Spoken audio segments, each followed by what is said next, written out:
Hum.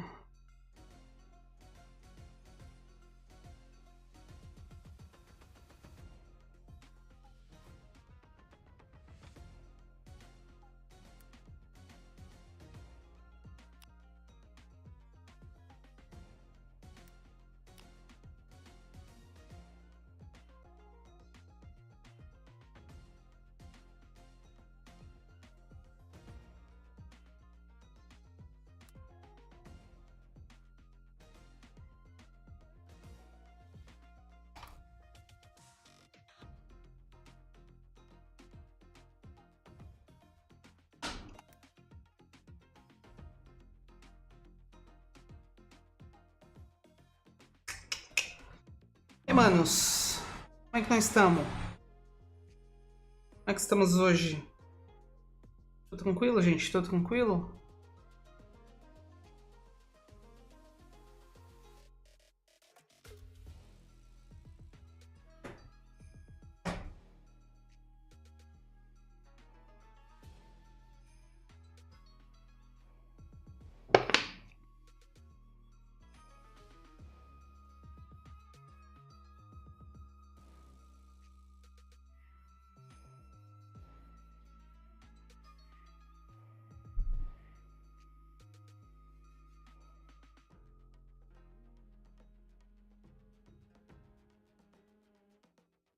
Ah,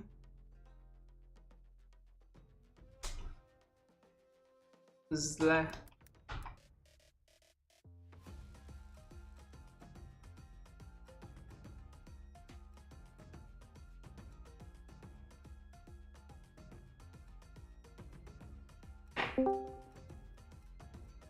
Eu vou precisar pegar o bagulho pra remendar meu fone, mano. Uma das conchas dele eu já tive que remendar a espuma, a outra eu vou precisar remendar também. A real é que eu preciso de um fone novo, só que eu não vou conseguir comprar agora. Esse fone vai ter que aguentar mais esse mês.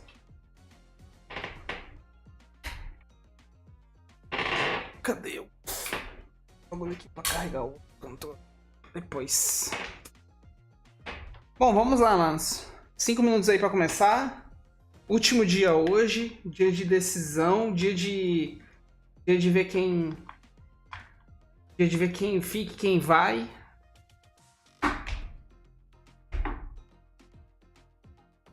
Tô com a... Deixa eu preparar aqui. Hoje eu tô um pouquinho mais preparado. Tô um pouquinho mais preparado hoje. Tem uma... Separei uma aba aqui no Wikipedia com as...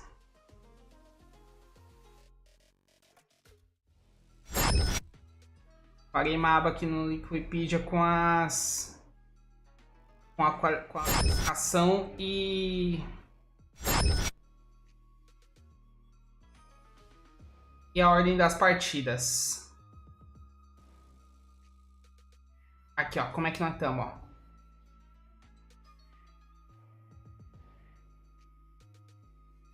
A ordem, pelo visto, a ordem ela vai ser essa aqui, ó.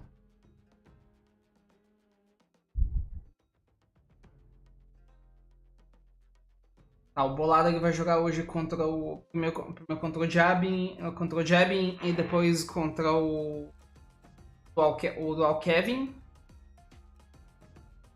E lá embaixo o Juninho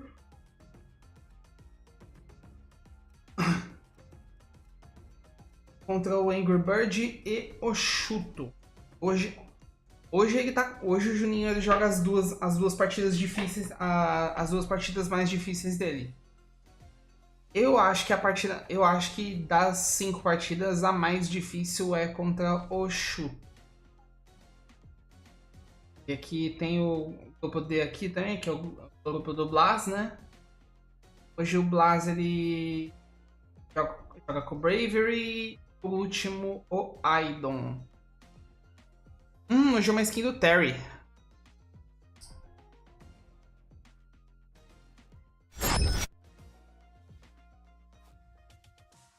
Oh, o código que a Capcom tá liberando hoje é por uma skin por uma cor nova do Terry também.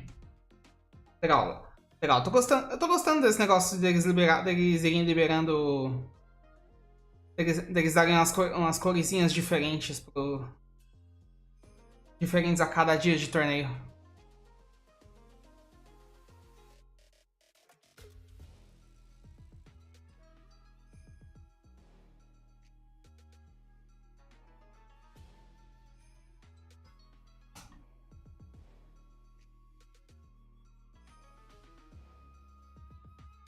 E pra eu me orientar certinho, eu me orientar com os horários aqui.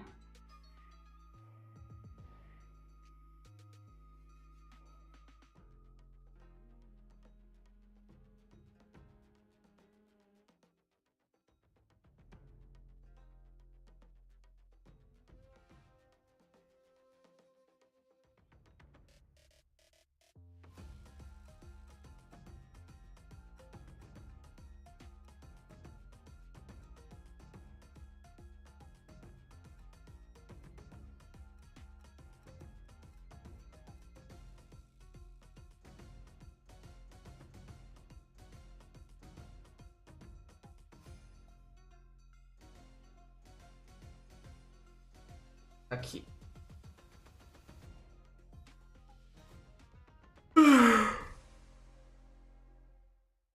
Tá.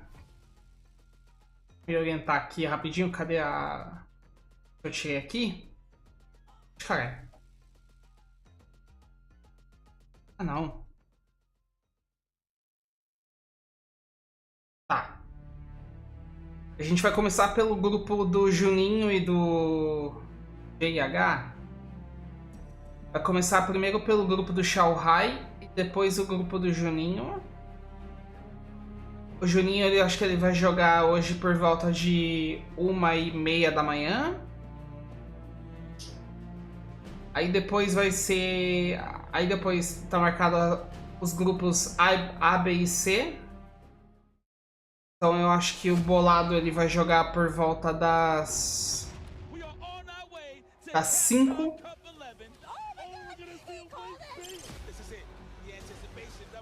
Entre 5 e 6 da manhã o bolado vai jogar.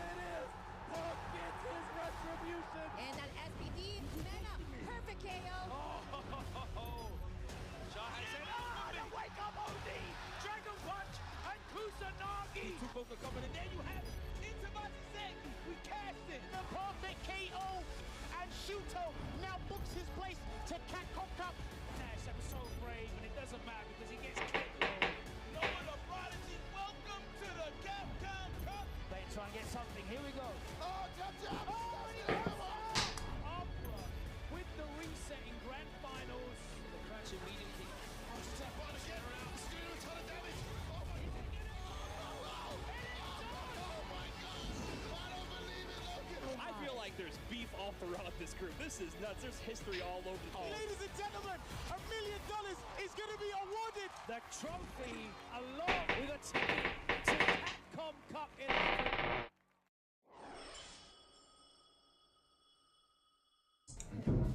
Highlights do dia 2. Isso aí foi o Blas.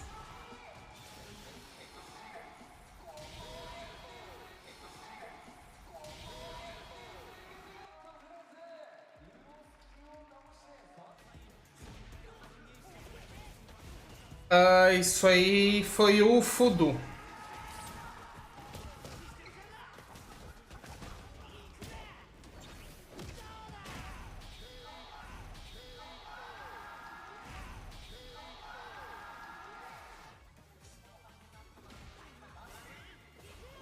Isso aí foi...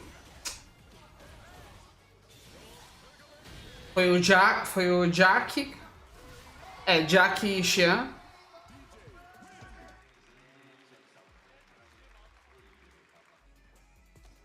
Aí acho que foi Shanghai e Kaba. É. Aí foi Juninho e Kusanagi.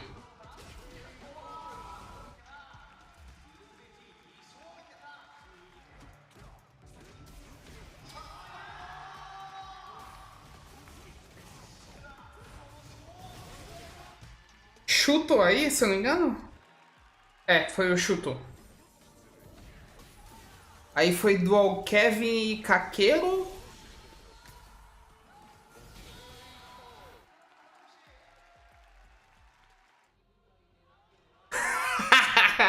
Isso foi muito bom, mano, na moral. Aí foi o Jabin e passou o carro no Tokido.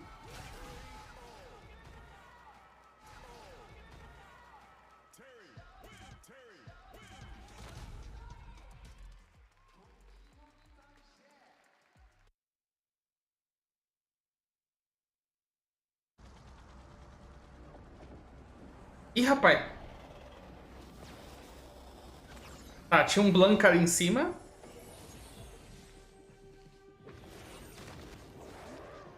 Será que isso aí é do Red Bull Comitê?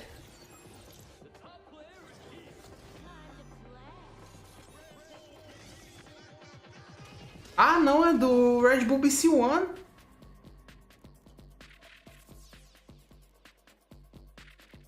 Tipo, ok, né?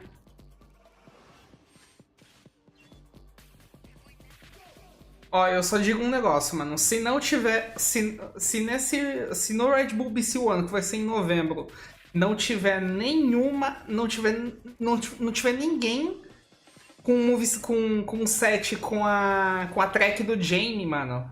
É flop. O Jamie tá na arte do bagulho, velho. Ah, é porque o bagulho vai ser em Tóquio, né? Então. BC1 All Stars! Nossa, BC One All Star. Mano, então vai ter muito cara foda no. Ih, rapaz. Hora do break, hora do break. Vai, vai.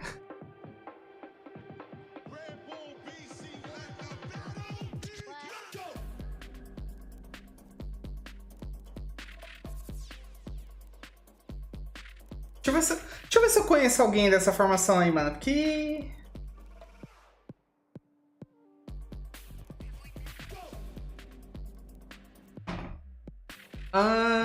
Putz, mano, eu não me lembro de ninguém, mano.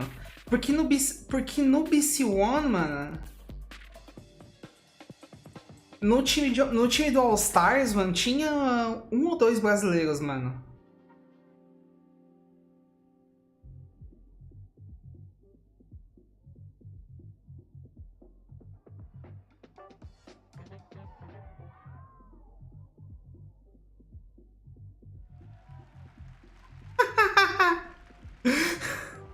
Todo mundo, puta, mano, e aí?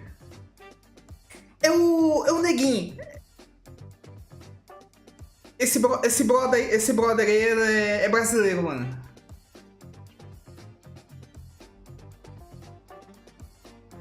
Mas apesar que, tipo, eu acho que essa formação do All Stars, tipo, ela é diferente da que eu costumava ver, mano.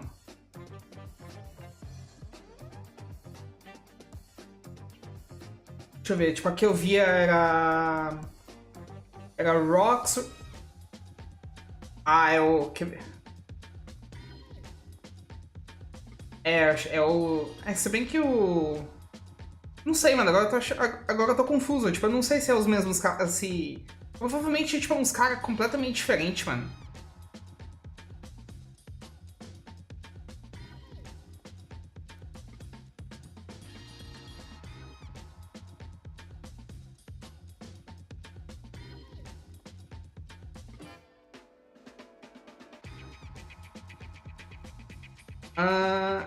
É o Roxrat, esse aí. Acho que esse brother aí, acho que é o Liu Di, ele é venezuelano, eu acho.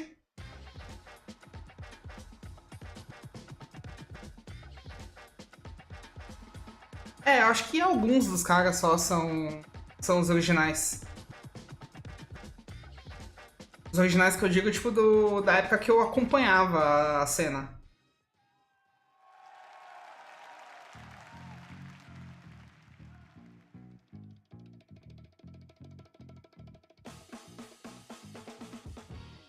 É o.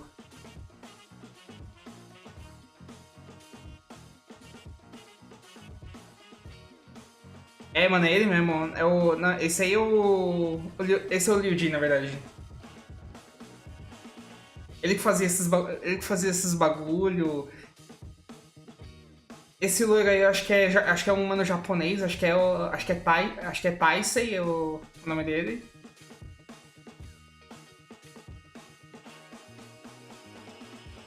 Eu tô um pouco na dúvida se esse mano de cabelo enrolado aí é o BR do BC One.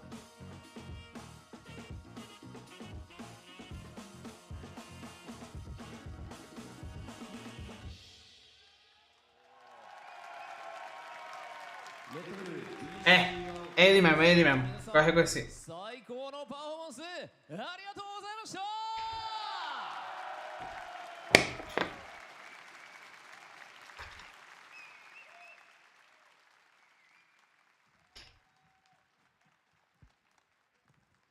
Ok, isso foi inesperado, mano.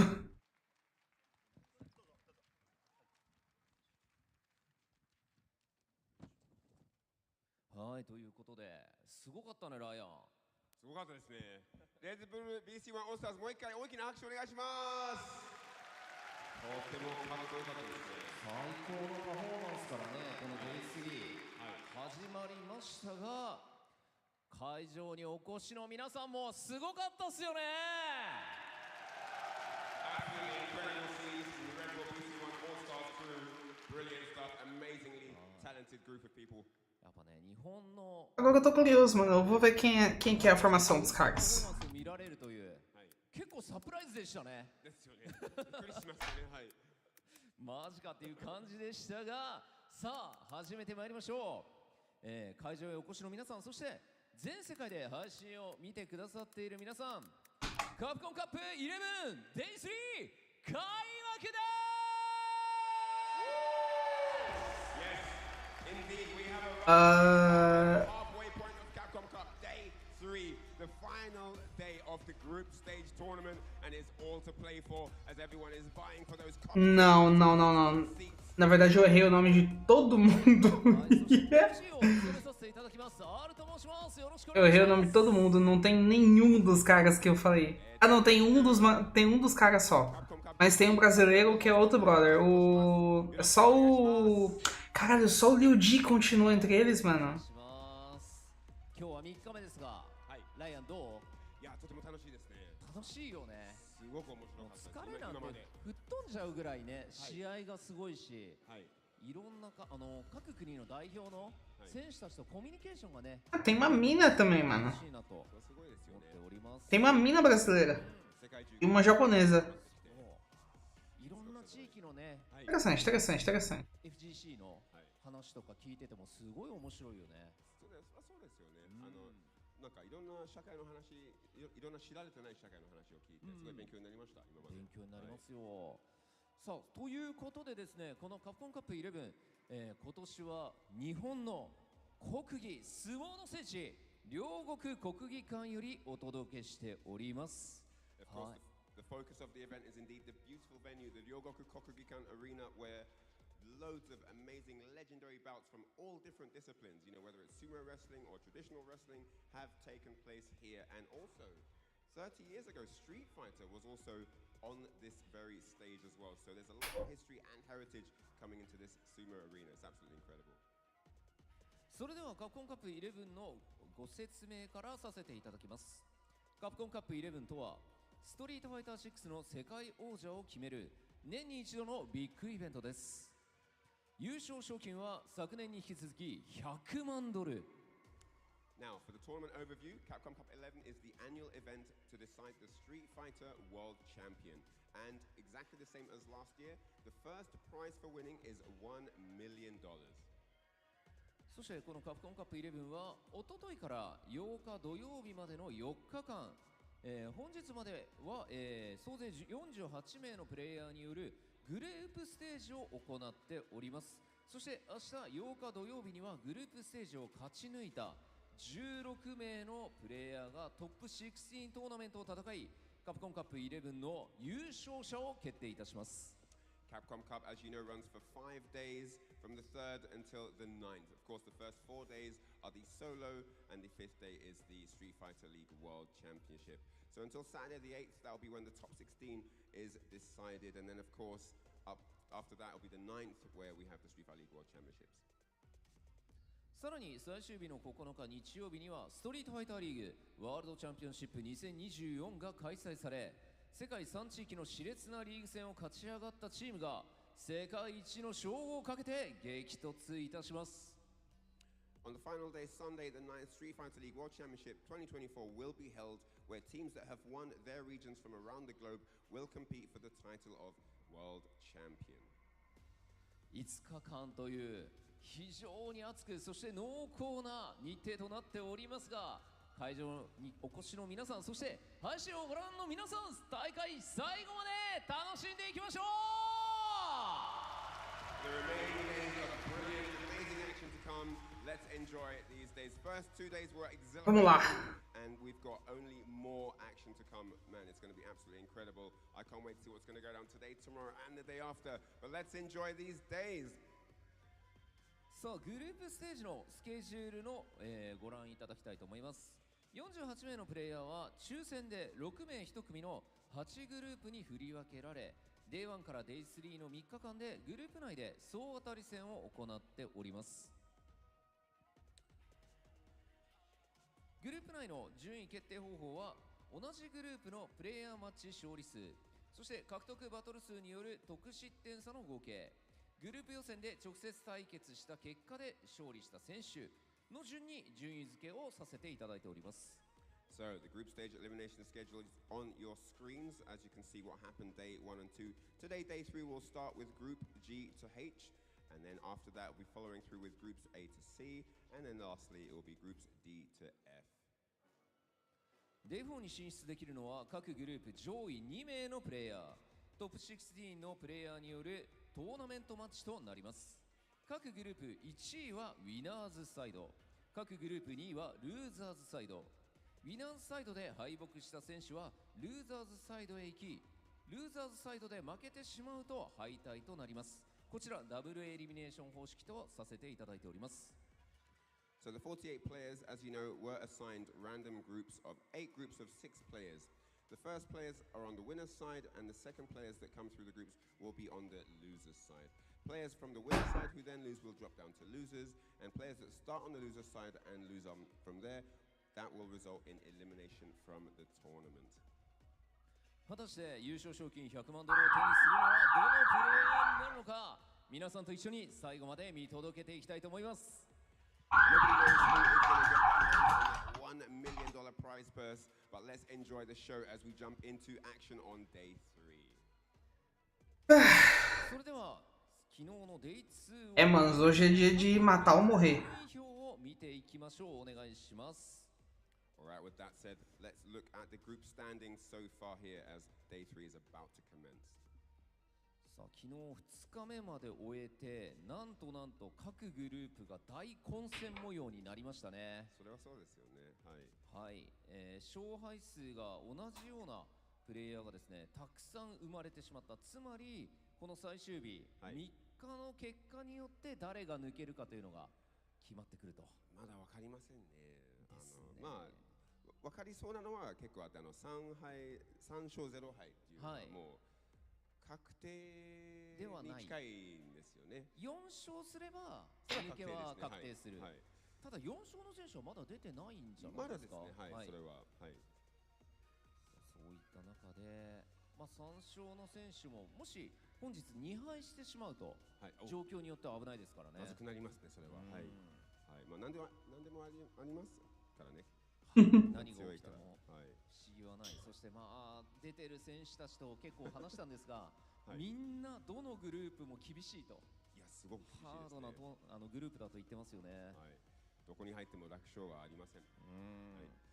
さあというご覧のように見ていただいたグループ A から H まで、こちらのようにですね、8グループで戦っていただいており、各グループ2人ウィナーズサイド、ルーザーズサイドで、抜けることができてトップ16が決まっていきます。以上、各グループの順位表を見ていただきました。So there you have the group standings on the screen. You can see the groups are chock-a-block, just killers everywhere. Doesn't matter where you go in, there are no easy wins in this tournament. It is absolutely stacked wherever you look, and I don't know what's going to happen today.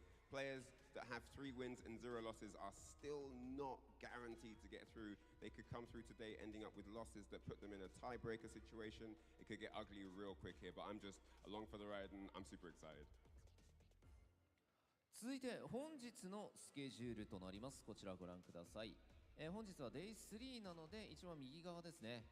グループ G から H から始まります。そしてグループ A から C、グループ D から F という形でグループを進めていきます。As mentioned earlier, yep, so for day 3 we're going to be starting with groups G to H. Then after that, groups A Bom, Japan time, and then Juninho por volta da 1h30. to F to round off the day. そしてですね、グループ G から H、そして A から C というこの間にインターバルを挟ませていただきますので、時間の方は Juninho lá pela 1h30, Bolado lá pelas 5, e o Blas umas 6h30. Between the groups, just to break up the day, the flow of the action. But yeah, we'll be having fast-paced matches coming your way all through the day, so don't watch that. そして今大会のスポンサー様のご紹介です。この配信は鈴木株式会社 Paga nós! フモフのお店 NTT 東日本オフィシャル PC パートナーのガレリアオフィシャルモニターパートナーの MSI とご覧の各社の協賛でお送りしております。At Capcom Cup 11, we are extremely grateful and thankful to all of our sponsors, and I'd just like to do a little introduction for them here. So, the distribution is provided by Suzuki Motor Corporation and others. The event is brought to you by Fumofu's Shop, NTT East Japan.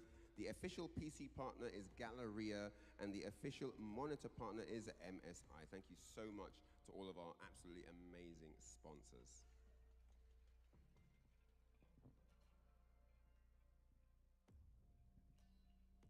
Now it's time to introduce the group. さあそれでは早速本日も参りましょう。まずお届けするのはグループ G の模様です。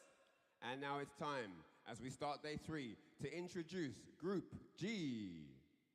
それではグループ G プレイヤー入場です。And with that said, let's get ready for the player entrances. まずは白夜のマジシャンジューシー・ジョー。 First out, it's the White Knight Magician, Juicy Joe. My pride is out the roof, I get that grind in. So I'ma tell the truth, I get my grind on. You know the pressure make all of these diamonds. I tell them get back, step back, fast track, big lap, big facts. フランスの若きヒットマンキルズ・ユー。 Hailing from France, it's the young hitman, Kills You.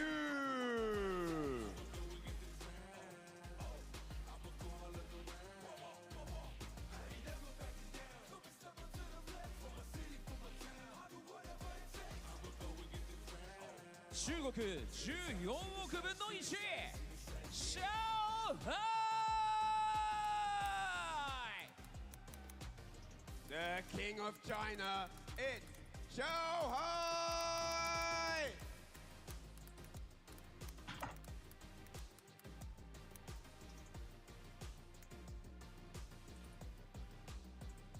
「ドミニカの移動要塞カバー」 Representing the Dominican Republic, it's the Juggernaut, Kaba! Ai, ai.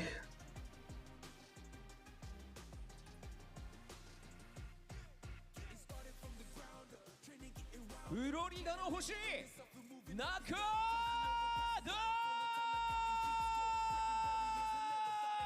It's the Capcom Cup 2016 champion, the Sunshine Star, Knuckle-Doo! Nossa, o Knuckle-Doo tá nessa chave também, eu tinha esquecido. 姿勢の包囲網ネフィー。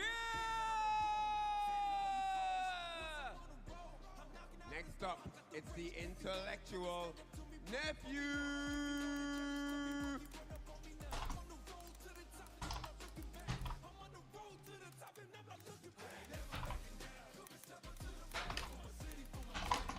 Absolutely stacked group. はい Can't believe it. This is looking intense already, but these stare downs are serious.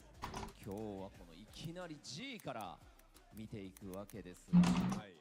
ここからその上位進出者が決まっていくというのも、これが上位2名、その椅子に座るのか。さあこれでステージ上に6名の選手が集いました。この6名によって総当たり戦を行い、上位2名の勝ち抜けプレイヤーを決めてまいります。3日目なので、そうですね。後がありますので、今勝利しないといけませんです。今日勝たねばならない。さあ会場の皆さん、今一度大きな拍手をお送りください。So the 6 members on your screen are the members of Group G, all ready to do battle here on day 3. And this is it, guys. It's got to happen now. It's now or never. さあそれでは選手の皆さんにはスタンバイをお願いいたします。Alright, as they prepare themselves for the final stage, it's going to all happen right now. Any strategies that they've got remaining have to be delivered right now. This is the last chance they've got to seal the deal and get into that top 16. But with that said, let's get into the action. さあこの熱い戦いをさらに盛り上げていただく実況席の皆さんにここからはお渡ししたいと思います。実況席お願いいたします。Alright, to kick off day 3, that's it from us here down at the stage. Let's pass it over to the caster's desk to get the action underway. Indeed, shout outs to Ryan Honaru, of course, on the stage. Man, this is day 3 of Capcom Cup 11. We're getting closer and closer to this day 4 to see who get those coveted spots in that top 16. My name is IFC Yipes, and of course, to the left of me, my sis, Sherry Jennings. How the hell are you? I am so excited. Like, this is the last day before we determine who makes it into the top 16, and the matches and the scores are so close. Like, there are some pools, I think, actually very few, where they're just like, okay, there's no chance that these two are gonna change, but this pool is one of them specifically where all of these matches Vamos lá, manos. determine who's gonna make it out and winner. Pegar meu Wikipedia aqui boladão. Format as always, so we're gonna see a couple of pools throughout the day, or groups I should say, where there's gonna be. Vou dar um conferes aqui nessa bagaça. We'll explain more of the rules as we move forward, but here Grupo G. today for Group G, Juicy Joe has definitely been a fan. Eu acho que vai abrir com Shanghai e Nephew. Depois é Kaba e Kyuzu. Aí vai ter Nephew e Juicy Joe. Depois é Kaba e Nakodu. Puta que pariu. Mirror de Guile, mano. E por último, Kyuzu e Shanghai. É, essa ordem mesmo.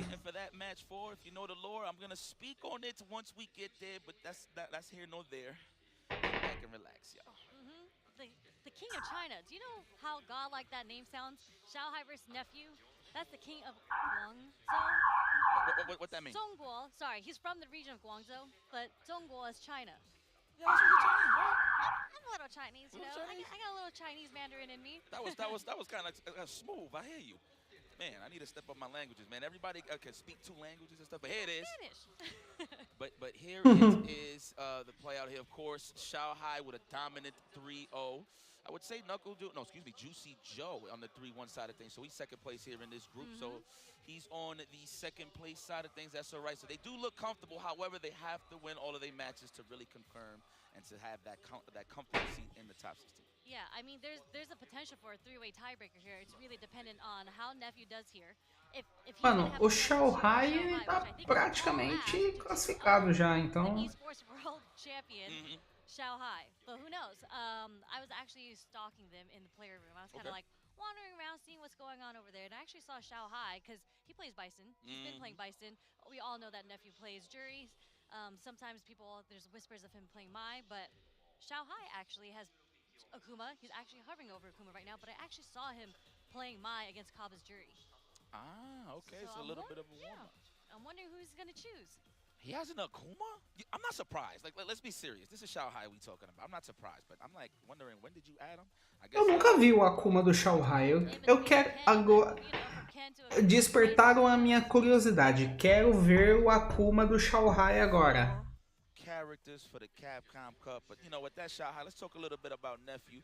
Started a little shaky, put a little bit of confidence in that Mai against Knuckle-Doo early on, and I feel like he just realized that, you know what, the character ain't ready. Not to say that he's not good with the character, but you're gonna have to lock in with all the chips you pretty much bring to the table all the way from the Singapore premiere till now. So you better have to rock with you're gonna have to rock with your main squeeze, and that is Jury.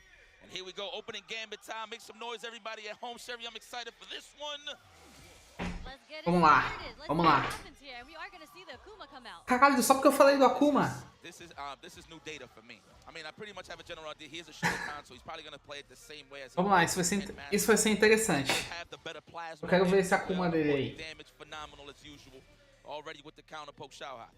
Yeah, and obviously great buttons, very similar to other Shotos. Guillotine whiffs, Nephew's able to pick up with the whiff punish into level 1. I like that. Priority, destroy the drive gauge. I understand. That early level 1. He could have stretched a little more if he really wanted to, but he's trying to preserve some as well. Excuse me. Okay. Pierces into the fireball. And there's that whiff punish coming from the strong. Here we go. Stalk your prey, nephew. It's all right. You're not that bad. Retreating in Shanghai. Trying to avoid any type of blocks that, if you will, wants to stay on his feet. No jumps here, nephew. You're gonna, wow, that was sneaky. Overhead. Gotta watch the legs. You know, when you see somebody walking up, you're automatically thinking he's gonna go for the low. So I like that option there from Shanghai. You sneaky young man, you. The kid. That's what I'm saying. So much confidence to just walk up raw overhead. Okay, that's the nephew special, I call it. Always, he just has really good reads on when you want to immediately throw him. Yeah, I mean, obviously, name of the game, throw loop for sure. A lot of instances, Isso vai doer. Strong does defeat it, but the level 3 activated. Okay, big damage. Is that a walk-up stand fierce? Are we gonna attack the gauge? No! Nossa! That was so sneaky. Shimatsu no baile. Dominant here in Group G. Are we gonna go to character select? I don't know if Nephew needs a breather, but already this is Shanghai just looking at dominating here. Fez o passinho do abençoado ali. Yes. Woo, walk into that. You ain't just stalk me for free. That's a good. Wow, did he just walk up throw? Tá. I don't care. You can't try to shimmy me. I'm gonna walk up and throw you. Not even the wake up low 4. That rock paper scissors. Tá. Of course, nephew looking for Show tá no corner. Reversal, if you will. Turno é meu. No, I kind of feel like Xiaohai's in Nephew's head at Tome. 100%. I agree with that. There we go. Let's go for Bom, o troll vai morrer. those frames. Homicide on those frames, just to get the meaty stuff. Xiaohai just backing up, giving Nephew some space just in case he wanted to try to escape. Hit the brakes, trying to definitely bait out something. There we go, spacing him out. That stand fierce is so sneaky. You never think it reaches, but it does. Oh. Caught the startup, but was able to end this round just with a fireball. Okay, nice and simple. Xiaohai, of course, match point. Can you dominate Nephew? You're gonna need this. You're definitely gonna need this. I mean, it's still gonna be tough considering that it would be a 2-1 scenario if Nephew wins. Yeah, this is his back is on the line right now. It is a set point for Xiaohai. Need all the rounds we could get. There's a nice jump. Bom jumping. Nephew taking Xiaohai to the corner. Forward throw. Now we gotta think about it here. What's the option, Xiaohai? What is gonna be the options of wheels? We're trying to check a possible. Boa. But great spacing from Nephew for the whip punish on the crouch, a jab. That is Dark Nephew is looking in prime form right now. He's starting to wake up. A little too far for the dry rush and jab to hit there. Got whip punished. Back away from plus frames. Let's go. Dash. Gets checked by Xiaohai with a crouch jab. Get off of me. Absolutely. Keep him honest. Whoa. It looks like he tried to hit the brakes with the jab, but it was Boa reação. recovery state. So nice level 3 there from Nephew, identifying that he needs some big damage in order to stay alive here. Oh, okay. What a check. Could have confirmed it to a low 4. Uma entrada, o Xiaohai mata. Still a very scary situation because Xiaohai's on the brink of getting critical art. You don't want to whip against him. Excuse me, crouch strong. I don't know if kind of hit stand. Morreu. But there it is. Nephew staying alive. And that is what we needed because I don't want to see no buzzers. I'm saying that is one of Jury's best like buttons against really, really good players, the forward fierce, because it's double hit and it's so active. So it's just like when you are a player looking for the whip punish, it's always the active frames of the second kick that counter hits you for you to get that hit. Yeah, So it really works against good players looking for a whip punish. It's one of those buttons where you meet Don't somebody in the shorty. middle, right? Catch it from moving forward. Definitely, I agree with that. Okay, Sherry, I see you. Sweep, throw, condition him early? No.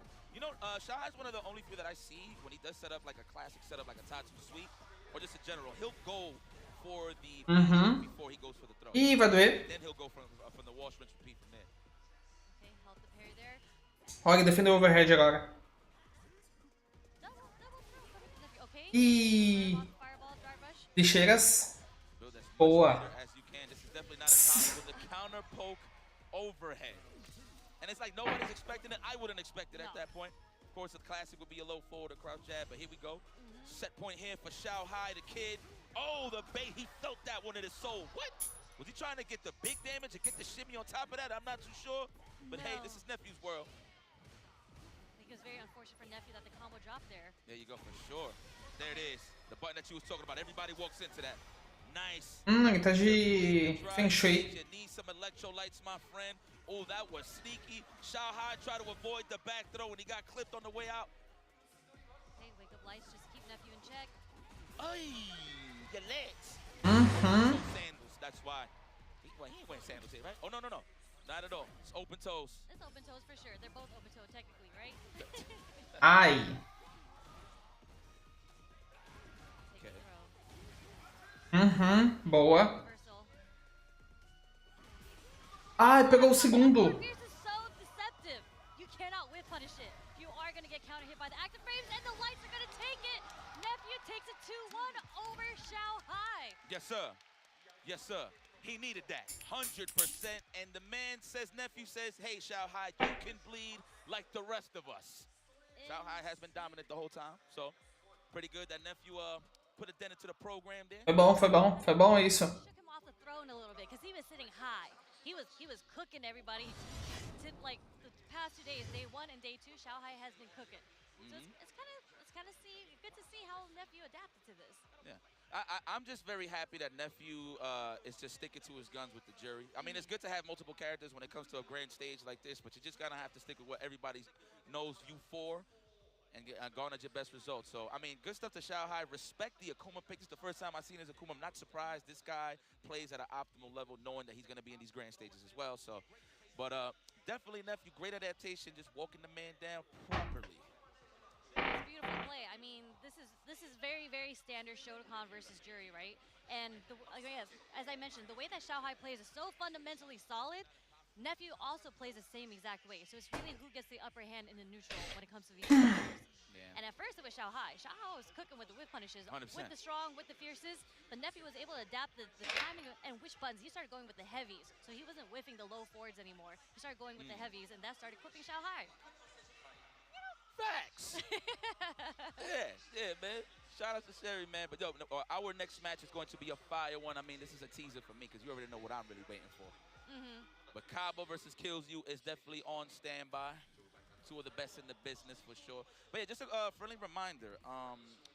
I'm pretty obviously everybody knows it's a round robin format. Right now we are just trying to see who makes it to day 4. But we might have some drama on the way through when it comes to the group stages because we do. Legal, Kaba e Kills You. 3-way ties, 2-way ties, or whatever the case may be. You guys know the rules. Of course, if it's a head-to-head, it's a tie game. When if it was 2 opponents that face each other, whoever had the higher up, there's pretty much the win. You don't really need no tiebreakers there. However, if this is like a 3-way tiebreak or just like a 2-way, regardless of the situation, it's going to turn into a single elimination 1-game match. And unfortunately, not to break your guys' hearts, it will be off stream. So I'm gonna make sure if one of the homies could record that for you to throw that, just to put it on the footage for you guys on Twitter. But I'm assuming we're just trying to keep a tight ship here to move forward in the schedule, right? Because I mean, I'm with it to just see the whole set. I mean, it is what it is. But you know what? I'm not the powers that be. So hopefully one of the players will record it. I'm pretty sure they will. And I think the match will be going down in the green room. So anybody that's out there that knows one of the homies that's here, that's just kicking back and just want to record something, man, just go for it, dude. And just bless us. Because I definitely want to see all the results. But yes, we are going to have a lot of potential ties and see who's going to make it to the top 16 tomorrow, man. A lot of drama. Yeah. I mean, it's day 3. We're 1 day away from establishing the 16 players that move on to tomorrow. And by the end of tomorrow, one person's gonna walk away with $1 million. Yep, and this is the pretty much like the pool, right? Like the group that is gonna possibly have a couple of ties. I know there's a couple of others. Yeah, like there was a chance for a three-way tie. I think there might actually still be a chance for a three-way tie. I had a Calma aí, peraí, que saiu o trailer da terceira temporada do One Punch Man. I saw that brought Xiao Hai down to +2. There's a way Hulk, o Amai Mask. Pera, quem que é aquele? to get down to +2. Calma aí, peraí, vamos lá. There's a way for Do to move up to +2, from what I remember correctly. Tá, But you know, I Hulk, can't do that much math in my head. o Amai Mask. It is what it is. Esse é o And of course, guys, remember, all the rounds Puripuri. count. Yeah. Okay, just keep that in mind. Genos. So whoever's just washing everybody 2-0, 2-0, no rounds, that's great for Ah, you. mano, eu esqueci o nome desse cara. É o. Acho que é Flash, se eu não me engano.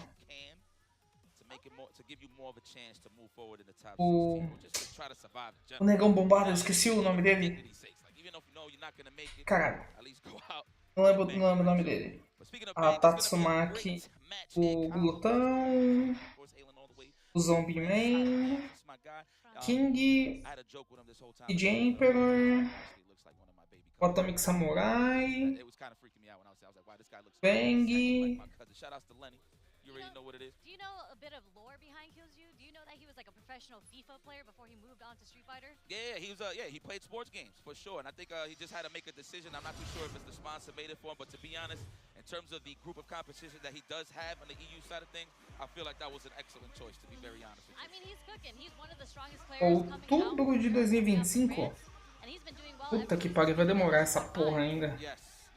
I mean, he's a gamer. We're all gamers. I respect it. We press buttons. And I do like this Cammy pick coming from Killzoo because he used to play Cammy. He switched over to Jury permanently. Okay. Right? Yeah, no, yeah. actually, or is it the other way around? Sorry, he used to be Jury and now he's on Cammy. Don't matter. He's a gamer. Yeah, it's a bad matchup regardless. Okay. If you wanted to go Jury versus Guile, so I'm pretty sure this is why he went with the Cammy pick. 1000%, Sherry. Let's go. Going for the low forward. Already representing the OD reversal. Wow, Kaba. Akeroso. I love it. What's that mean? Disgusting. Agueroso. Like disgusting. Agueroso. Yeah, like Okay. you're nasty. Yeah, there you go. Something along those lines. You already know. Shout out to my Dominicanos. I'm pretty sure y'all watching. This is going to be an awesome day. Pardon me, brother. Oh no, all good. No, I'm just talking about the spacing coming from Killzoo now. He just littered that spacing with a whole bunch of heavies. But this Como é que tá o bagulho aqui? O Killzoo tá empacado lá embaixo. Yeah, like Killzoo still composed.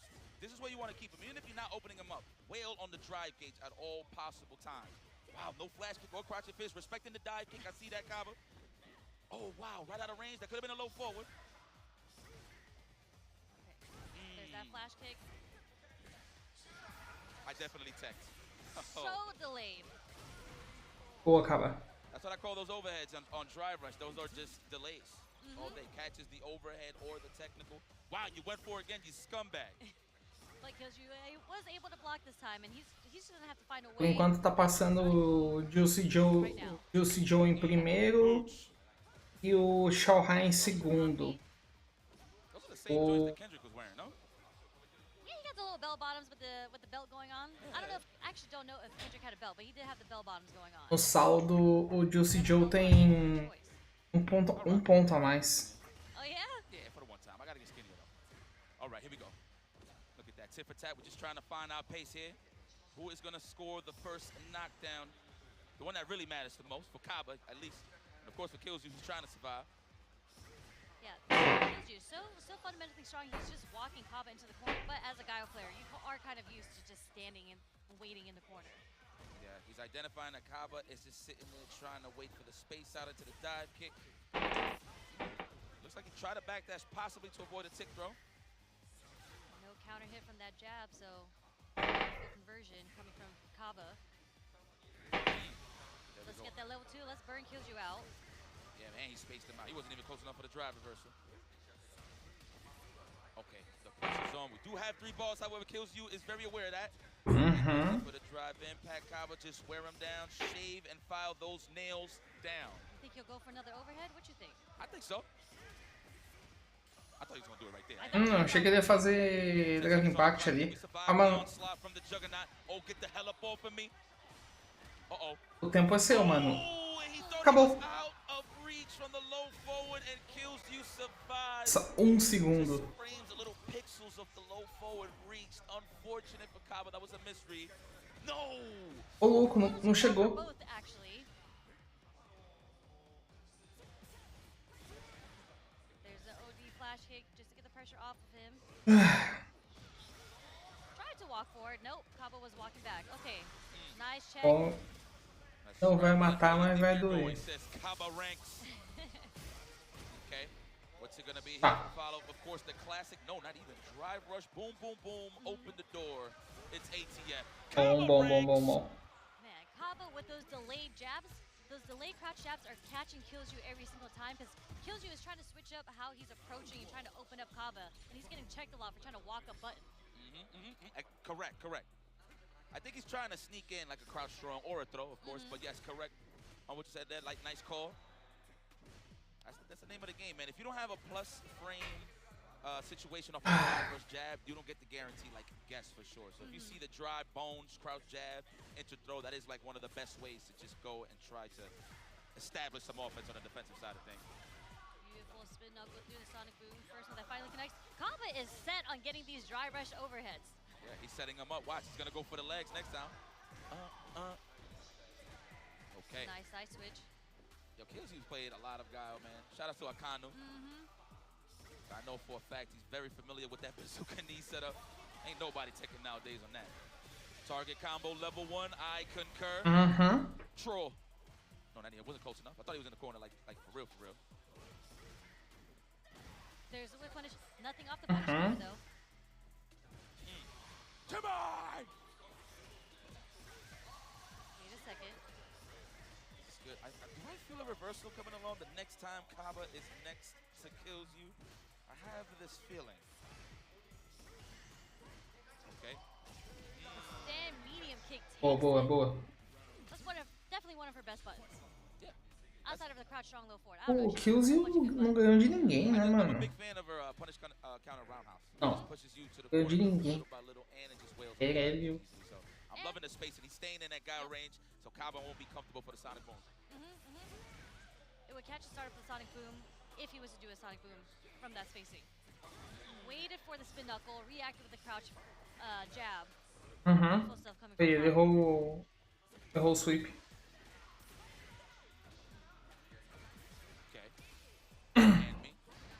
Sim, tipo, num torneio desse nível, eu não acho que seja...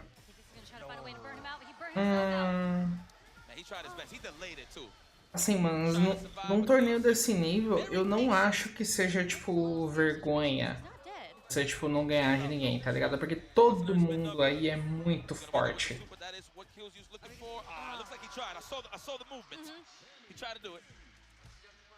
Yeah, I was wondering if Kaba was trying to find a way to do a normal, like, you know, the step kick to cancel into the level 2 just to get the chip damage because they were both Todo mundo nesse torneio é absurdamente forte, mano. Então eu não acho que seja, tipo, um negócio assim, puta, que vexame. O cara fez 0-5 na Capcom Cup. Tipo, mano, o cara tá na Capcom Cup. Ele tá entre os melhores do mundo. Ele já tá entre os melhores do mundo ali, tá ligado? Veteran, yes. Actually, I think he's still in the mix. He's still kicking. That's for another story. That's how we work those arms. Sonic booms all day. Where the cables at? I'm working on my back. O fato dele tá ali, tá ligado? Tipo, já é uma representação de que, tipo, ele tem alguma coisa de diferente, mano. The aggressor kills you. What do we call him? The young assassin? Is that his nickname? I think so, hopefully. I think it's very accurate. Yeah. Look at him, he's talking to himself. You know, even though I'm looking at the matches, I'm looking at the player cam reactions. Kaba's just a stone cold, but Killzy's actually coaching himself as the match goes on. Oh, the whip punish, nice! And obviously that stand fist had the purpose, of course, if it lands, to drive rush combo, etc. But it's just so he can push himself out. Killzy identified that and got a great punish.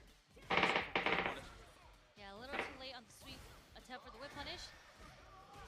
We're going straight to the level 1, okay? Just to get some damage. Safe jump set up. Safe, yes.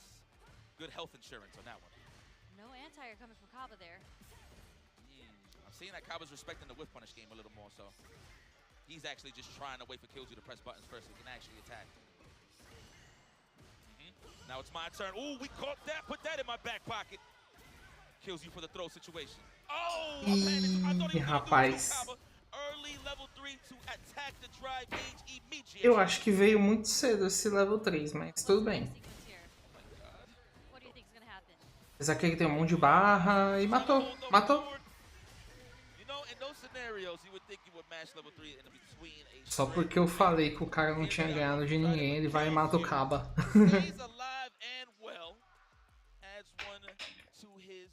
Scoreboard moving on in Group G. Very nice. Look, he's very seasoned in this matchup. I'm going to be very honest with you. Seen him play the likes of Akano on the casual side of things, back at SFLEU. Just on the practice side of things, you can see that he is very sharp when it comes to playing a character like Guile. And of course, there's always different styles of Guiles as well, but he definitely did his homework. Clearly, like in the neutral, that was insane play coming from Kills You in the neutral. Just the usage and the spacing that he did with the roundhouse. And I had mentioned he kind of set it up. He set it up for Kaba to be kind of antsy on how he wants to counter the roundhouse. So Eu vou dar uma mijada rapidão enquanto não começa a próxima partida. Yeah, fact. Just credit to anybody that has patience going up against Guile. Obviously, Kaba didn't really have the space to keep that keep-away game that he's known for. Or aggressive keep-away game, I would say, if you will.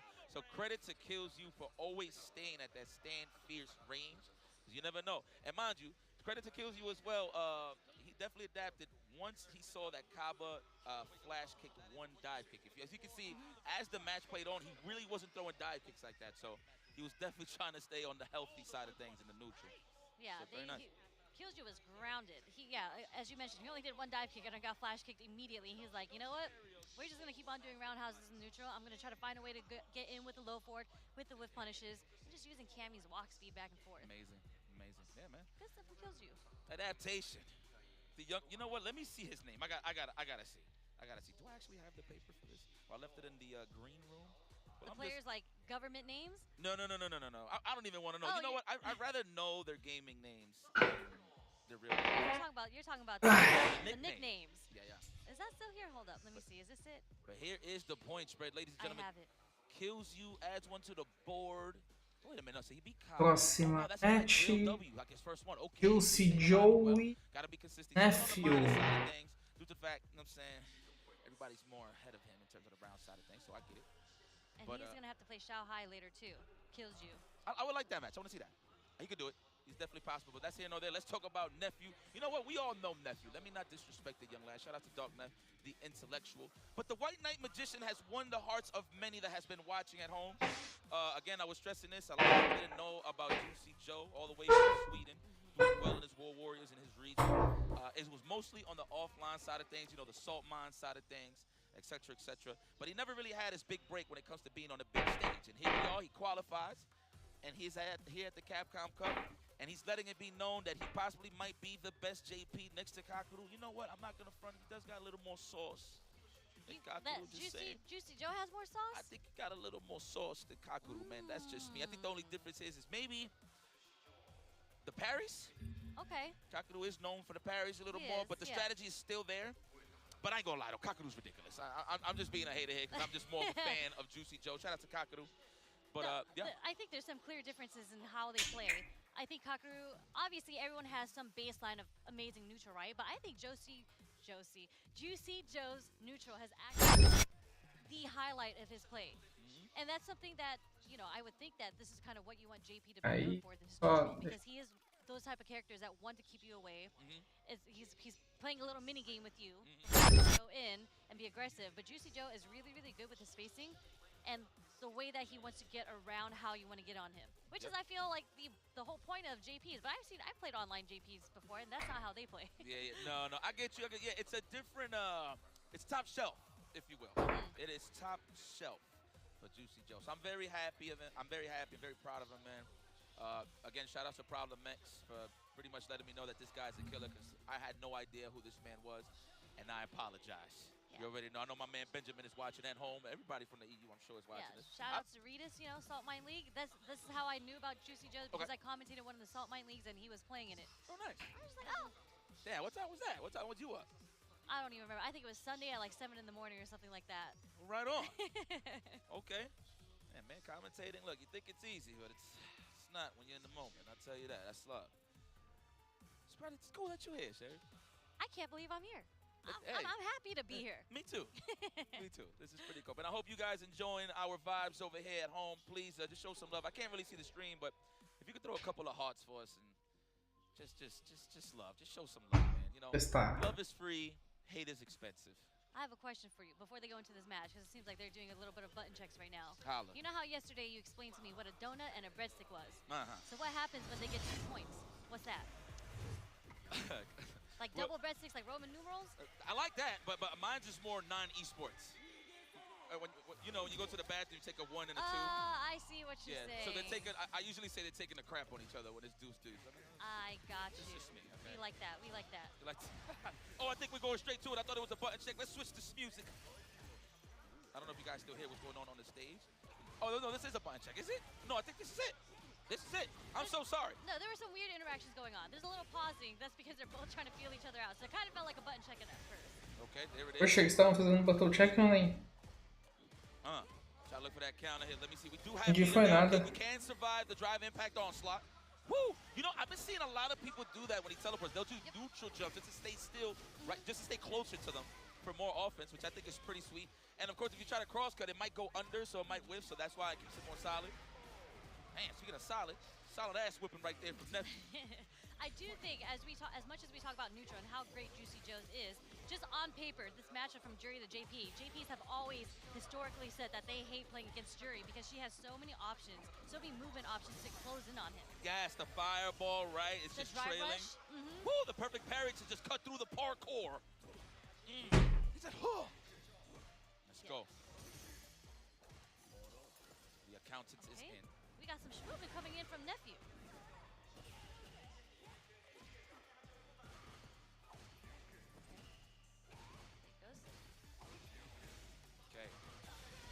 Like get the feng shui going. Okay. Both of these guys are just playing at a high level. It's like now it's your turn. Okay, I know I lost, but at least I took it off for you. Now we on the pressure. The jump fierce is just so good, so early on. Look at all of that. It's a double overhead, giving me essence of my favorite game. You know, people that don't know in VC2. I love anything that has multiple layered offense, and definitely Jury has that in the bag, that privilege. The double jump? Yeah, it's so good. Yeah, I hate that. The two attacks jumping in? Yeah, because it could be one. Who knows? We don't know how many they want to do. Se ele fizer 2-0, se o Nephew fizer 2-0, ele termina a run. Ah, ele não classifica do mesmo jeito.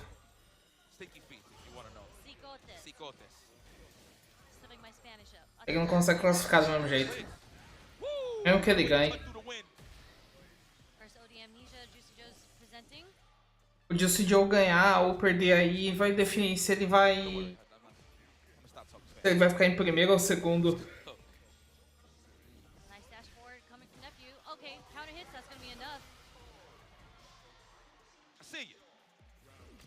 Basicamente, se o Joe perder agora, ele passa em segundo. Se ele ganhar, ele passa em primeiro. Sure he's watching right now. I don't know what the hell is a skibbity still, but I'm just gonna roll with it. Oh! On a whip punish with the heavy two. I just said deuce. That's like the perfect space. Nossa, pegou a magia. Right under the counter. Oh no, the burnout is imminent. This is tough. Are we gonna see if? Nope. I was gonna say, does he need to feng shui? Nope, he didn't. DI is all he needed to get this done. Wise choice for Juicy Joe to keep his ball. Sometimes I do have that itch where I just still want to play and survive, but you know, we're in a professional setting. So I appreciate that he saved his ball knowing that it was definitely dwindling down in that situation. What a check. He wasn't sure. I like that from Juicy Joe. He had to pause there a little bit. Nice anti-air into the level 3. Woo, late. I like that. Layered parkour tour. Love it. The obstacle course, the jungle gym. Man, eating 40%, trying to jump. He's about to get burnt out too. He's gonna get chipped. What? Okay. Oxi. Oxi, que furra random da porra. pick this spots to even to hit Nephew with those burnout sequences. Furrar maluco, Yeah, mano, do that's what I was nada. talking about. Just I felt the difference between game 1 and game 2 was that in the game 1, Juicy Joe was really trying to figure out how Nephew wanted to approach him. There was a lot of drive rushes through the ghost, and then some good jumps here and there coming from Nephew's side. But Juicy Joe, I felt like he recognized that, and that's when he started doing different timings for the ghost, different timing for the spikes. Yes. I was able to check Nephew's drive rush, and it makes me like question, like, should I do it again? I don't want to get hit by this counter hit or punish counter combo coming from Juicy Joe. And he started teleporting all over the place a little bit more too, right outside of the range from the neutral jump punish. Did that one instance, I think he perfect parried, and then he just jumped and dive kicked right through all of the keep away options from Juicy Joe. From the departure and the whole 9, but here we go. This is a breadstick apiece. It's funny that you bring up the 2-2 situation. I actually forgot for a second. That is a breadstick, yes. Like that, breadstick might make sense, right? Like Olive Garden, you know, unlimited breadsticks. I like that. Big fan. Let's get in. Departure is set just in case if you jumped in. I thought he was gonna. He probably thinking that Nephew was just gonna sit back and relax, but being the aggressor here. What a trade. We was ready. Juicy. Yep, the conversions. Doesn't really matter that he's burnt out. He has Nephew in the corner. As long as his spinal cord is not to that wall on the left side, he is good. And he got 1 meter to rock with, and he's healthy. There it is, and we healthy. Speaking of which, we're touching grass again on the drive gauge. Meet you halfway. Juicy Joe, what a hell of a check. What an adaptation coming from Juicy Joe. Now he's the one sitting on set point against Nephew. Yo, shout out to the Japanese commentators, man. He's such a Juicy Joe. Yo. Look, very hype. It gets me hype. Yes. Ooh, man, unfortunately, can't get much. Only if you're really close with the low forward. There's the first whiff, the OD Amnesia. Okay, and this puts him into the corner. Nephew tried to be a little cheeky there with the backdash. Man, he's landing. That was a beautiful, perfect parry on the fireball into a crouch strong, but didn't really get a conversion, but he still hit it. He has the parry, and there it is. Juicy Joe moves forward. Get some points in the bank, man. He's stretching that. I think this might solidify him in the top 16. I think that puts him up to 4-1. So I think it's safe to say he's good, as long as he stays solid playing all of his matches, but I think he's good. I think this man has made the top 16. I mean, you've seen it in his face. That smile said it all. I see you, Sweden. Okay, good stuff. Juicy Joe. Yeah. I don't want Nephew to think I'm not his friend. I'm just very excited to see that was happy. amazing play. Yeah. I love some good Street Fighter, and that was amazing play coming from Juicy Joe. The adaptation, and the thing that I just love about JP in general, not even just Juicy Joe, but shout out to him, is the extension, the combo extension, the conversion that you get off spikes. That stuff is sick. That gets, I played JP for a little bit, you know, so not my character for sure, but I love seeing players like Juicy Joe playing JP in the hands, and in the hands of like Juicy Joe and Kakuru. You played JP? I did play JP.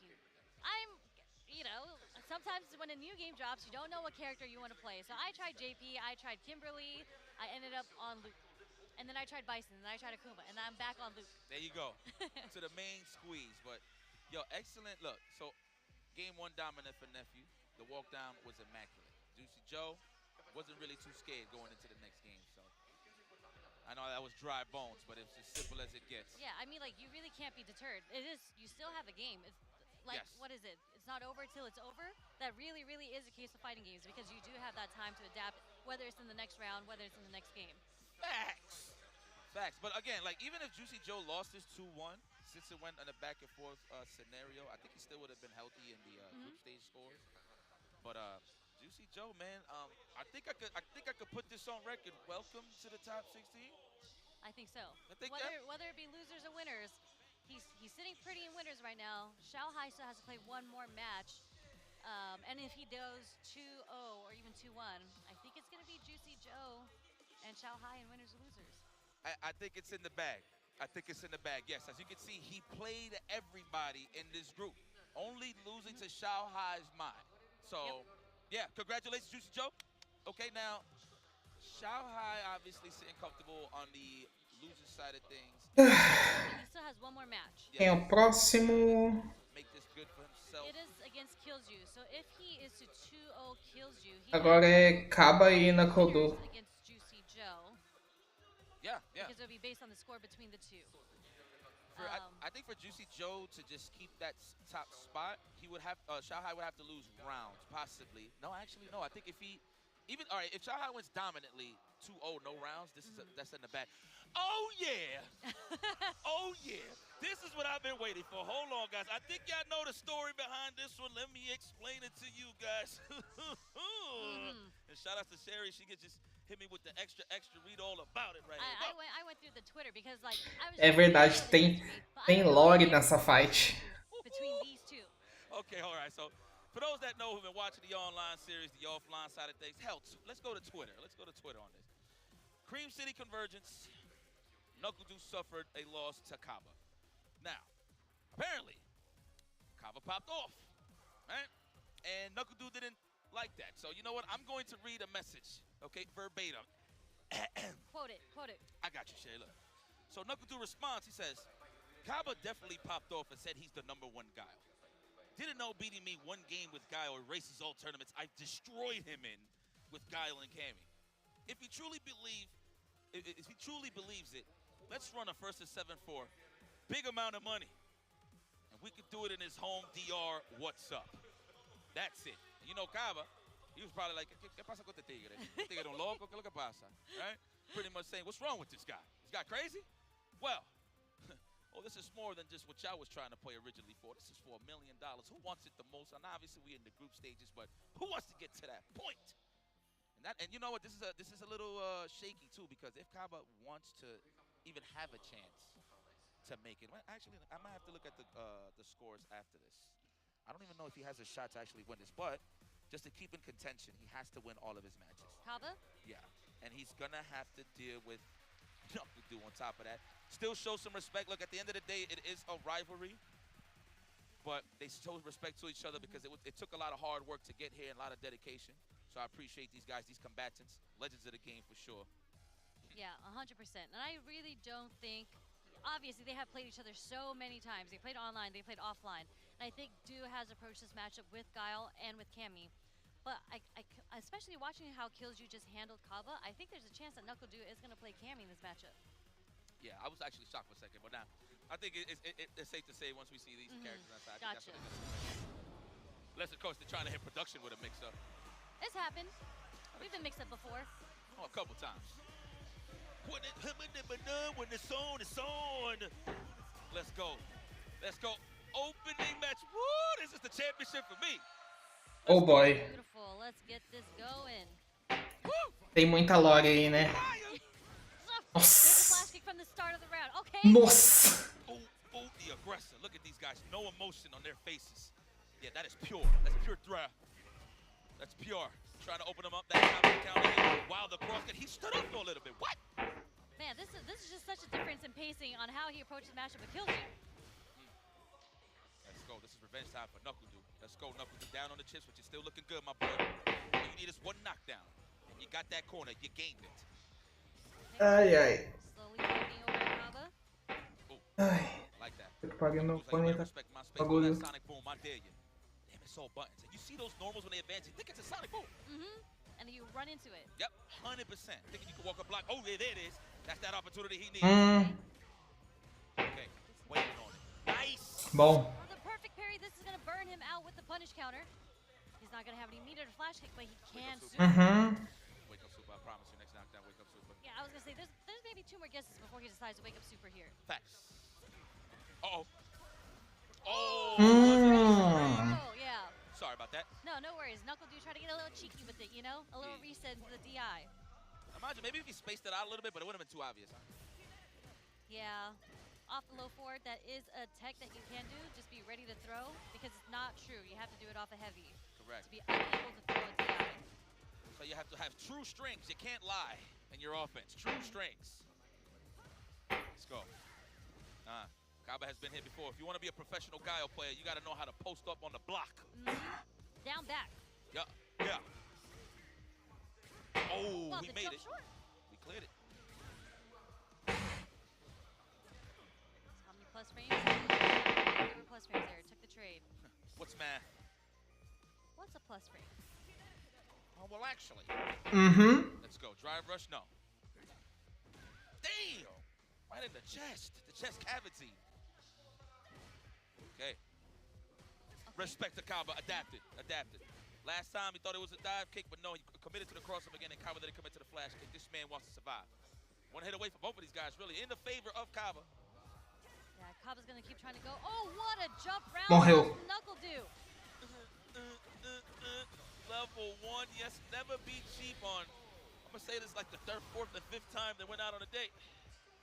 These guys have been playing a lot, man, on the online side of things too. So this has definitely been brewing. I like how I can feel the tension in the air. Can you feel it? I felt like in that last scenario, in that last interaction, I felt like Kaba was getting a little, I don't want to say greedy, but he really wanted to end the round with the super, and something that Kaba's so known for doing is a step kick cancel into super, and I felt like that's kind of how he got hit by a jump roundhouse. Oh, wasn't close enough. Sonic Boom, of course, 30 plus years. This character's so cool. He's had the same moves. The moves are older than me. Lies. Nice. Got out of range of that throw. We are close. One standing roundhouse away to put him in burnout, and Knuckle Dew is going to identify that immediately. Actually, two. Maybe that one? No, not even. It looks like Kaba was trying to interrupt the stand roundhouse. Got counter hit by the walk-up stand fierce coming from Knuckle Dew. Mundo. Ooh, first blood for Shopify Rebellions. Kaba, how are you feeling? A wardrobe change, Yep. okay. We're changing colors, but he still has those denim bell bottoms on. Respect, respect to Knuckle Dew for not running the mirror match. Obviously, would have made it more epic, but I ain't trying to see no guile. I'm trying to see There's a Kaba million on the versus line. Dew. Yeah, I ain't trying to see guys. That's for dreams, out there, for the dreamers. I'm here to see who's trying to get the bag, son. Damn, that's twice already. He's not giving him the dive kick, Jared. I mean, that's amazing on Knuckle Dew's end, just trying to deter Kaba from anti-airing him all the time with flash kick, right? So it's giving Knuckle Dew a bit more chance to approach from the aerial side of things. I got a message to deliver. Okay. Oof. And just slowly but surely pushing himself out. Sniped out the flow chart offense. Don't try to chain me with lights. I will perfect parry it, Kaba says. 100%. And that's the perfect time he's doing it too. He's doing it from a range. It's not like he's up close. So you don't have to worry about the throw. Let's go. Kick back. Oh, what a bait. I don't know if he expected Kaba to drive rush afterwards, so he tried to meet him halfway with the spin knuckle. No, okay, just there. What a boa. Side switch to the Nossa, boa. One hit, cash out. If he gets the strike. We could have killed her. Mano, por que tá... Por que o Kaba tá fazendo o drive reversal nessa distância? I don't know on stage, but yeah, no, I'm wondering what's going on with these drive reversals. Like, I think he's doing, I think he's playing a little nervous because he's doing these drive reversals so early after blocking, and 3 times even against Killju, it's been whiffing because they're not doing the cancel into drive rush. Yeah, that was odd though, but they are Kaba is known for delay drive reversals. Oh, nice. Oh yeah, the shimmy. What a way to condition. Big damage. Reset his overhead. No, you won't. Are we gonna spend that level 3? I would have, but with confidence, he keeps Knuckle Dew alive. I understand, man, to pocket that level 3 going into the next round, but neutral is king. I mean, he believes in neutral. He believes he's going to take this round. Try to avoid the throw, trying to keep himself on the healthy side of things. He doesn't want to be here. No guy wants to be here. We have to be concerned with the critical art damage coming from Knuckle Dew. He tried to kill him. He expected cash. One hit away. Is he buffering critical art? Knuckle Dew could kill. One hit too. Yep. If he gets a strike. Oh, the jump back jab. Little fuzzy action. Watch it dome. That was pretty throwback. The jump back OS, Street Fighter 5. Like.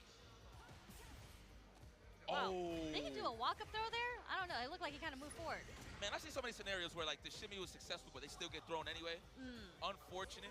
Ooh, punish cut. I've never seen that before, so that was definitely good. Yeah.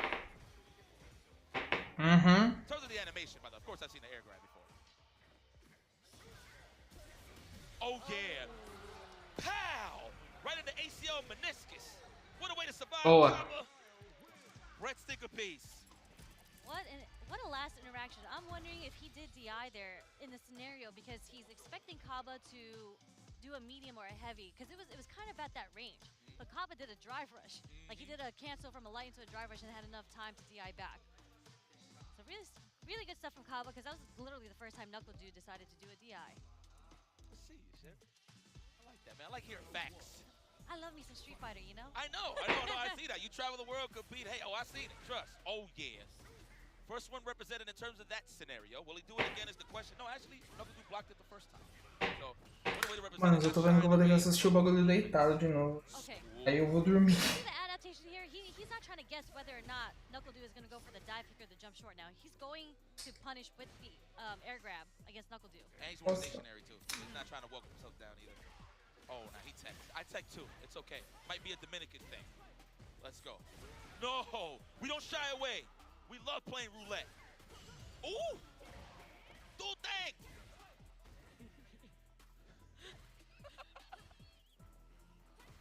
Oh, peck the legs. Close for another throw. Mais um. Man, that is so accurate. In a way. Okay. No whip punish there. Okay. One more guess. And the throw is going to take it. I thought he was going to bust out. He's been busting out. I know. But that's the 50-50, right? Like, are you going to do it or are you not? But Knuckle Dude, approaching it with no fear. Here we go. Now Knuckle Dude with a chance to move forward here. Oh, did it recover in time? That's a great start, dude. Corner as you should. You see Knuckle Dude kind of delaying his approach here because he didn't. Bom. He was trying to bait out the OD flash kick. What an exchange.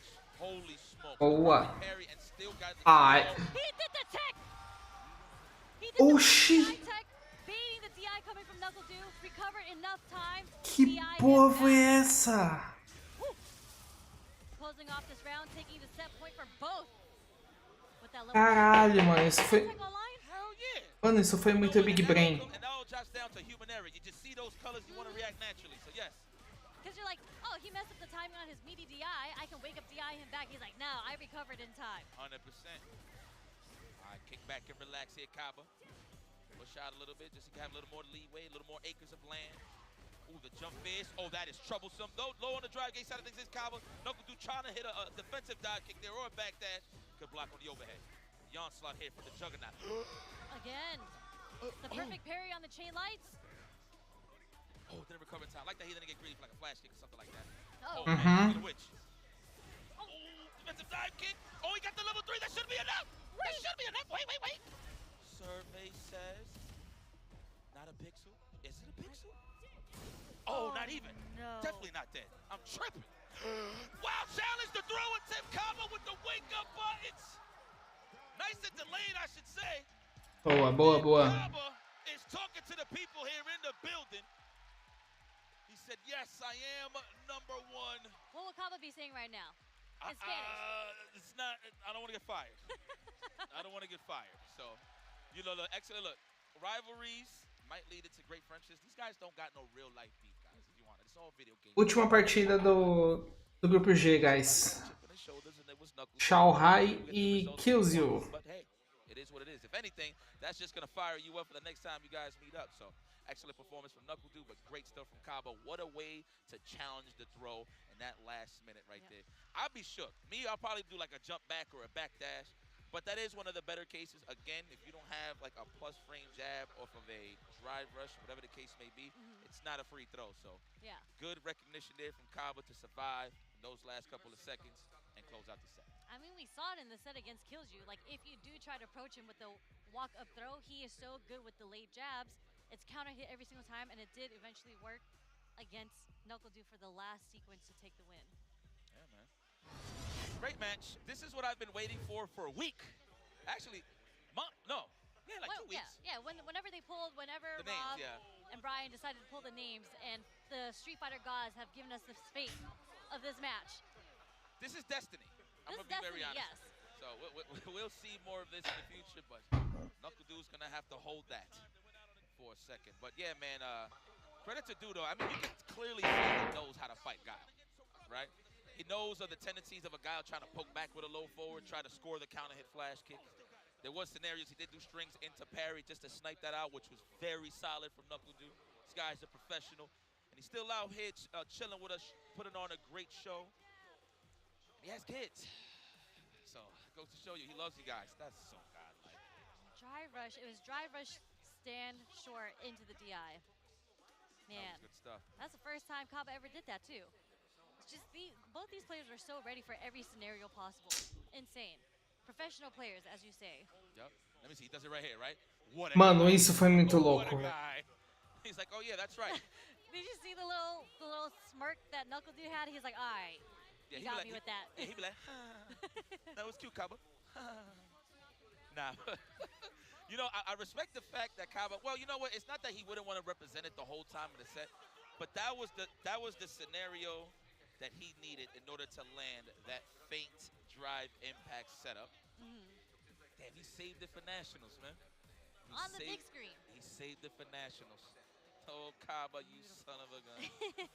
Good stuff. I think that was the first one that I've seen throughout the. I haven't seen anyone use it. Yeah, I haven't seen anyone use it throughout Capcom Cup yet. Well, I've seen it online though. So there you have it. You have Kaba. 2-3. It's a little shaky. He's gonna have to wish the worst for everybody, really. I actually don't think he has a chance, even based on what Xiaohai does now, because even if he was to go 0-2 against Killju, he would just be sitting at 0 points. So right now, Xiaohai is trying to figure out whether or not he's going to make it out in winners or losers against Juicy Joe. No, great point. Great point. Dude, Juicy Joe, look at you, my boy. I mean, you must be happy. That was very unexpected, I'd say. Like, it wasn't in people's fantasy brackets, right? Maybe outside of... Like, Caralho, que pescada foi essa que eu dei? You knew? Yeah, I'm just being biased. I just love good play, man. At the end of the day, speaking of good play, you're about to get it here with Kills You versus Xiaohai, the King of China, the Kid versus the young Hitsman. The King of Zhongguo. Say that again. King of Zhongguo. King of Dongguo. Zone like zone. ZHONG Zhongguo. Zongguo. Sherry. Yeah. Sherry ensinando o Yaps falar mandarim. Spanish. I gotta step that up even more. But anyway, who gotta step it up for sure is Kills You, because he's gonna have to deal with Xiaohai. Man, I mean, what else there is to say about this guy? He is definitely the prodigal son of China. I mean, it's in the name. He's just the GOAT over there. He is, truly. Evo champion, EWC champion. It's funny because I was talking about it with the homies in Discord this morning, that Xiaohai, for some reason, because we all know he's got, like, if you've been a competitor since, like, Street Fighter 4, you would know that Xiaohai has always been one of the best players, right? 100%. But I feel like he kind of goes under the radar a lot. Even from his win from Esports World Cup, like, he just, no one ranks him that high, I feel. You know what it is? I don't know if it's because he lacks more travel, if anything, like for Street Fighter 6, because, you know, I think he is a happily married man. So I'm pretty sure after EWC, Beautiful wife. Yeah, shout out to her. Chilling, probably a couple of vacations or something. Took a couple of days off and chill, right? But again, Xiaohai plays a lot of fighting games, man. At the end of the day, but he did mention in his interview that he plays 95% Street Fighter 6. The other 5 is the other games that he's known for. So, I mean, this guy's a legend, dude. Like, what can we say? You know, when you're talking about a bad collector and really putting a country on his back, it's definitely Xiaohai, and he puts his emotions out there, man. And he proves everybody wrong. You know how he was saying, like, yeah, Xiaohai is old, he's washed, the old guys can't do it. But all right, so Xiaohai, I respect that you did say that, but you're not old, my friend. No, not even close. I mean, his name means little kid. It's one of, you know how rappers take out Lil when they get a little older? Yeah. Nossa. Okay. I wonder if he's like the kid now instead of little kid. Deixamos de ver a mirror de Guile pra ver a mirror de Kami. He is trying to write his name in the history books. Maybe started with a big win, falling down the line here in the CPT season. Who knows? This is Kills You. If anybody can do it to beat Xiaohai, it's definitely him. And of course, Xiaohai doing his homework, decides to go for the mirror match here. Yeah. And Xiaohai did play Cammy for a long time. So both these players, I think they're actually fundamentally kind of the same. They rely on normals. They rely a lot of with punishes, low forward setups. But I do think Xiaohai has maybe a bit more usage of the dive kick. I don't know if it's because Killju was playing against Guile and he was a bit more concerned with trying to jump in. But I actually don't see Killju jumping a lot. He's a very, very grounded player. And as we see, He'll gladly take a throw there. Yeah, she really does set up her shallow dab kicks from like max distance range buttons every single time. Caralho, and OBS. if you happen to throw a button, you're going to get punish countered by the dive kick. 100%. Nice, man. Everybody, listen, if that was on block standing roundhouse, he could have walked away from that low forward. But he got it. Good stuff there from Kills You, identifying that he can mount some offense safely. He ties it up, man. Yeah, you better put some respect on Kills You's name, man. I mean, I think he is one of the masters of the low forward game. And I would say roundhouse too. He's used quite a bit of roundhouse. Yeah, absolutely. Already buffering that cross draw on both of them. You spends that cash early on is Xiao Hai. You know, sometimes when I watch Street Fighter 6, obviously the match is going on, but I actually keep an eye on the drive gauge all day just to see how the pace of the match is going to go. Yeah, that makes a lot of sense. That's actually how Cien plays too. When I ask him when he plays this game, he's just like, my eyes are always on the drive gauge. And that is what makes me choose the option that I go with. Oh, there you go. Beautiful. That could have been a low forward there to something, but trying to keep the safe option. I like that. A lot of a missed buffer. Wait a second. No punish. That man brain fought. Oxi. He didn't get the dash after the parry. Entendi, foi nada. Yeah, facts. Oh, he wanted the big starter. Yep, the fierce. Unfortunate for Kills You, but he's still there. It wasn't that bad. Yeah, they're pretty much even at this point, and they play like they're even. There's a lot of standing roundhouses and standing medium kicks right now. But it is Xiao Hai who put Kills You into the corner. Oh wait, Kills You, simple jump out. That's Xiao Hai in the corner now. Score. That was nice. The control here from Kills You is immaculate. Nice. Interrupted. I think that was Morreu. Regardless of the situation, that was an excellent punish there from Kills You. Keep those buttons to yourself. That's what I'm saying. In his Cammy matchup, Kills You, when he was doing it against Kaba, he demonstrates so well on conditioning people on when they want to press mediums and heavies. Because you're reacting to the stand roundhouse. You're just like, I want to stop blocking this. I want to put out a button to stop the startup of that. And that's when he did the walk-up fierce, much faster, more active, and is able to get the counter hit. Facts. Did you know? There you go. Quick knockdown. I represent it too. Why not? You know what? I like that, considering the fact that if he did block, he was going to suffer on the drive gauge, so might as well take it with the OD reversal. Yep. Yep. Condition him early, shampoo it later. Oh! Caught the low forward. I mean, he is from the land of the canvas. Kills You. Another punish counter roundhouse. Back, just get away from the pressure. Love that one. Like, invite the normals to possibly get your turn back. High level Street Fighter there. Fire. Oh! No tech. Oxi. Don't test his reaction. Que louco. Oh, the low forward with punish. Caralho, o Kills You vai matar mesmo. Wait, no, that was Kills You that did it against Xiao Hai. My bad. Yeah, no, you good. It was on the stand jab too. But no, I like that from Xiao Hai. He's trying to call Kills You's bluff. Hey, you think I'm in burnout? I'm gonna be scared. I'm gonna dash up. But the fact that Kills You is still patient in this feel very nice. Already representing the troll loops. Get off of me. I survived this time. What an interrupt with the jab, crouch jab. Very nice. Me gusta. Yeah, Xiao Hai was trying to be a little sneaky there with a delayed button after the drive rush. They all grunting. This problem. Kills You looking really strong right now. We're gonna dump it. Yeah, we're gonna dump it into the level 3. Yo, come on, stop playing with my man Kills You. This is the assassin. Acho que morreu, hein? The young hitman. But I think it's over. And Kills You said he had a chip on his shoulder a little bit throughout this whole group stage, so give him a little life here. I mean, he got the result that he wanted, but obviously it's not the overall performance he wanted throughout the group. But hey, he's one of the best in the grand stage, making it more difficult for Xiao Hai. That's how I look at it. Like, let's say if I'm not going to make it into a top 8 or whatever, I'm going to try and kill your dreams. yeah, I mean, there's still money on the line too. Yeah. Like there's still placements within the group, so there is still money, little increments of money on the line. So even though you don't make it into top 16, like even though you have no chance, you are still fighting for a little bit of money. Oh, okay. I thought it was just, you know what I mean, like the you earned your right to be here fee. You know what I'm saying? Yeah, Oh, yeah. Okay. Nice.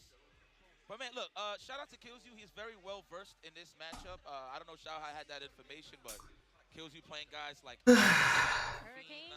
huh? Probably Hurricane too, right? Hurricane. Hell yeah. The resident EU Cammy. Shout out to Hurricane. That's my guy right there. But no, seriously, man. He's prepared in this type of matchup. Like when it's a dry bone matchup like this, I feel like Kills You excels. Like there's not much they have to worry about. Command controls, sonic boom, pressure, whatever the case may be. It's just dry bones, and he can actually just identify things a little much more easy. Not to say that he can't fight those other matches, but it's Cammy versus Cam. That's the pacing that he likes to play at. He wants to slow it down, and he stops your approach by doing all the. Vamos lá, mano. As próximas partidas. Próximas partidas são as do grupo do Juninho. A partida do Juninho vai ser a segunda. Wait a second. Here, let me see. Wait. Shanghai definitely. Juicy Joe Shanghai is definitely getting up out of here. I mean. Vamos ver quem classificou aqui. I'm not too sure if people are going to be playing the tiebreakers, just I guess for a little bit more of the cash, but I think there you have it. Your day 3. Juicy Joe passou em primeiro e Shanghai em segundo. Juicy Joe, congratulations. Sweden is getting busy out there. Talk about put the country on your back, my side of town on my back. Congratulations, and of course Shanghai, no stranger to danger, making it out of this group as well. Beautiful play. I mean, I don't think there's been any match here that I've seen or even commentated where it's just like not incredible play. There's been so many upsets. There's not a lot of nerves going on. Like, and who do we have? It's Juicy Joe, and we get to hear from Juicy Joe soon. Yeah, so we're gonna have an interview. It's gonna be with Juicy Joe and Shanghai in a moment. So we might just see it. I like doing my little dance. We ready? Well, let's send it over to Ryan Hart and both of our winners of group chat. 1と2で4勝1敗と3勝2敗という形で上がっております。そしてちょっとその試合終わった後の感想と意気込みを聞きたいのです。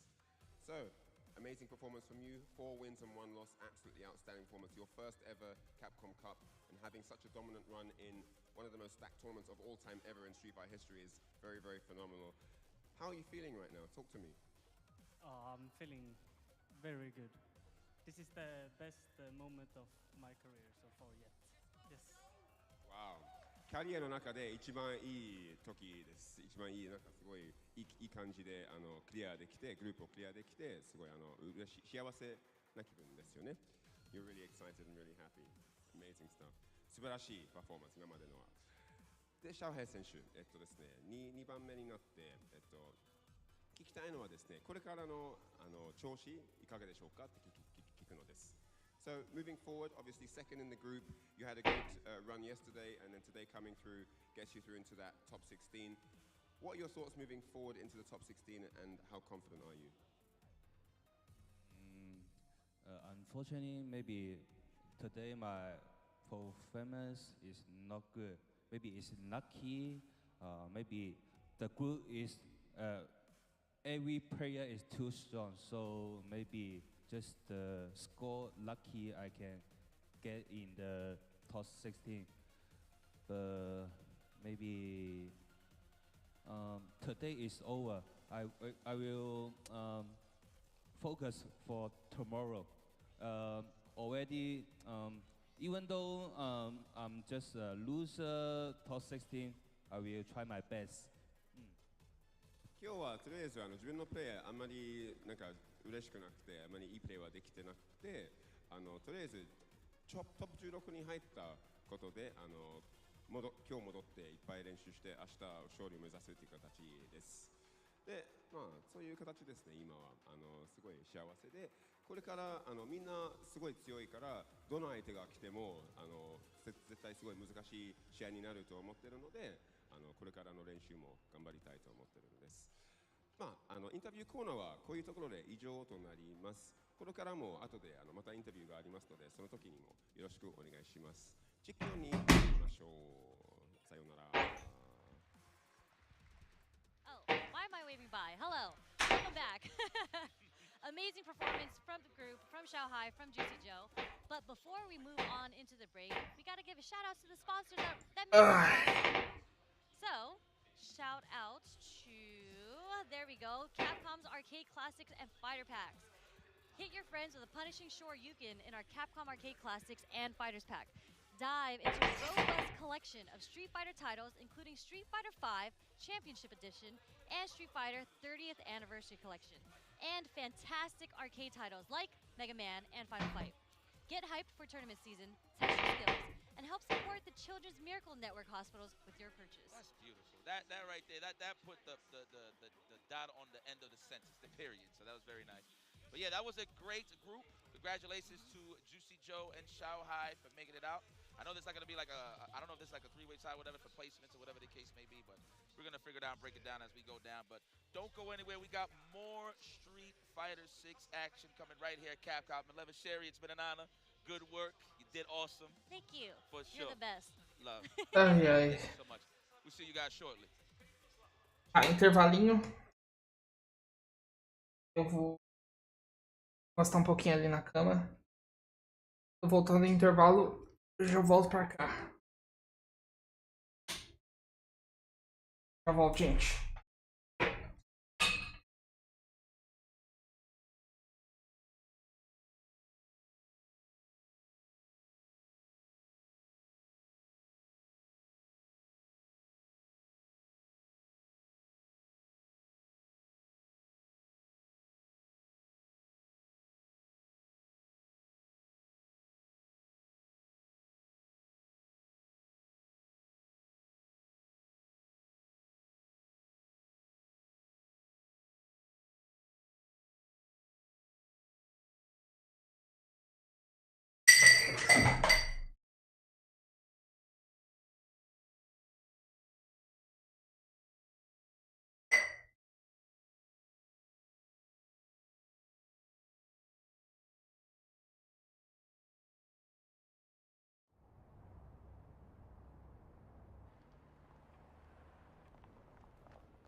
Where dreams become reality.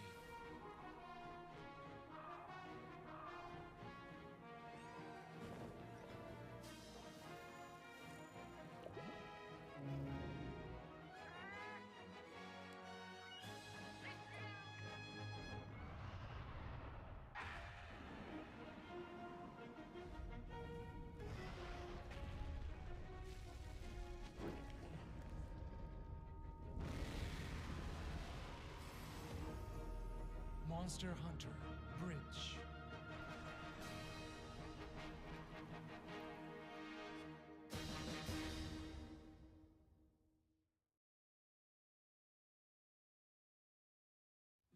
Show me what you have.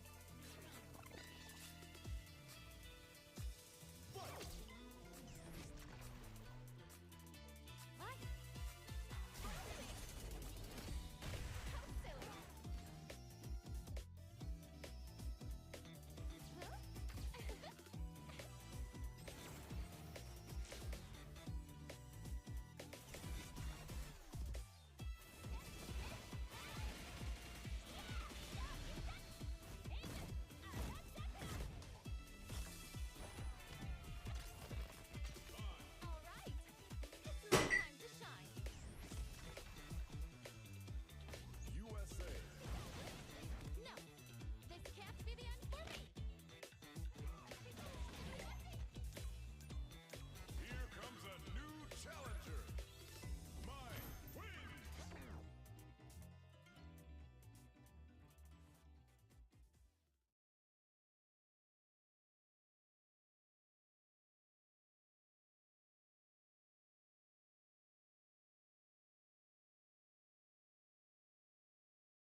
カプコンカップ11、続いてはグループ H の模様をお届けしてまいります。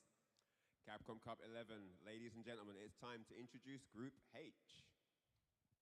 それではグループ H プレイヤー入場です。 And now it's time for the player entrances. バウティスタブラザーズ、鉄壁の弟レック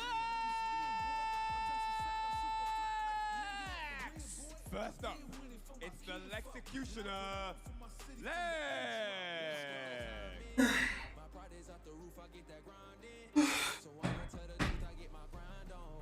あ、vamos lá. Vamos, eu não sei quanto tempo eu vou aguentar. Encostei um pouquinho aí e já.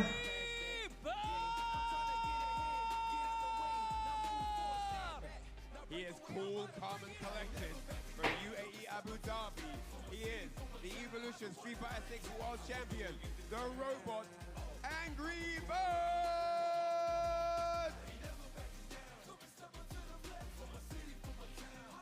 豪州の若き読者ソール。 Next up, just 19 years of age, gracing the red carpet here at Capcom Cup, it's the young Venom Soul.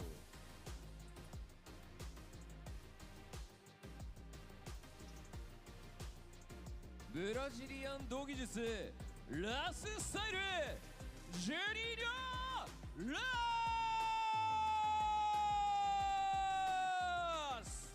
And here he is, the Brazilian. O Juninho tentando fazer cara de mal, mano.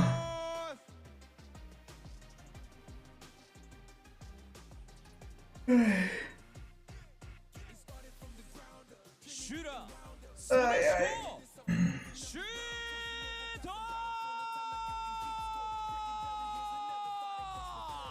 A clear fan favorite here in the auditorium. It's the Asura. It's Judo. Tá, vou fazer o seguinte, eu vou assistir daqui da mesa as partidas do grupo do Juninho. Depois eu vou assistir daqui da minha cama, mano. Existe uma alta chance de eu dormir, mas vou tentar acordar pra ver as partidas do bolado.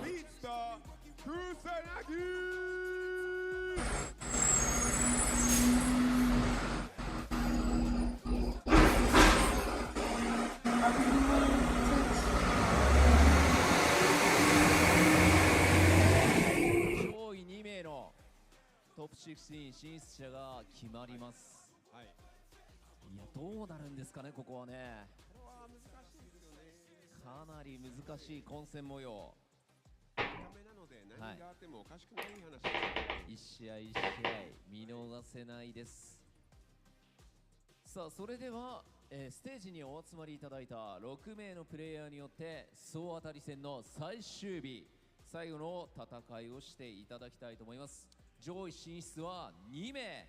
果たして誰になるのか、皆さん大きな拍手をお願いいたします。 These are the 6 members of Group H in battle on the final group stage day here on day 3. There are 6 men here, but only 2 of them can qualify for that top 16 tomorrow. それでは選手の皆さんはスタンバイをお願いいたします。 Alright, all players ready to go on standby, please. Thank you. さあ、そして、この熱い戦いをさらに熱く盛り上げてくれる実況席にお渡ししたいと思います。実況席の皆さん、お願いします。 Alright, and to call the action, we're going to head back over to the desk as these gentlemen get set up on the stage. Take it away, boys. So we have determined 2 names that will be in the top 16 tomorrow, competing for that $1 million prize in Juicy Joe and Xiao Hai. But now we transition over to Group H to find out the next 2 names that will be participating in the knockout stages tomorrow. The action doesn't stop here, it continues. Myself, Jammers, jumping on the mic alongside Sherry, putting in the double shift, the back-to-back. Are they paying you enough? I mean, I would love to get paid double since I'm doing a double shift, you know what I'm saying? But I'll take what I can get, you know? I get the pleasure of commentating with you again. We get to do this nice and easy here. But like we said, we are now talking about Group H. Ladies and gentlemen, these are the combatants. We gave them the intros, we told you the nicknames, but these guys, 4 of them are going to fall by the wayside, and only 2 can emerge. And this group has definitely surprised me over the last 2 days, Sherry. Oh, 100%.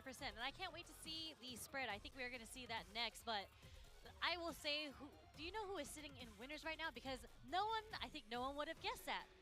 It's Juninho Ross. He has been having a hell of a performance in the past 2 days, but it isn't over yet. And I think he is going to have to play 2 of the titans of this pool if he wants to keep his position in winners. It's going to be Angry Bird and Shuto that he has to play next. But before we get to that match, we actually have Soul and Kusanagi that's going to play first. Yes, I believe we are going to get the line of fixtures coming up for you guys right now. We're just showing you the tally, and a lot of these guys, I hate to say it, on paper they've been underperforming, and 2 names right here, they haven't been performing up to what they need to. The UFA champion, Falcons at Victrix Ambassador Zone, Kusanagi, he's at the bottom of the pile. So he's just going to have to ruin someone's day, man. I've got to say, I was speaking to him in the green room, and he said, Jammers, this game's really hard. I said, I know. That's why I don't play it with you. I said, I'm sitting here up top. And I said, you got to ruin someone else's day. And he's more than capable of doing that. I mean, so these 2 players, I think they both had kind of a rough start because these 2 players are so talented, obviously. That's why they qualified here, right? But I think Kusanagi definitely does not have a strong record right now. And with Soul, he is sitting at 1 and 2. Vamos lá.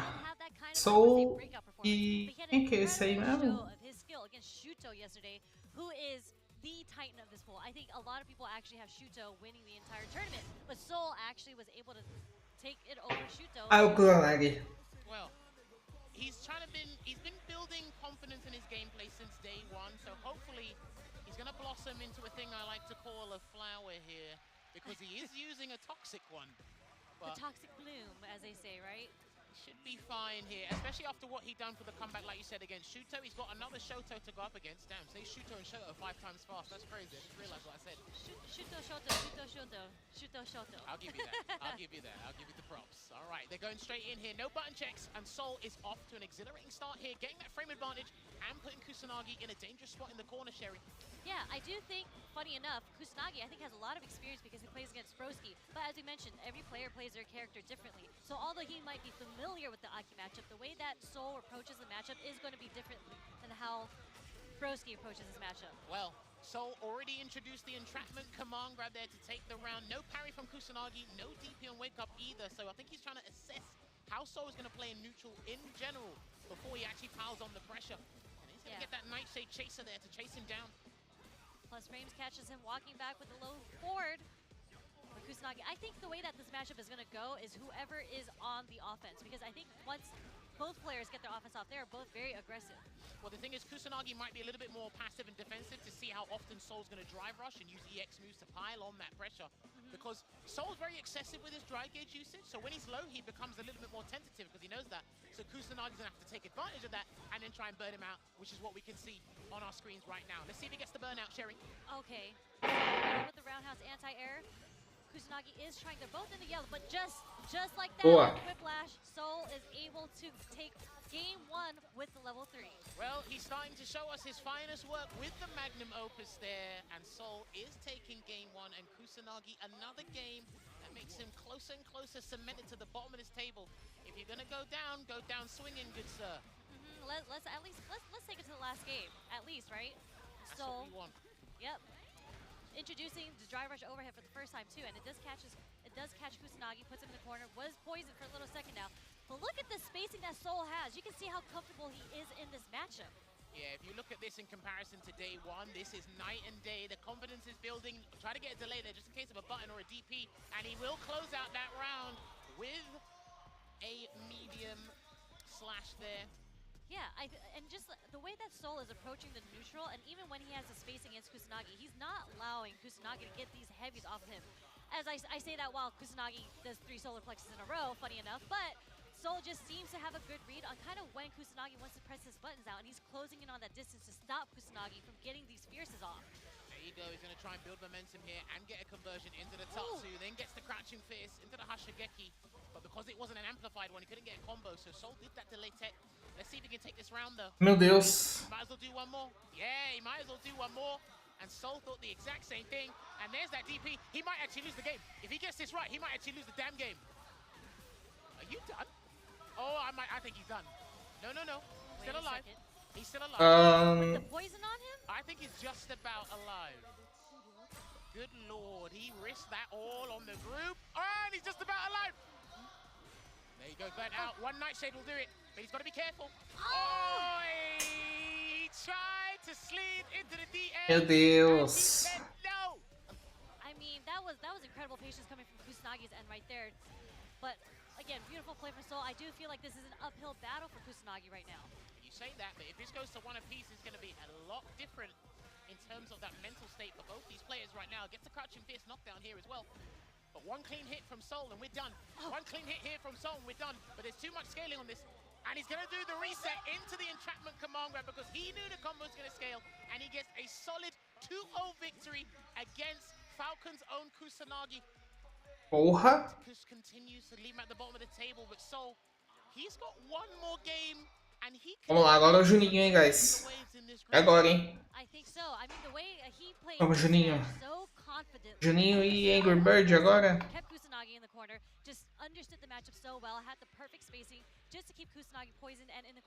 É, Juninho e Angry Bird. And the other thing is, who he's gonna play next is gonna be interesting because it's Angry Birds. That's not happening right now, right? So we're gonna go into replays with Kusanagi first, but we're just gonna see how Soul did not let up against Kusanagi. And I think that kind of puts him in a really, really difficult position because Kusanagi is such a strong player in neutral. My thing is, I think Kusanagi, because he's been in a rock and a hard place, or in between a rock and a hard place about his decision making, he's been second guessing himself. I think Soul snuffed that out because, again, as he moved forward, Kusanagi moved backwards. Yes, he did get a button into Hashigeki here and there, try to apply some pressure, but nothing was kind of mentally rewarding him to gain that momentum and then move forward. Soul just said, look, anything you do, I'm just not scared at this point. And like I said, that gameplay has been going from strength to strength. With day one, that was a very uncharacteristic Soul. Now, this is the Soul we needed on day one. So like I said, if you're going to go down swinging. And one player has applied that to his gameplay. But Kusanagi, I'm not sure. He's got one more game against Lex, so he can just dent Lex's day. That's all I can see, so. I mean, you don't really want to go out 0-5, but you know, you are on the stage. Funny that you bring that up because every group, this was like last year, right? Every group, it's either the bottom placing player went 0-5 or 1-4. So that's a statistic that like has to happen. There are some different groups or different outcomes, like Group A. I think Group H had a different outcome, but most of the groups last year, and we might be seeing one or two of those this year's group stages. It's either 1 win and 4 losses. 0 wins and 5 losses. That's what can happen. Yeah, definitely. And it sucks because Group G, this group, or Group H, sorry, in particular, was kind of defined as one of the death groups. So, you know, we see this Juninho Ross versus Angry Bird. And again, this is such a dominant performance coming in from Juninho Ross. He is, again, the Brazilian Shoto. And I think this is a pool with the most Shotokan characters. And he's found a way to in a way that kind of deters Shotokan play with the fierces because he actually spaces out his crouch strong and the roundhouse very well. I think a lot of his, I don't want to say neutral, but his offense is based on that sequence. And I'm wondering how he's going to apply it to Angry Bird because Angry Bird, I think, is a very, very aggressive offensive player. He's not going to stay grounded to allow you to do that to him. Well, I was talking about this with Yipes and Ringe yesterday. Angry Bird's players some of the best we'll see in Street Fighter 6 because he knows what you want to do when you want to do it. And like you said and pointed it out yesterday, raw dry rush into crouching light punch, Juninho loves that. Space in the calma, Juninho, calma. He loves to do that. He also likes to do his crouching medium punch into drive rush cancel. Nossa senhor. Boa. With drive rush. So we'll see if he decides to shut him down or maybe just allow it to go, make him burn himself out. 100%. And you can see how well they have studied each other. Because this round literally started off with Juninho Ross doing a dry rush and Angry Bird immediately reacting with an ODDP. They have been watching the tape calma. Each other. Isso. Maybe they haven't, but that's going to be a conversion in the flash knuckle across the screen. Boa. To buy him some time to recover some drive gauge. And if you can just play it safe with the sand blast at the moment, he hasn't got anything to worry about. There, but he is buffering. Okay. Nossa, muito bom, Juninho. Muito bom, mano. For Juninho, because if that was a roundhouse that connected, he was done. Yeah, no, that was going to be a Okay. Oi. Damage coming from Angry Bird. Ah, que susto. Again, luckily enough, the stand jab does anti-air. Nice frame sequence, not a frame trap coming from Juninho Ross there. Okay, lovely conversion into the run Shoryuken here. Huh? It's a throw, or we're going to build on this. Okay. Look at that spacing coming from Angry Bird. What? The delayed drive rush too. Like I said, he's very excessive with his drive rush, and it almost feels sometimes that he doesn't burn himself out as much as I would expect him to, with how often he relies on the drive system, you know? Ai, não, Juninho, calma. Play is a bit similar to Noah's. He just doesn't burn out as often. I'm trying to see where he gets his meter build back. By waiting around and applying pressure. Remember, aggressive. Ai, não, caralho, não fica pulando assim de graça, porra. Oh, there's a throw there from Angry Bird. One more should do the trick, but he's not going to overexert himself. Ai, não, mano. Não saiu o level 3 dele. Não. No punish there. Jabs didn't connect to the punish the throw. Okay, sprinkling with a lot of light chains. I wonder if Angry Bird's gonna realize that Juninho was able to sprinkle enough to get the burnout on Angry Bird. If Juninho can get a level 3, this is a good spot for him. Calma, Juninho, não. Nossa. To the charge flash knuckle with a Shoryu rep part. Yeah, he's scratching his head because that's a bad choice, and he's burnt out. And Angry Bird, it's not going to be a freebie, but it's going to be difficult. Ai, não. Would have been the sickest flash knuckle of the tournament, but he's going to get Beleza, beleza. to replenish as much dry gauge as possible here, Sherry. He's still in a tough spot. Tough spot, but he did even out the health just a little bit, and if he's able to keep Angry Bird from not being offensive, he is going to get his meter back. Ai, não. This is going to take it, but it's not enough to kill. Watch out for the DI if he even tries to threaten. Calma, não sobe. But he's just going to do another grab, and that's going to close it out for game 1. Now Juninho, like you Calma, said, Juninho, calma. he's in a very interesting position. If I was him, I'd go for the dub, but losing to Angry Bird is not a bad thing. Why? Because he has a better chance of beating his other opponent. I think so from watching these matches. Wouldn't you want to just win both sets? That's idealistic. Ideally, if he yeah. wins this, yes, but if he loses this, it's not the end of the world. Gotcha. Okay, it's okay to lose to Angry Bird if anything. Jumps out of the corner, but gonna take a punish in general. A nice little meaty Dragon Lash there from Angry Bird, but almost going with a suppressor there. Trying to be a little cheeky with that suppressor. See, Angry Bird has somehow managed to get Juninho out of his comfort zone, not being as belligerent as he was before. Because like I said, Angry Bird knows what you want to do and when you want to do it. His defense is some of the best. Nossa, ele tentou fazer o...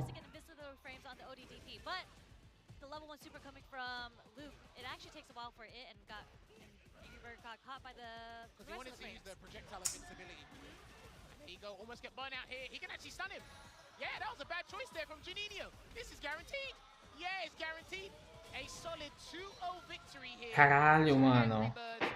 Against Juninho Ross. Again, he's had a great 2 days here, but you do not want to ruin your momentum you've had over the past 2 days in the final day. You have to remember about these group stages in Capcom Cup. It is a Mano, o Juninho deu uma abusada. O Juninho deu uma abusada. in your hands to try and turn it around. If you've had a good start, Deu uma abusada nesse game. because your shadow's not going to leave you. So that's going to be kind of crazy there. But yeah, no, honestly, clinical stuff there from Angry Bird. Yeah, I mean, Angry Bird, he didn't play nervous. He felt it looked like he played very comfortable. He stuck to his game plan. O Juninho caiu pra terceiro, mano. Sorry, for Juninho Ross, I think he did kind of get really, really nervous towards that end because that parry was kind of uncanny. Like, you saw in this particular instance, he recognized that he couldn't DI back, right? So he was ready with the parry. But in the very last round, he didn't have enough meter and tried and actually burnt himself out, leading to the loss against Angry Bird. Here's the thing as well, just to tack on to what you said. Angry Bird is a player who's not afraid to put himself in burnout because of how confident he is. Agora é Kusanagi e You don't want to be in burnout against Angry Bird. Yeah. That's the thing, right? He's got years, I say years of experience, but he's got a lot more experience accumulated in burnout, I feel, or an understanding of burnout over time. And there were some situations where Juninho Ras, he exhausted a lot of options to mentally think he's in the right spot in terms of, right, I've got the advantage, but long term, in terms of the round, it's like, no, Angry Bird can switch this around really easily. Yeah. And you can see it, Juninho Ras scratched his head at one point. He couldn't really find his stride that we've seen in the last 2 days because Angry Bird is very good at shutting down what you need to do. Yeah. And like I said, if we look at the table right now, and this is why I said it's not a bad idea, right? Angry Bird, 3-1. Juninho Ras, 3-1. Shuto, 3-1. This group here, there is a possibility, a very strong possibility of some tiebreakers. But that's down to the players and not us. But the next fixture, Sherry, who we got? Talk to me. We got Kusanagi, who we just saw play against Seoul, and we have Lex, who we haven't seen play today yet. But I think Lex has had a pretty good performance so far, but unfortunately I felt like he's been unable to seal the sets. Like, I don't know what it is. Maybe I don't want to say he's close choking. but no cigar. Exactly, close but no cigar. What a great metaphor or line. Whatever the terminology is for that. No, I think you're right. I think that's been the best way to describe Lex's gameplay today, and we should be able to get the names switched around for you guys, because I promise you I've never seen Lex play Ryu in my life. I would love to see that though. Acho que tá ao contrário. Kusanagi starting it off with a jump fierce from the beginning, and again, we talked about this earlier. Is there, you know, you are from Europe, you are from across the pond. Does Kusanagi play with Akainu all the time? Is that Not his guy all the practice? time, but a fair bit. There's a number of guys that he used to practice against a fair bit. So he is more than comfortable. You can talk about the game with not only just Akainu, but the other French players as well. These guys get in the Discord and chat about this stuff all the time. So this is one of the more comfortable matchups. Statistically speaking, because these guys are 5th and 6th, whatever happens here, I don't think it's going to be a change of results anywhere else. So this is just a game for pride at this point. Pride and a little bit of money. I think wherever you land up in pools, there is like a small, small difference, right? 1500 or 1500 handshake, $1,500 handshake. And just speaking on that, so Lex, you know, he's been in the UK for about a year now. Does he have any review practice? Meu Deus, tá difícil de me segurar aqui. Plays against Ending Walker. Ending Walker, you bump into Kusanagi online. There's other solid Ryu players you can jump in on ranked, but he's been obviously practicing the Bison a lot more. But this is a matchup he should be on paper super comfortable with. Gets that space bazooka knee into the Dragon Suplex. For sure. He can kind of see how Lex is playing way more aggressive now because Kusanagi was burnt out, but Kusanagi lives long enough to get his meter back. Here's the ODTB just to get the pressure off of him. Solar Plexus walks up with the Crouch Fierce, stealing his turn back. Looking good here for Kusanagi, because that's what I mean. He needed something to happen, and then might do the trick. Not bad. And there's the Kind of a checkmate situation. It would have been really messing up Kusanagi to come back in that situation. Well, yeah, I mean, from the jump, it just feels like Kusanagi's just been out of character. He's just been trying to find these little pockets of inspiration just for himself, you know, just to build up on it. Again, but against this group and the characters in this group, it's like, you be reckless, they'll let you know about it. Yeah, 100%. When you're playing on the big stage here against all these pro players, like, you literally have no room to make a mistake because you would rely on the other players to make a mistake too, and that rarely happens. And I do think in this matchup, Ryu needs the Denjin charge to make the fireball a little bit more comfortable, mixing in with the parries as well, but you're not always going to get the perfect parry. And he gets a Hashigeki there, trying to burn down that drive gauge. I was going to say, when Lex played against Angry Bird, I think Angry Bird got all the perfect parries. I know, right? Just how you're feeling on the day. But Lex just sprinkling the neutral with a couple mediums here and there just to stop Kusanagi from trying to approach with the fierce. He's trying to get the stand fish drive rush cancelled, but he's always trying to whip punish. I want him to try and whip punish with a sweep. Yeah. I really want, there's a couple of moves Lex has been whipping, and I want you to build your confidence back by just getting the whip punish. Don't get the max. Just get the sweep, get a knockdown, and we'll build from there. Because you need to tell yourself, I can still do this. Yeah, definitely. And that solar plexus, I think he was trying to do it preemptively early just to catch a heavier button coming from Lex, but unfortunately gets whip punish. Mano, isso tá estranho, mano. Esse placar tá estranho. Parece que tá invertido. And I think sweeps are a great idea. They're a great start, I promise you that. There's a perfect parry there in the crouching leading kick, and he will get a lovely conversion. Into that flash kick there is Lex. Kusanagi, again, is just going on out of the frying pan and into the fire here, and he's going to try and throw him, maybe not. Lex is kind of staying at the safe range right now. What a punish counter. That is -6 on block, I believe, that so back kick. So lovely stand light kick there, but unfortunately to no avail, because the Sonic Hurricane should close out this round and put Cloud9's Lex at match point here. Kusanagi, man, we need to turn this around. We really do. I don't know what it is. He started off the first round with jump fierce and it worked really well for him. Maybe he needs to introduce a bit more jumps. That's kind of how Junior Ross got the upper hand on Lex. A lot of jump heavies. And there's a stand heavy kick there. Couldn't get the cancel from that standing light kick, because I know he's very good at getting that special cancel on the stand light kick into the flash kick. Normally, Lex. Hey, there we go. Mess up the timing. Gets counter hit by the wake up jab. Yeah, so he tried to get the hurt box there that extends on the Sonic Blade, but didn't quite get it. I think Kusanagi's just going to have to throw everything in the kitchen sink at this point. A jump, a DI, something. Talk to me. Maybe just a raw dry rush. He hasn't even introduced that into this match yet. Nah, because if Lex catches out the crouching medium punch, he's finished. Yeah, Okay. And you see, he was trying. Anything he was trying to do from a crouching medium punch, drive rush, cancel. But this is a very good position here for Kusanagi because he's got Lex in burnout. And Lex is in the corner. We're gonna see. Okay, overhead. Wee. And there you go. Gonna get that overhead reset. The French love that as well, right? And when you do a overhead combo, the second hit, it's not scaled. Oh. So because it's hit 100% and Ryu's back fierce is a heavy, it's just massive damage. He's got one of the more damaging overhead combos in the game because of that. Yeah, 100%. Ryu hits like a truck, and there it is. Okay, we're starting to see the perfect parries. We're starting to see the sweeps as a punish. There you go. Throwing out that stand fist with malicious intent. Let's see if we can pile on some throws here, but he's going to try and get Lex another way. Couldn't get the conversion because if that connected, he probably would have been able to close this one out.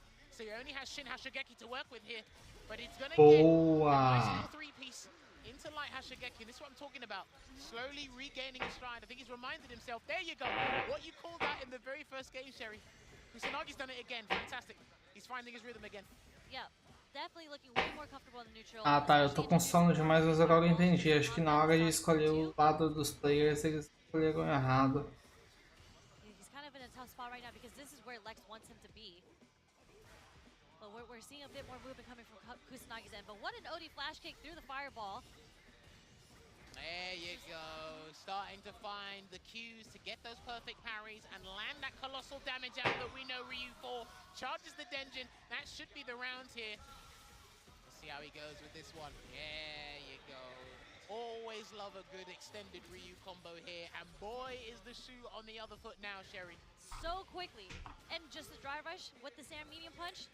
Landing the hit on Lex and looking like a small deficit. It is looking kind of strong for Kusanagi right now.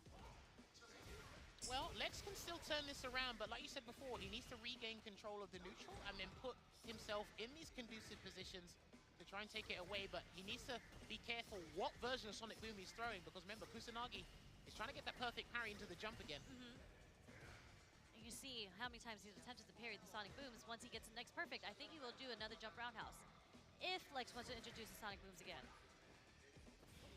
Drive rushes in. Gonna get a throw, build on that, and then good block, but he'll try it again if you're not careful. Big counter hit, conversion. Are we going? Yep, we're dumping all into the level 3. Oh, this is a big choice. This is a very big choice here from Lex. Let's see if Crossfire Somersault takes us to the final round, and it will do so. Very good.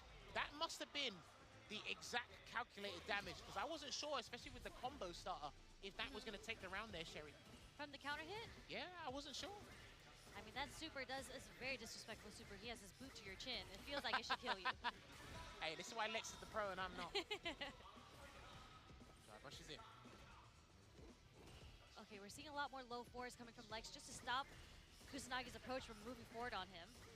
Well, I think Lex is going to have to try and do a drive rush at some point. Yeah, there you go. Switch it up. It's because he was doing the Sonic Booms too much, and he's like, okay, let me just confirm you're trying to look for that perfect parry timer. But like we said, keep changing up the Sonic Boom speeds to throw off Kusanagi's game. There. Okay, recovered enough, but gets clipped by the Fierce again. This is where Kusanagi shines. He's going to burn Lex out. Not quite. He's going to replenish his own drive game. Right. Don't worry. Don't worry. I got you. I got you. The names are switched. I got confused. My bad. Okay. Nice bait on the parry there. There's a bait, crouching fierce anti-air. Right, someone's gonna have to do a Hail Mary here. Solid puncher is activated. There's the drive reversal to force the burnout here. Kusanagi has got nothing in the tank, so this might be a checkmate situation. And there's the sun, and that is gonna be the end of Kusanagi's journey here in Capcom Cup, because that was his only game of the day. And unfortunately, not the performance he wanted, not the performance the fans of Kusanagi wanted there. But Lex, he's being the Lexecutioner and taking down a name in Group H. Definitely, definitely. Sorry, the names caught me confused a little bit, but you know, Jammers was there to save me. He had the recognition on who was where, what with drive meter, but yes. Unfortunately, that burnout situation in the very last round was the worst position you could possibly be in against Lex with his level 2 out and you sitting Ah, on the Juninho e chuto agora. from Meu so Deus, eu tô long com ago. muito som. Well, here's Early the in the thing. When round. you Vou activate cantar, level 2, gente. you got two choices to make. Do you want Guile to do the flurry of sonic booms and push you away into a good situation for him, or do you want to drive reversal him away, creates a very similar distance, and then he'll just do the same stuff that he was planning to do anyway. So you're just delaying the inevitable at this point. But Vou ver a partida do Juninho e o resto eu vou deitar ali pra deixar o stream aberto. But slowly but surely coming back in the stride. I think you did highlight this in the second game, those perfect parry timings. We started to see that resurgence of confidence with the perfect parry into the jumping attacks. And then he wasn't trying to get the jumps because sometimes he'd mix it between perfect parry sweep, perfect parry jump. But then we got how accurate Lex's spacing was because then he just moved it. And then it was just like light boom, medium boom, boom, and then we never really saw a perfect parry again into the same thing we saw in game 2. So really got to give these guys their credit for the adaptation, not only just in terms of how they can punish things, but their spatial awareness as well. Exactly. And as you mentioned, there was a point where Lex got a little, I don't want to say too comfortable, but to stop the predictability on when he wanted to do the booms, he had to drive rush in just to close in the distance. Yes. And right when you had said that, Lex went ahead and did that. Now, honestly, well played to both those two there. We are going to take a look at an updated table results here for Group H in just a second. So yes, 0-5 for Kusanagi, unfortunately, and that was his last game here at Capcom Cup. So he can enjoy the rest of his time here in Japan. We wish you well, and obviously, of course, I cannot wait to see the future of his journey with it just Team started. Falcons. So it's going to be looking good there. Everybody else, though, 3 players at 3-1. Lex 2 and 3. So Lex is going to play. No, I don't think Lex is done. So the other 4 remaining players, Sol can mess up Angry Birds Day. Juninho, Ras, and Shuto. So this is the game we need to watch. This is the vital one because this game right here, this might actually determine who gets out at the top spot. This might actually determine it. We will see here, 2nd and 3rd place. This is just a hypothetical, of course, because Sol does have to play Angry Bird. Angry Bird's going to be, he's going to be more focused on this than his game at the moment anyway. Because this is going to determine whether or not he makes it out in winners or losers. Now, this is what I was saying about before when Juninho lost to Angry Bird. It's like, that's not idealistically what we want, but it's fine because this is the game you want to win. Yes, you need to win. Well, right now, he's off to a poor start here, but good raw drive rush punish into the stand, light punch there from Shuto. So I'm hoping Juninho Ras doesn't play super reckless because, like you said, he's gone up against the titans of this group, and these guys don't blink twice when it comes to punishing things. Not at all. Yep, and that was a nerf that was introduced before just so you can't escape, but nice block coming from Shuto. Lots of damage, especially with the Adamant Flame starter. Okay. That was checkmate. And there you go. He's going to get the Ocho throw. And this is my concern about Juninho Ras because the 2 people that can exploit his bad habits, he's had to fight them today. Yep. Because if you put yourself in burnout prematurely, well, listen, they're some of the best in the world. They'll show you why it's not a good idea. So he's going to have to rethink his drive gauge management here, Sherry.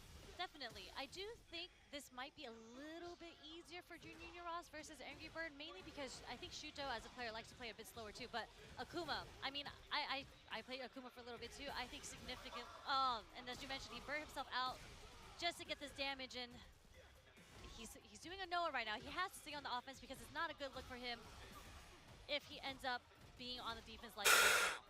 Well, that should have been a cross-cut DP, but he's not going to do the Sip of Calamity yet because Shuto wants to get rid of him.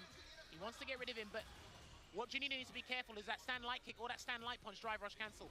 Please do not whiff a button because he's waiting for it. Yeah. Oh, instead of Shuto word. who whiffs the button into the level 3, what? That's going to be fine. That's completely fine. Don't worry about it. You know what? We don't have to be optimal. It's whatever ends the round, and that was enough to end the round. Well, he's going to be at a temporary disadvantage, as I like to call it, because he had to exhaust his super gauge here, and because he's been going into burnout quite frequently to suspend his own drive gauge, Shuto has identified that. He's been put in a bad spot. There's one grab. Let's see if he comes in again. I mean, this is, again, this is what I can appreciate, the homework that is done against these players, because Shuto literally started the round with walk back, just in case, I think, if Juninho wanted to do the dry rush crouch jab. Made a whiff, the perfect parry coming in from Juninho Ras is able to get the offense started on Shuto. Backs away here again. These guys got to be very careful. Can't whiff another button, Juninho Ras, or he's going to lose the game. If you whiff a button, you're going to lose the game. There's the throw. He knows it as well. Perfect parries through the Sandblaster as well. Shuto hasn't really used a Demon Flip yet either. Again. Oh, there it is. He's on the guillotine, but... No punish on the Sandblast recovery there. Careful. Recovered in time. Careful. Yeah, backing away. Just giving Juninho Ras some false intelligence. I think he can play some neutral. Okay. Oh, that could have been it. That was a drive rush cancel. There's the anti-air. And that is going to be the game. It's going to be scaled, but I don't think it matters. No, not at all. Oh! Wait. That Yo! does matter. Wow. Okay. And that's going to be the round anyway, because the chip sequence into the Adamant Flame does it. So yes, if Akuma, I believe, there's a couple of characters where if they do an anti-air at the start of the combo, the next hit will scale to like 80-70%. Got it. So I wasn't quite sure there, but then of course, what was interesting was the fact that Juninho decided to jump there as if he hasn't been anti-aired several times before that. It's true, but Juninho Ras is the jump god to me. That's how he did so well against Lex and all the other matchups he's played up so far against Soul. It was a lot of jump fierces, a lot of jump heavies that click because he does have that good timing. And honestly, that DP coming from Shuto after trying to play the neutral on the ground, I don't want to say I'm surprised, but that was an incredible DP coming in from Shuto as an anti-air. Well, it was good confidence as well because the super turns from like an 8-frame super to a 2-frame super if you connect from a DP. That's why he gets the cinematic here. Yeah. But off to another exhilarating start here is Shuto, and there is the throw bait. Juninho can't afford to do another throw tech. I don't think he can DP either. Yeah, he can't. No way. That was an expensive, safe way to get out of the corner, but... Okay. Trying to find a way to do offense here, but he is spending a lot of meter on the drive rushes. They're not connecting, so he's not getting a lot of mileage using his drive meter. Sandblast at the moment, watch out for the perfect parry. Yeah, watch out for the perfect parry. He's not gonna get the kill. Oh, this is huge. This is massive, and he squandered the opportunity. Oh, Juninho, he squandered the opportunity. What is going on? Tried to be a little too optimal there with the back roundhouse. Just stand fierce or crouch fierce. Don't make life hard. It's hard enough as it is. DI. Okay. Nice parry there. Don't burn yourself out, please no. Oh, and he walked into a very up-close Hadouken there from Shuto, and he's looking to book his place into the top 16, because this result will help him, hypothetically speaking, at this point anyway. Yeah, that parry worked out really well in Juninho Ras' favor. Terrible. Yeah, that was not a well-spaced roundhouse coming from Juninho Ras. Oh, that was to get awful. Punished. Hang on a minute here.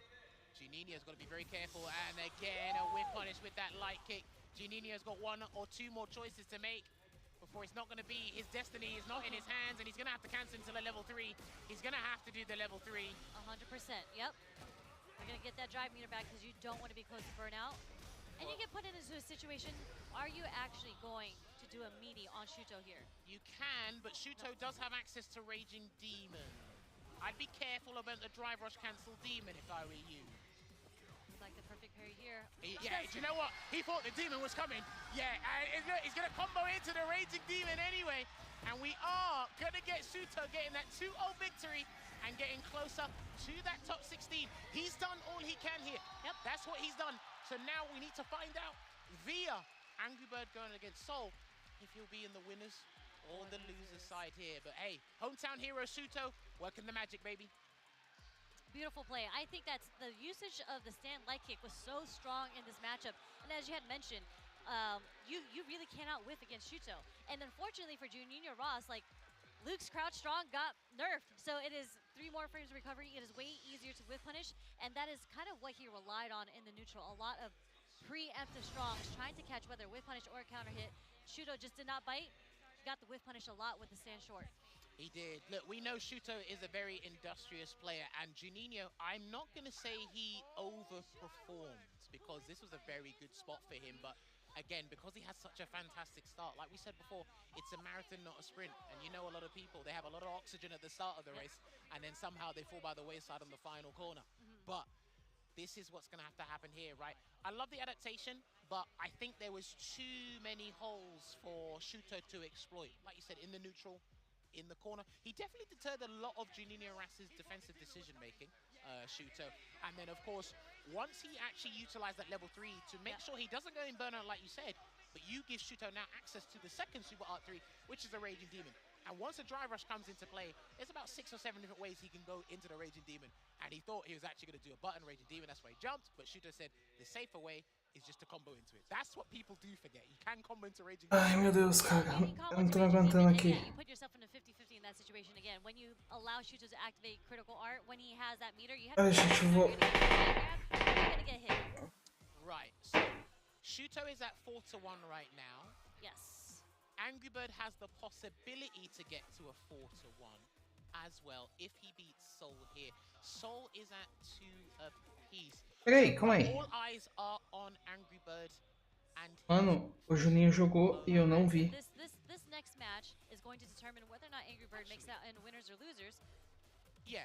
Because if he wins, it's still tied, I think, with Shuto, but hoje he'll perdeu pro Shuto. have the plus round advantage. If he gets, yes. if Angry Bird gets a 2 Putz, mano, eu acho que não vai dar pra passar. The 2-1 we'll have to double check with our production team because they did say there's a couple of mathematical theories that can pan out here. But hey, I can see the score. My math isn't as quick as it Mas eu used vou to be, you know? eu vou assistir dali. Ela vai continuar. Areas of life. I should be an expert at math. Should. I should. So should I, but here we are. All right, these guys are doing a button check just at the moment here. And again, Angry Bird, I cannot eulogize this man enough. What he has done, what he has accomplished. He has the opportunity to become closer to accomplishing something new in only the second competitive year of Street Fighter 6. But again, Soul, the guys mentioned it, the host mentioned it at the start, 19 years of age, playing on one of the biggest stages he'll ever probably get in his video game career. Playing so confidently, because again, I think it was a slow start for Soul. But once he had that performance against Shuto, he's been cooking. Like the way that he played against Consistente, cooking. And again, another Shoto. Here's the thing, he's got to be careful because Angry Bird likes to play Broly a lot, religiously, online, whenever they get together at events, offline as well. So he's actually well versed in this matchup. He actually mixes between Ken and the Kuma, but he said in this environment today, it will strictly be the Ken. I think it makes a bit more sense when I did talk to other players on, you know, whether or not you would play Kuma in this matchup, because I was talking about, you know, the recap from Shuto versus Soul. And I do think Ken is a better pick because he also has more health, generally speaking, and Aki does a lot of damage, especially when you are poisoned. There's a drive reversal there against the EX Cruel Fate just to keep the positional advantage there for Angry Bird, and that should be good damage here for Angry Bird. Yeah, and we watched the earlier matches when Soul was playing. When he was playing against Juninho Ross, he actually struggles against being rushed down. And I think that is a style that works very, very well for Angry Bird. So if he's able to keep the offense on, I don't think Soul's going to have a chance. Well, what's happening I'm noticing right now is he's disciplined on defense to not tech when Angry Birds initiate offense, but where his throws are whiffing is where he needs the throw to kind of turn things around, and Angry Birds punishing him for that. So Soul's got to be very careful because Aki is still susceptible to throws, and we're about to be shown that right now on defense. Yeah. As every character in this game. But what a crouch short from Soul. Just a counter hit, built some space between himself and Angry Bird. Okay, side switch. We are going to get full damage combo. I'm not sure about this, but I know he's Untainted Talents to drop the puddle around so it can stay around a little bit longer. Yeah. Get that burnout here. Let's see if Angry Bird is actually going to do a Hail Mary level 3 or convert into it somehow, because Angry Bird is very difficult to stun when he's in burnout. Okay, Soul so ready with the anti-air, but look at all the poison just slowly depleting his health. Stuck in the corner. That should be the round. Yep, into the level 1. There you go, gonna have to spend it. Deadly implication, doing the work here, exhausting the options. Now this is a character where it's like you squeeze every bit of damage out because the reward is there. And like you said, the Toxic Blossom tacking on the poison there, it helps substantially. And he did have to spend 3 bars just to get that, but we do see Soul, he was able to build another super bar. Hey, sometimes what you do, because long combos help with super meter build, so if you have to do that and help build the bar for the next round, it's a good investment. Good interruption there. Okay, this is kind of where Aki shines, right? When you have your opponent in burnout, there's a lot of plus frames coming your way. Yeah, but Angry Bird's experiencing this situation, and again, you block, he's gonna get his complete recovery there on the drive gauge. DI, this is huge. This is massive here for Soul if he can take this game 1. You go for the safe jump? No. I think he should have gone for a safe jump there. He hasn't tested Angry Bird yet, Sherry. I think he messed up the timing there actually, and actually gets back there into the corner, but it's not too bad. Watch out for run short Yukin. Oh wait, he's gonna burn him out. Yeah. He will burn him out. Good spot So here, but smart. again, please be careful of run short Yukin or anything. Wait. Okay. He hasn't got any, he's only got level 1, and that's not gonna work, yeah? He got overwhelmed. Yeah. He got overwhelmed, and because he wanted to actually force the burnout with that Super Art 2 before, you think Angry Bird is not gonna be as belligerent as can be to get right back into the dogfight there and try and take that. That was such a close game 1 there. That really was, I think it's Angry Bird who went to character select just to take a break. But I actually think Soul, that was such a smart level 2. Unfortunately, he just couldn't get, like, Angry Bird was not deterred from getting in, because a lot of players, when you're poisoned, you kind of do want to back off. But Angry Bird was like, no, I am in there. He is going in there and started doing a whole bunch of Jin Rise just to apply the pressure and snuck in that Dragon Lash just to steal his plus frames back. Well, here's the thing as well. You have to understand that it's very easy to close the distance between you and an opponent this game. So utilizing that level 2 to force a burnout, it's good on the surface. That was a very big decision that led to him losing the game. That was actually a big catalyst towards that. So. Yeah, it was a catalyst, but I think it was just, he just wanted to even himself out with his own burnout as well. Yeah, but I'm saying he just didn't look beneath the surface because he wanted the burnout, right? You have to understand, looking long-term, Angry Bird had the resources, but... Right, let's see what happens here. Wow, okay, gets right back in there, misses the shin kick from the Jinrai. Okay, Soul fighting his way out of the corner right now. Nice cancel, did have to use some drive meter to get out of the corner and escape. Okay, Dragon Lash there for the side switch. There's the throw. He can get another throw in there if he wants to, but he's trying to get into tech. He's not teching, dude. No bite on the shimmy. Does get caught by the OD poison ball, whatever it's called. Okay, escapes.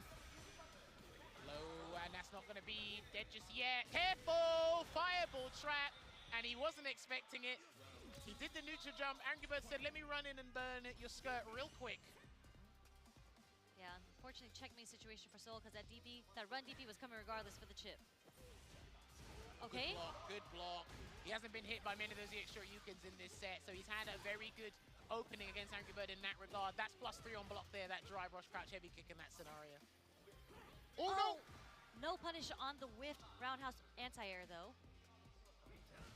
They feeling each other out. There you go. That stand short, the DI was so far away. Enough to connect in the corner though and get the wall splat. Hey man, it's one of Angry Bird's signature techniques, especially in the heat of the moment in a set like this, and he's gonna build on this. What is Soul gonna do? Is he gonna backdash or do a drive reversal? Oh, he just waits again! Oh, brother! And that's gonna be it. Angry Bird is going to take the victory, a solid 2-0, which means he should be top of the group and get into winner's side top 16 for tomorrow there. My man doing the business, because remember, he was in the death group last year. Yep. I believe he didn't make it out. So this is a big improvement here for our Evolution 2023 champion. One step closer to that $1 million prize there. Unlucky to Soul. Very, very valiant effort here, but it was just a tough one, especially as that was your last game. Yeah, that was your last game, but I mean, Soul was playing so well. There's just very, very small crucial mistakes that led him to lose the round. But again, this is first time on the big stage. Huge shout outs to Soul. I mean, he was playing out of his mind, so kudos to him. Unfortunately, he is definitely out, and that, again, like you mentioned, Angry Bird is going to make it out in winners. Yes, indeed. So yeah, had a very good start.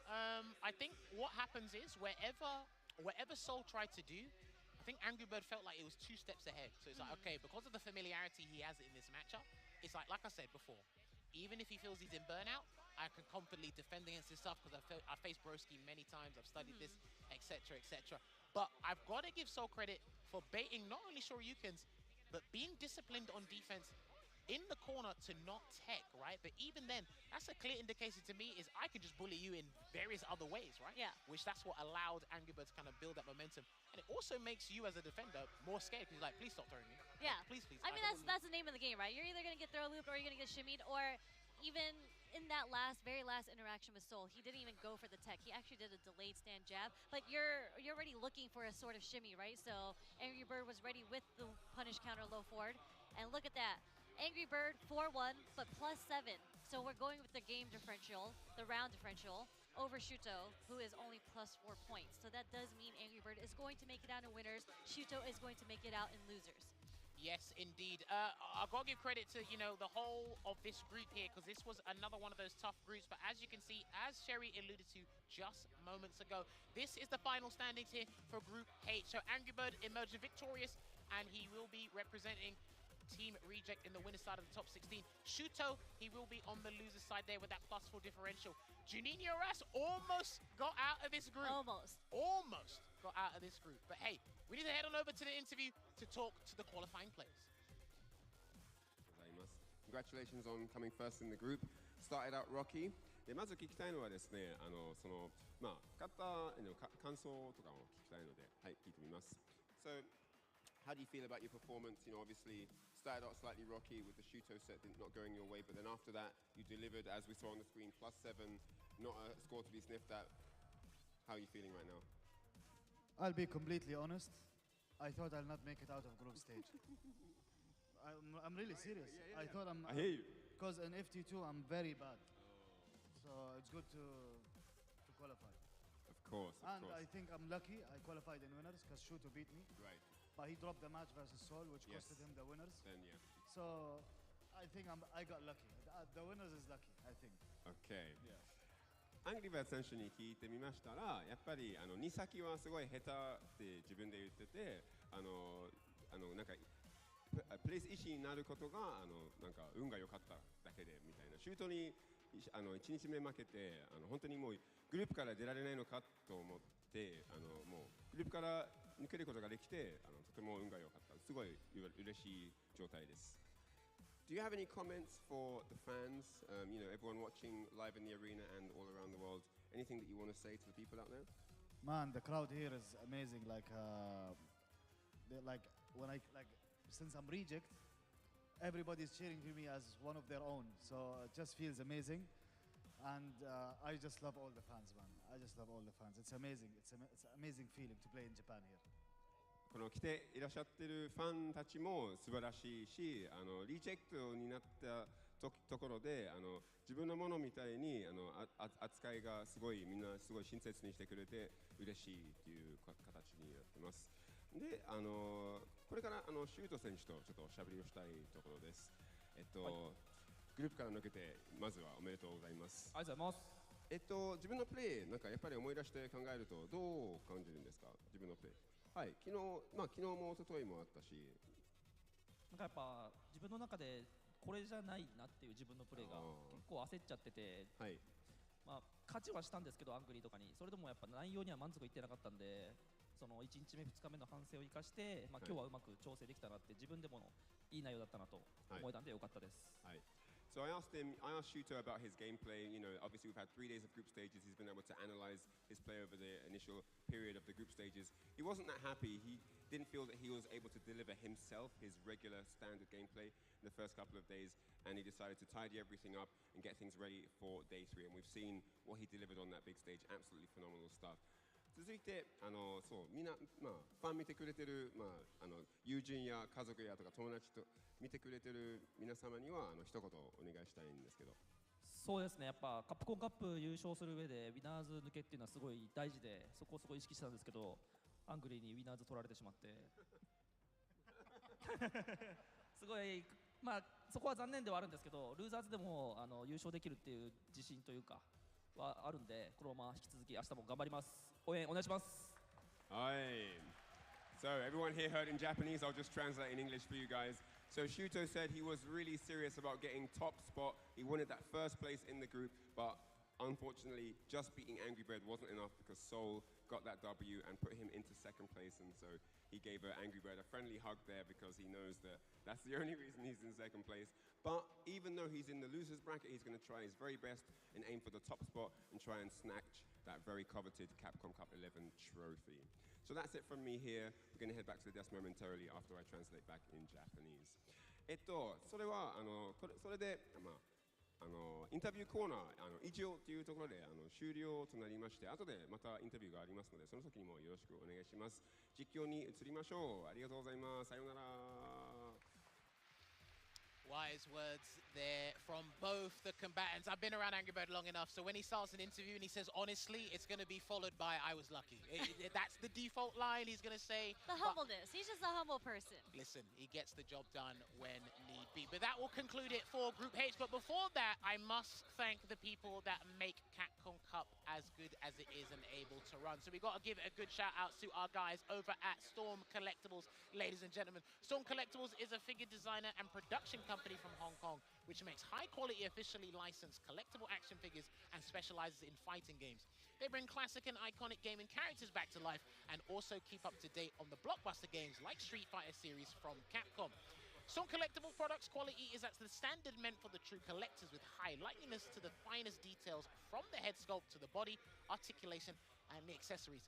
So you can go and check out the Street Fighter character figurines on their website, which you can see on the screen there, www.stormco.com.hk. Do not forget that .hk at the end there. There's a bunch of upcoming products you can see on screen there. Big thank you to one of our sponsors in Storm Collectibles. Yes, beautiful. I want one of their, they need to make a Sea Viper collectible. Just saying.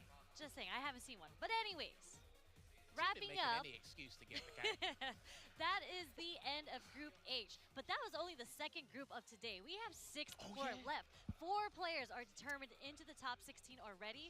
And if I'm doing my math right, we have 12 players left that need to be determined. So make sure you do not go anywhere because you do not want to miss this action. There is so much good Street Fighter coming.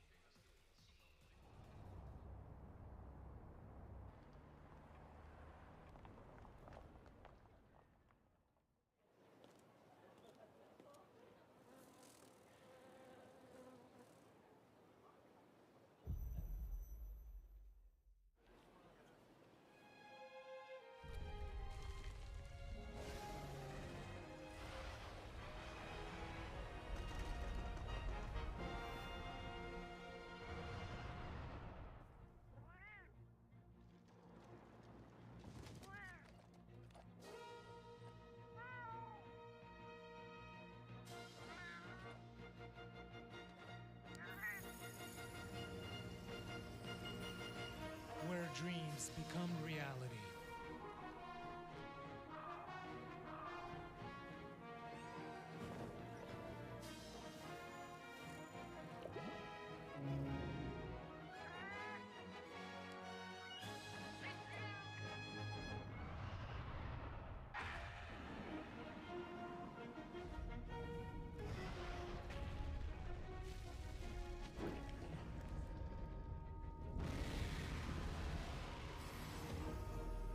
Monster Hunter Bridge.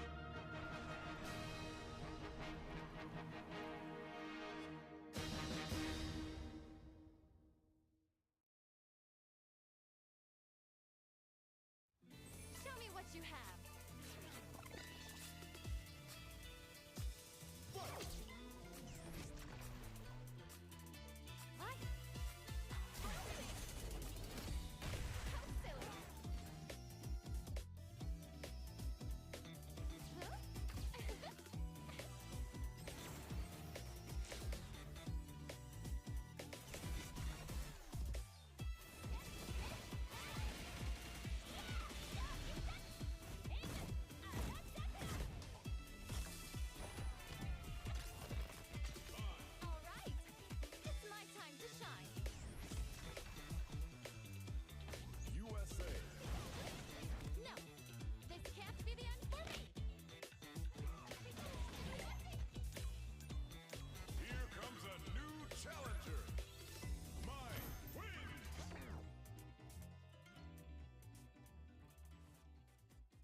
カプコン入ってる。カプコンカップあれ？オンになってるよ。はい。カプコンカップ11。ここからはグループ A の模様をお届けしてまいります。Alright, moving on with day 3, it is time to introduce Group A. それではグループ A プレイヤー入場です。 It's time for the player entrances. まずはノルウェーの海賊フェノム The king of Norway, it's the Moose, Phenom!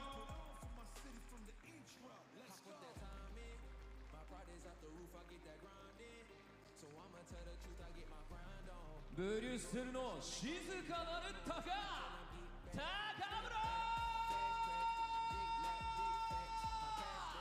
All the way from Belgium, it's the Hawk, Takamura!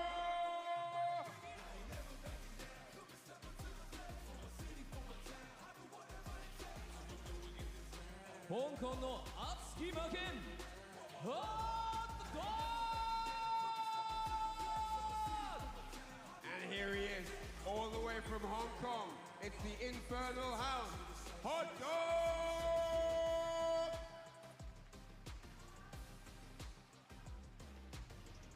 ベネズエラの救世主サルバトーレ The man who's never to be underestimated, it's the savior of Venezuela, Salvatore!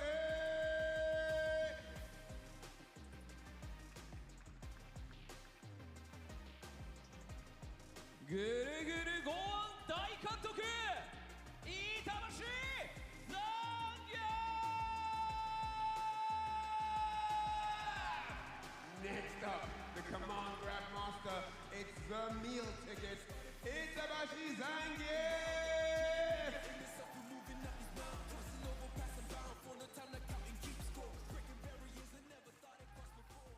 C アルファバー Representing FlyQuest, it's the Evolution World Champion, none other than the Alpha Pong! .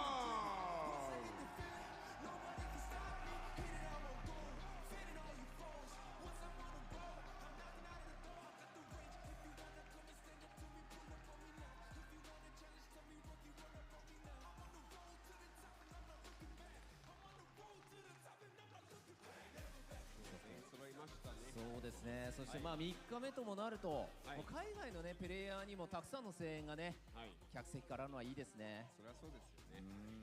からですよ、3日目も最後の予選で、そうこれから明日にね、トップ16はやっぱりここまで来るは行きたいですよね。行きたいけど厳しい。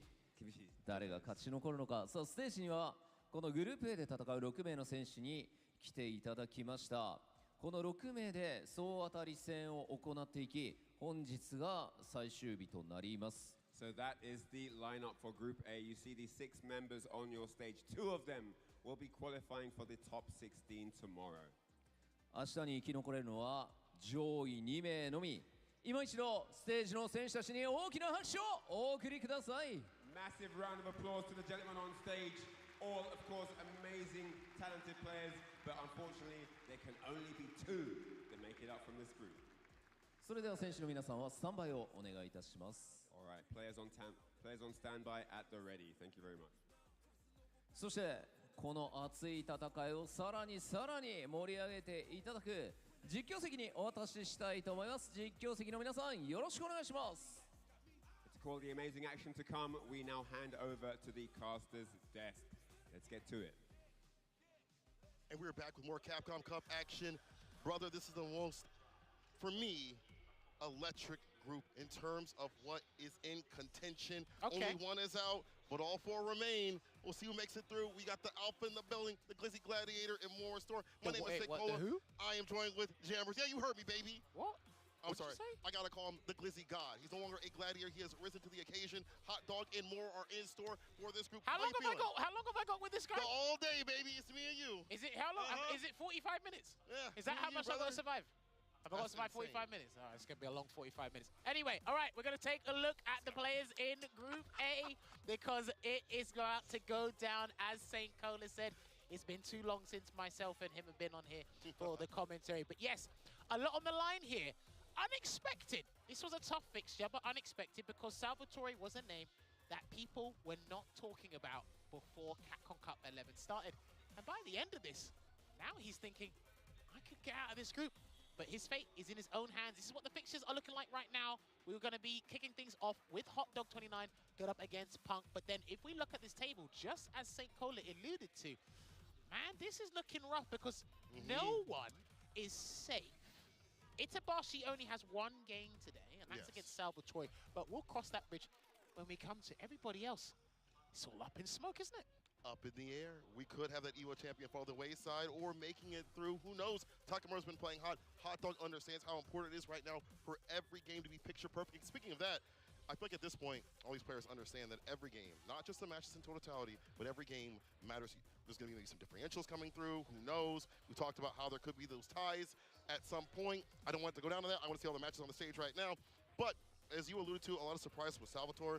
Also, let's go to that first match. So let's actually talk about Hot Dog and Punk.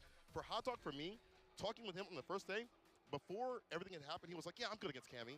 Then he got cooked, smoked, seared, and served up. Now, he's like, okay, this is a difficult matchup. Maybe this does kind of suck. So I want to see a different sort of anti-air sort of situation. He mentioned that he wasn't going for air-to-airs that much. Crouch Fierce wasn't coming out enough. Obviously hard against Cammy, but you have to have more anti-airs than Psycho Crusher. And maybe we could see the DJ possibly. That is a good pick on paper. He can do it, but I think for me, just to summarize it real quick, I think Hot Dog's own strategies have let him down.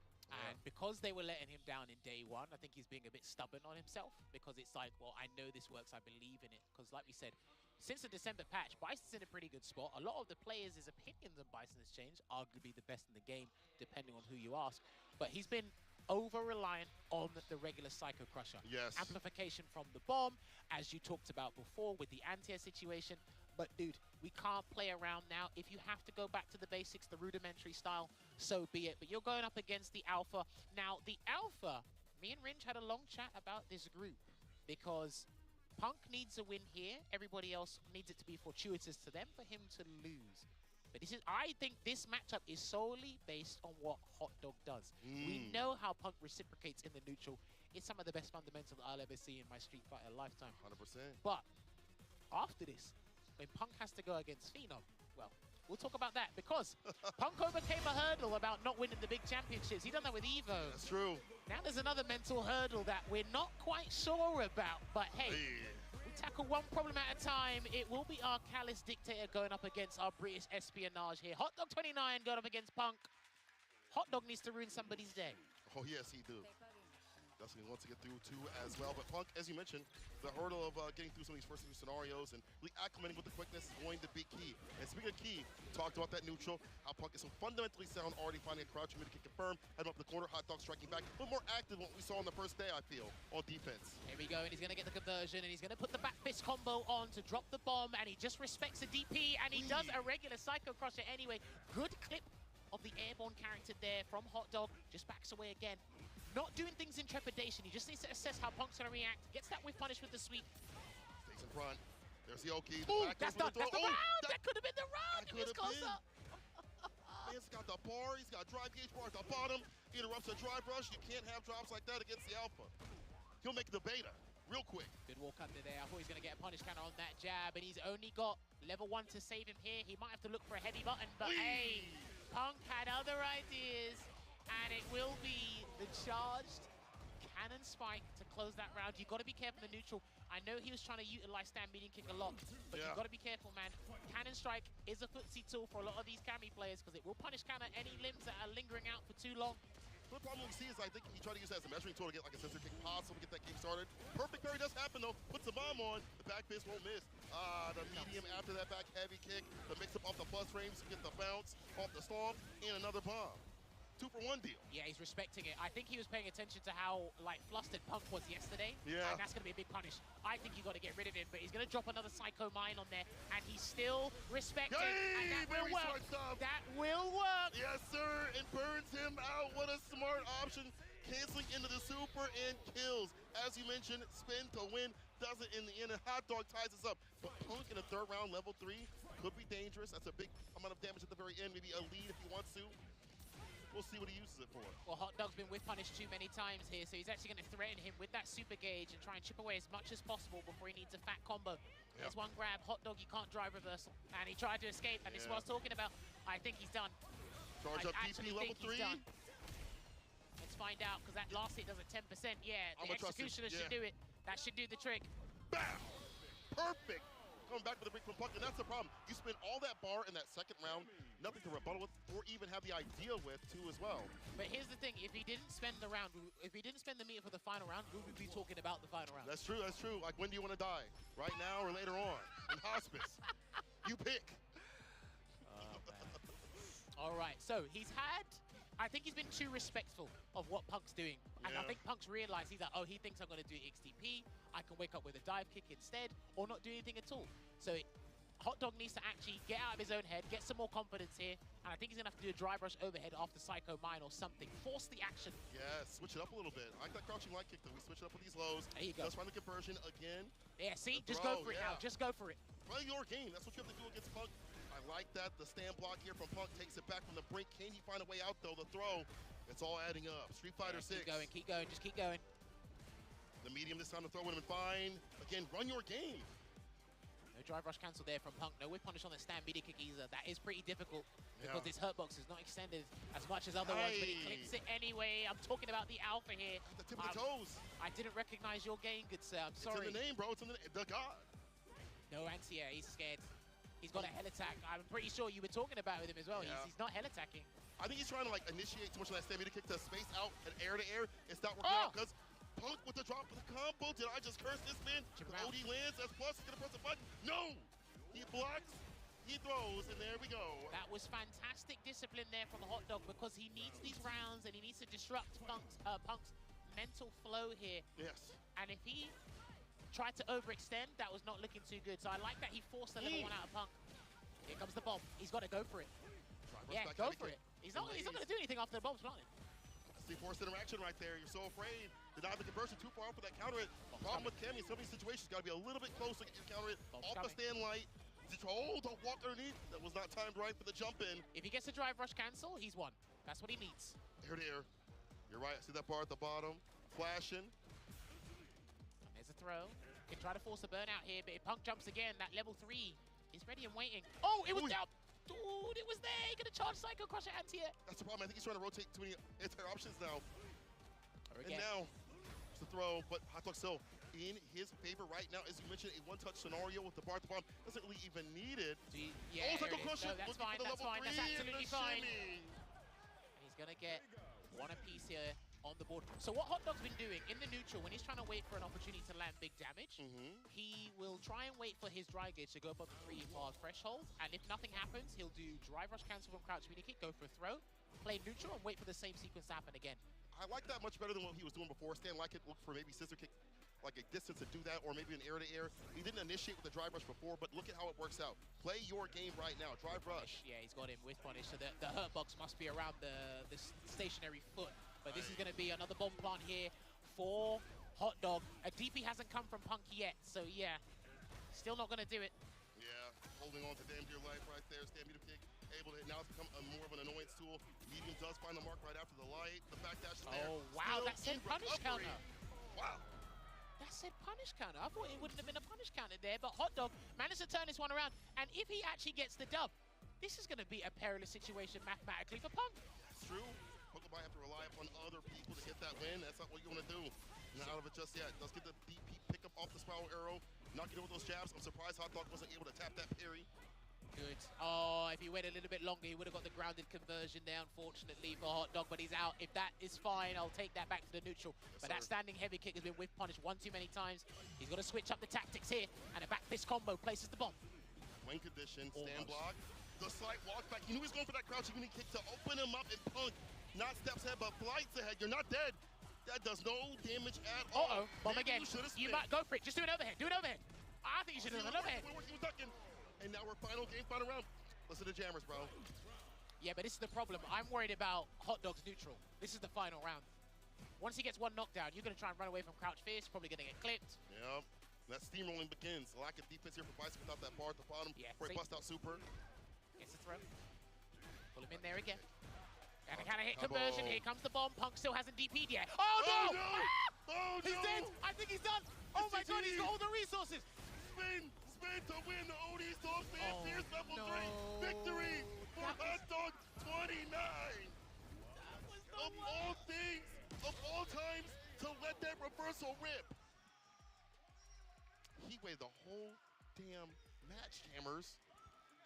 Damn, what a turnaround there from Hot Dog. And do you know what? I was just worried.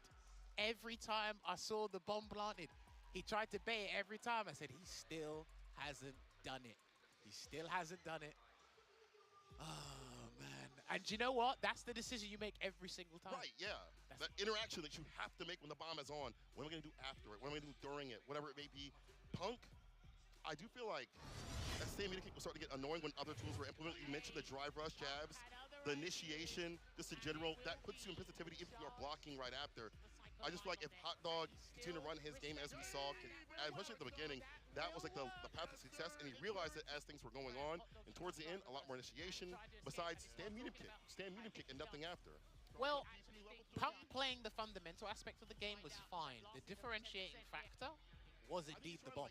Yep. It's how do you play around the bomb. He actually played around it really well. But again, like I said, Hot Dog was a little bit too respectful. Then when he started to come out of his shell and be a little bit more confident, a little bit more aggressive, we started to actually see Punk go toe for toe and dance with him. Right. And like I said, he hasn't DP'd yet. He hasn't DP'd yet. And then think about it, right?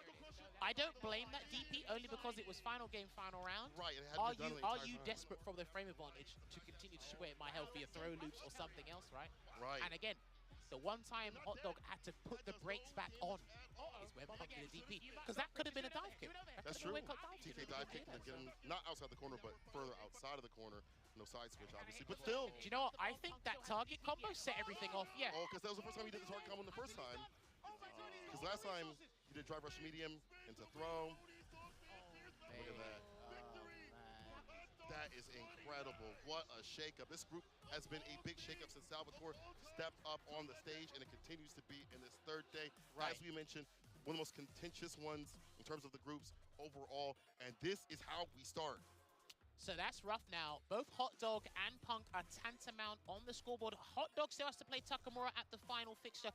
Yes. Punk still has to play Phenom. And like I said, myself and Ringe, we had a long discussion.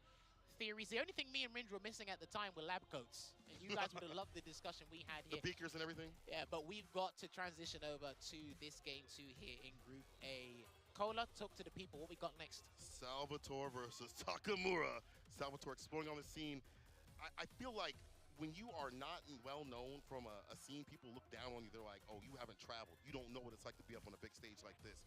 And Salvatore did not miss on his first day. Taking down Punk is a resounding start. Had been watching Punk, emboldened by Punk, and now is giving that same sort of energy out here. In the reverse, though, we see Takamura starting to get a hold of what to do with some of the neutral decisions. Versus Punk, he had some great moments. The tap parry, knew what to do with some of these ranges, but unfortunately couldn't close it out.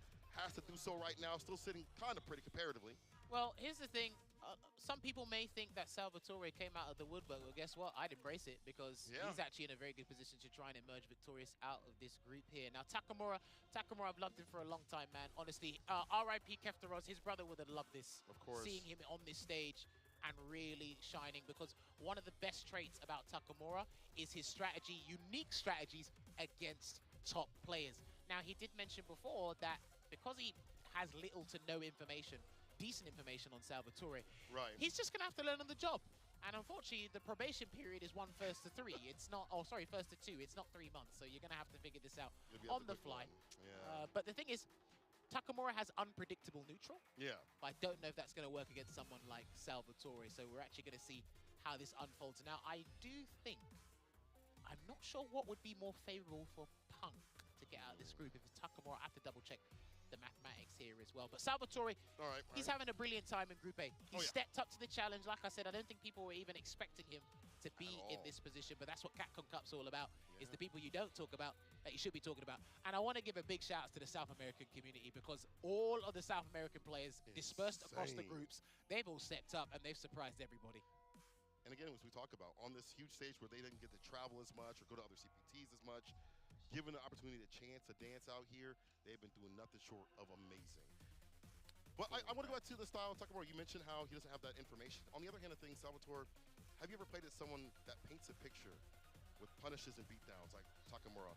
Remember, Takamura, he doesn't really lab out too many things. He finds things on the fly. That sort of game plan, that sort of game style could work out in a first or two. Here's the thing, he's not afraid to try out very vital things for his playstyle on the front line. That's the best way to describe it here. But hey, this is something he can't do because he's in second place while Salvatore is in first place. So if he wants to gun for that top spot, he might need to play textbook just a little bit before things unfold and we can write the middle and the ending of this story. Aye, ODDP, it's a drive rush. Takamura with less bar right now, looking for the toe tap right after. Perfectly spaced out these close range fireballs. Harder for him to react with the spin knuckle and try to get the dive kick. A little bit of back spacing right there for Takamura for that fireball to land. Well, Salvatore does like using that dive kick on defense in neutral as well, so Takamura is very, calculated with his buttons and spacing. I think he can actually get Salvatore to get hit by a fireball in the air like we did before. Or he might be able to show you can at some point. Oh, you're right, yeah. Could be an anti-air. Maybe. Nasty pickup incoming. Salvatore has him up in the corner. Nothing after the jab. It's Takamura with the thunder right after, though. Aye. Jab and the DP push him to the skies and drop that thing.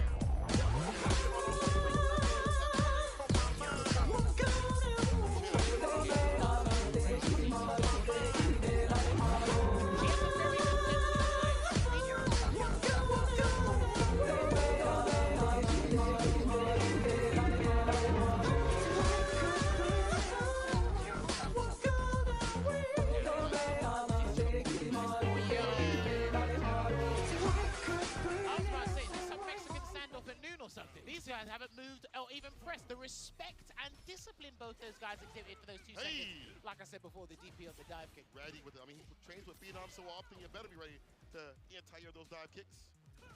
Spatial awareness here, and no, okay, I think he's figured something out. Because he's not throw teching and likes to delayed crouch medium punch, as you mentioned before, he's going to try and catch that instead there, because Salvatore is to drive rush cancel that crouch medium punch, Cola. That is Salvatore's favorite button, so Takamura's definitely been doing some studying, trying to delete that drive gauge with the heavy kick. Takamura, waits for him to come down, perfectly timed drive rush jab into the impact. Run cancel into nothing that jabs. Cross cut media, you'll take that trade, but you need to get yourself outside that corner. Salvatore getting hit with the ODDP. That was not true. Takamura knew what to do. First game to him. All right, I'd say a good start for the both of them. I think Takamura is a little bit more prepared and has a stronger understanding of what Salvatore likes to do in defense, especially if you watch some of the tapes from the past 2 days. So he might actually play this game at times to YouTube video speed. We'll find out. Times 2 neutral. Takamura has him trapped up in the corner. This time the driver jab happens. Salvatore, that's kind of been a thing for him, like as the games go on, as the initiator, nice and close, but there is the reversal here from Takamura, working out to get some distance. I think he's 3 for 3 so far. There's been a lack of disrespect. Right now, okay. I'm not sure if that was a whole frame kill sequence, but it worked out anyway. Salvatore, low on drive gauge. He's going to get the button into the Dragon Lash Flame here. Here's Takamura. Drive rush break this time to the throw. I like that, Takamura. Try to go for something after that jab. This time Salvatore answering back. Yes, all right. We wait, we bait, we decimate. Kill him. At some point, he is going to do spin drive smasher, but at some point he was literally going to have to pull the brakes and find out, because Takamura has been doing sure you can maybe after one button, maybe a drive rush cancel pressure sequence. So he has to figure it out on the fly, but then Takamura will pick up on that fantastic delay there on that drive rush stand fierce there. The tick throw. Time the jabs, backs up, no answer right there, trying to tap parry. Maybe think a heavier button was coming through, or like a delayed dive kick, I'm not sure. But now he's the one caught up in the corner, and whip punish. Oh no, I was looking at the wrong beater. Oy. I got the wrong gauge there. Next sequence should do it for Salvatore if he gets the button again, but Takamura has other ideas. And he's gonna get the counter hit conversion anyway. Dropped them all. Listen, Takamura. One's man misfortune is the other man's coincidence. He actually said, oh, you dropped that? He said, no, I still got to follow up on Jinrai. I get that counter hit conversion there. And we're going at match point here for Takamura. What a serendipitous moment. No matter what, we all died to Jinrai, I but we take also that died back. to DPs. Unfortunately, karma comes for us all. Spiral arrow up into the corner. ODDP lets it rip to get some distance. No Oki, so he just gets a little bit of a run to get some distance outside that corner. Backs up, not going for the anti, knew it was a little bit shallow. No DP there, the back jump there. Salvatore let an opportunity slip because he could have locked Takamura down in the corner there, Cola. Yeah, that's true. You gotta keep him there. I feel like you gotta kind of pace yourself a little bit up in that corner, but definitely keep Takamura in there as much as possible. That strike though that Kemi loves to do, but so does Ken. He's in. There's a throw. He needs a level 2 or level 3 to get out. He needs to get out of there, Salvatore. I'm Run. not sure what he's waiting for. Run. Find the exit sign. No answer. I'm surprised we saw Takamura duck down. No, because I think he's trying to whip punish a button. That's why. That's why Okay. the jumps are running. Focus in a different area. I feel it. Okay, Perfect parry and a punish right after. My favorite book, Shippu Jinrai. Takamura. Clinical performance there, solid stuff. So he puts himself, I think it actually swapped their positions around on the table just from that fixture alone. But this is not done because Takamura still has to fight Hot Dog in the final fixture. Salvatore still has to fight Itabashi Zangief. So again, all of these fixtures keep changing their positions on the table. It's like the stock market. They keep going up and down. They just keep changing. It's like you got buy, sell, buy, sell. Hey. Tripod impact. Anyway, Salvatore Takamura. You know, I really like that you saw so many different elements here from Takamura. Tripod jab and the throw. He'd hold himself, and Salvatore tried to drop back and wait for something, and that just allowed Takamura to hit that drive impact we saw later in the game. And those reversals, even though one got baited, it was still enough to put Salvatore on the back foot. He kind of backed himself up, I feel like, too much. You've got to keep any player out here in the corner and figure out what is the way to keep him there, jail no bail. Well, I think where Salvatore probably should have probably paid attention a little bit more is maybe try to do more defensive dive kicks or try something there. I think one thing that you spotted really well was there were times where it was extremely tense, high intensity in the game, and Takamura wasn't doing the simplest of anti-airs. But I think he was just focusing on what Salvatore is doing, right? Because he, with punish, delayed crouch and medium punch on defense, he was looking for other buttons. So then he got empty jump into throws, so he gets the punish counter. But it's like it wasn't enough for him at that time. It's like we started something, but we couldn't shift to like gear 2, gear 3 in situations where we really needed it. And when you're looking for big damage, you look for them via combos. And if Takamura is shutting down your combo starters, you're not going to land those big combos at all, right? That's true, that's true. Wasn't able to get started, unfortunately, but that, again, means that Takamura shifts up. And as we look at this bracket real quick, you see the 4 right there for Takamura on our screen. You can't see it right now, but there's a possibility of a mirror match coming up here for Punk versus Phenom in our 3rd match. Sorry to give some spoilers. If it is the case, it might be. I saw Punk playing a little bit of that Cammy mirror match with Knuckle Dew, getting ready. Possibility of this happening. Do you think Phenom sticks it out if things go bad, or do you think Phenom sticks it out just in general anyway? Well, here's the thing. Let's break this down from the start, right? All right. Salvatore beat Punk yesterday in the Cammy mirror, and he put out the tweet saying, I think I might just have to get the Akuma ready because I can't do it. Now, I was talking to Ringe. We had a long discussion about this.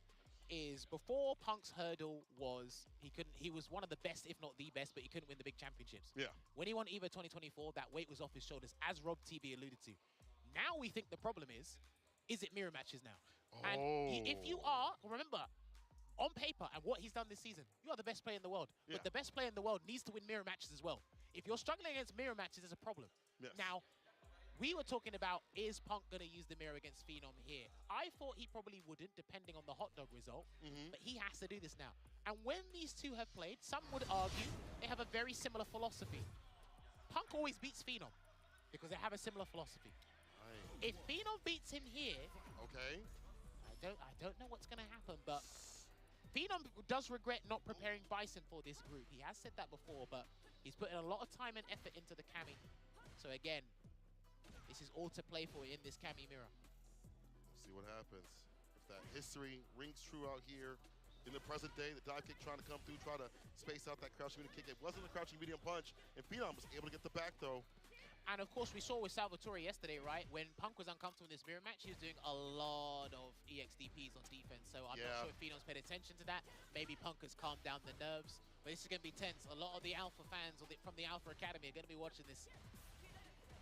To the medium. After the delay, the Stampfierce is there. Both teching. As you mentioned, very similar styles, like very footsie-based. Not really having the dive kicks unless they need to be. Does get the counter right now close enough. The medium to hit. OD's able to hit off. As you mentioned, that positivity. There's one EXDP here, but you also need to pay attention to what both these players do when they block a standing heavy kick, because it is -3 on block. Are they going to take their turn back? Are they going to backdash? And there's a no contact sweep from your boy Phenom. EU DI, baby, that's going to be round 1. Oh, that's not going to look good. So the Killer Bee Sting is going to do the trick here for Phenom. He had to throw that one out there. And ladies and gentlemen, please pay attention. Every decision that goes wrong, I want you to look at the top left side of your screen. I want you to look at Punk's face when things go wrong. Yeah, look at the reactions, man. We have those cameras. That's great. Be able to see what they're looking like. Beauty of offline. But Punk, trying to figure out that same sort of footsie sense. I feel like that in this sort of DB sort of scenario where he needs every game as possible, makes it even harder, even more tense for him to stay solid. Delays after the crouch fierce, backs up for the stand fierce. He just weathers the storm. He's cool. He's chilling. But dude, Punk earlier was crunching away at that dry gauge man with all those heavies. Heavy damage output, and there's a whip punish. No drive rush cancel. I don't think he was sure if that was going to connect, but he's going to get decent damage here in Oki. Punk, what's the choice? And he blocks this time round. Takes a throw. Oh no, he can't do another one. Not another one. Come through? Yeah, he can't do another one. Reversal button. No way, he tried. Level 3 had to do it to stay solid enough at least, and this puts Phenom in burnout. Okay. He's still got wake up supers though. You're right. He's still got it. And you have to remember that EX dive kick and burnout is +2 on standing, +3 on crouching opponents. So a double EX dive kick there was actually the best thing Punk could have done. Goes for the obvious answer, and it works out. Well scored. Dive kick able to hit. Obviously not counted, so no conversion, but Phenom now locking Punk up in the corner, looking for something off the medium, gets a crouching medium kick instead. A lift off. DP again. Not no quite. throw. Oh. If he can shimmy Punk here, this would actually be really good for his confidence, and he's going to actually do the DPOS to burn himself out here. Can he get a air throw? Good. Oh, he's locked in. The dive kick's able to hit a button. Wake up super, did Punk touch a button? No. He out parry, he was wearing. Beautiful stuff. If he can stun him, he's dead. He do it though. Stun Phenom, he's dead. Oh, he gets the punish counter on the recovery on the way down. Punk hits him with the super. Crack out the back. Is it a ramp? It's not. We go for a meaty spiral arrow. No, he chills. He cools. He waits. Careful with the jump. Careful with the jump. Oh, no. And he finishes him. Oh, no, dude. I said careful on the jump, and he went for a dive kick there. And Punk, I said you have to keep looking at his face. So he's got to go catch select. Please go catch select. Oh, he's not going to do it. He locks in. Jammers, he locks in. No Akuma. It's all Cammy today. All snow. Oh, my lord. Phenom. One game on Punk. Looking to put the alpha down and out. No Rashid. This is the thing, man. It's going to be crazy. It's almost as if these two are literally looking in the mirror at what their styles are. The sequences they're doing, how they're trying to escape each other, how they're trying to initiate offense. It's very difficult right now here for Punk. Hopefully the mental game is still strong and still composed here because he needs it. There's a nice defensive dive kick to get out of trouble. Punk gotta be working out a little bit more often because Phenom's gonna go for a lot of drive rush throws just in general to open up Punk. Likes to stand fierce. I like that. Out of burnout. Yeah, that's fine. Spin that bar to put him in burnout. I think he could have interrupted that sequence there with a super art 1 probably, but Punk wanted the burnout. He was ravenous for it, so I'll give him that. Ravenous. I like that. Ravenous. Uh-oh. There's a throw right after. Usually go for a button. Punk gets the grip. Spiral arrow right after it. The walk-up jabs. Oh, no. But Phenom able to get the back throw. He's back with bar as well. Oh, no. This could go pear-shade. This could go pear-shade. Watch out for the shimmy attempt from your boy. Oh, no. ODDP, the bust out works out last season with a side switch, but you're still in the mix. Now back to mid-screen. Phenom puts himself out for the shimmy. Not enough. It's not enough. ODDP. Both in burnout again. Watch out for the supers. It's either a there's hooligan or a super. Oh, and he caught him with a heavy drill. These guys were tiptoeing and dancing around the problem, but you can't avoid it, mate. Somebody had to lose that round, and Punk, this is kind of uncharacteristic of him because he is super nervous, I feel, for this gameplay. Yeah. But he needs these rounds. He needs them. Yes, every round, every match matters. We talked about it, especially now that Punk had lost that game to Hot Dog earlier. From the throw, the hit, Phenom spins the rest of his bar, but we've seen how he's able to cook even when he's a little bit on the ashier side. Dive kick denies the dive kick, a little bit higher from the side of Phenom, gets a grip, one more hit. Punish counter will definitely kill. Now, definitely another throw will in the medium. Puts Phenom on set point. The moose is loose. He needs this because these guys are basically tantamount in every aspect of the mathematical table here, and good opener from Punk. Dive kick. Oh, wait, that looked like it was gonna, that landed awkwardly. Very weird. Punk with a jab and just blocked it out right after. Lucky boy, able to get the counter hit though, with Phenom off the jab in the medium. The throw. This is not good. Oh, the backswing blow, but Punk not falling for it. In fact, getting it with punish and a back throw, switching up the position. These guys aren't DP anti-airing. They're not. They're afraid. Oh, yeah. You guys say, I'm on perfect parry instead. There they go, wake up DP there from Punk once again. Next hit for Punk should win it. He's got one drive rush cancel and 3 bars. That's why he needs to hit confirm it. They're not DPing. I think the risk, that sharp DP missing, the fear. Would you DP for $1 million, brother? Yep, as you mentioned, blocking it out.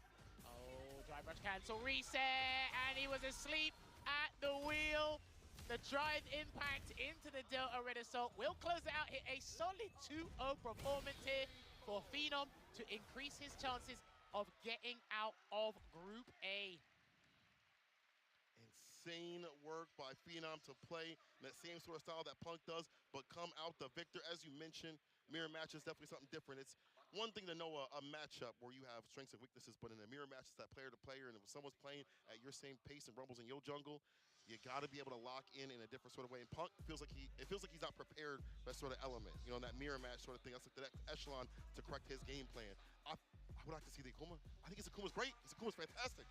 Is Akuma, no, I don't think anyone's going to refute that fact, but are you ready to bring out the Akuma in a situation where it will get you out of the group? That make or break Akuma. Not that if it's good or bad, it's the make or break Akuma. Like it could be the difference between you winning $1 million or not. If you only have 18 to 24 hours to think about that, it's either, listen, we become the biggest risk taker of our lives, or we try and do risk reverse and stick to what works. And the Kami is what took this man to the dance, and unfortunately, it couldn't do it on his side. So Destiny is no longer in his hands. I believe Punk does not have any more games today. He lost to Hot Dog 2-1, and now he's lost to Phenom 2-0.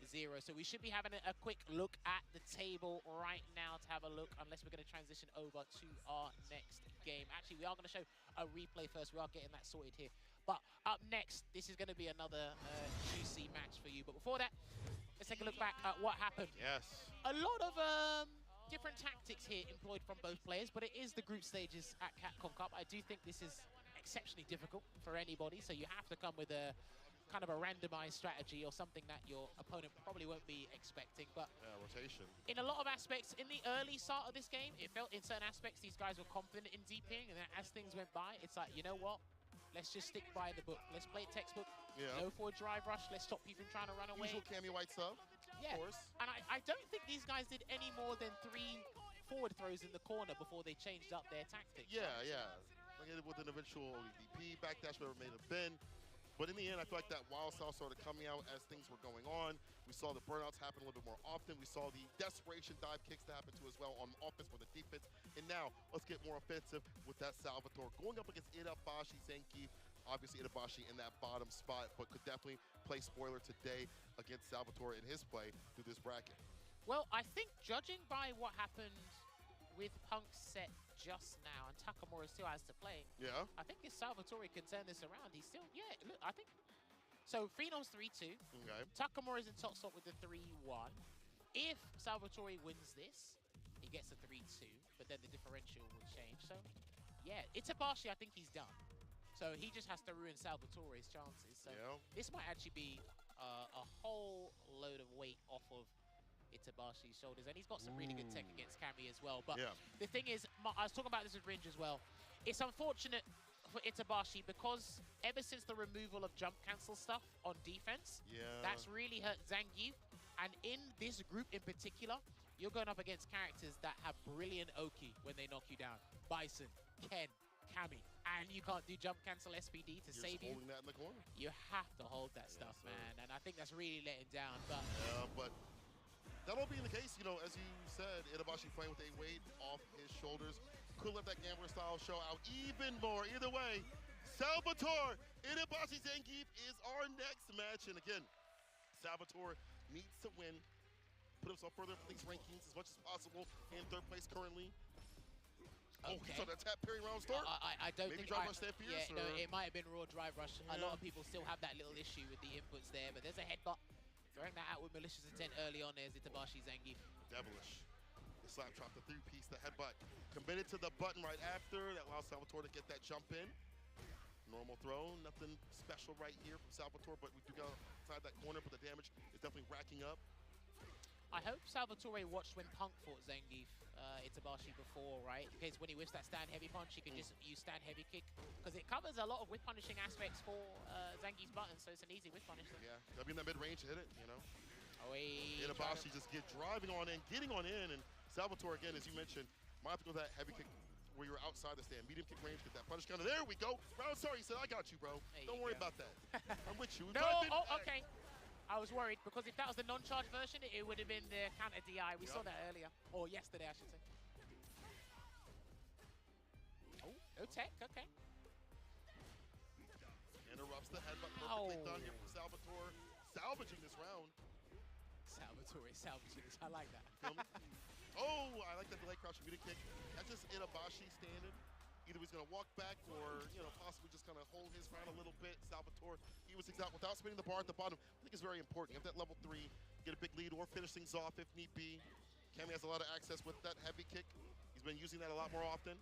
But we haven't seen Itabashi do stand light kick with punish on it, at least to kick things off, right? I know you want something bigger, but he's going to be big damage coming through into the regular lariat here, Cola.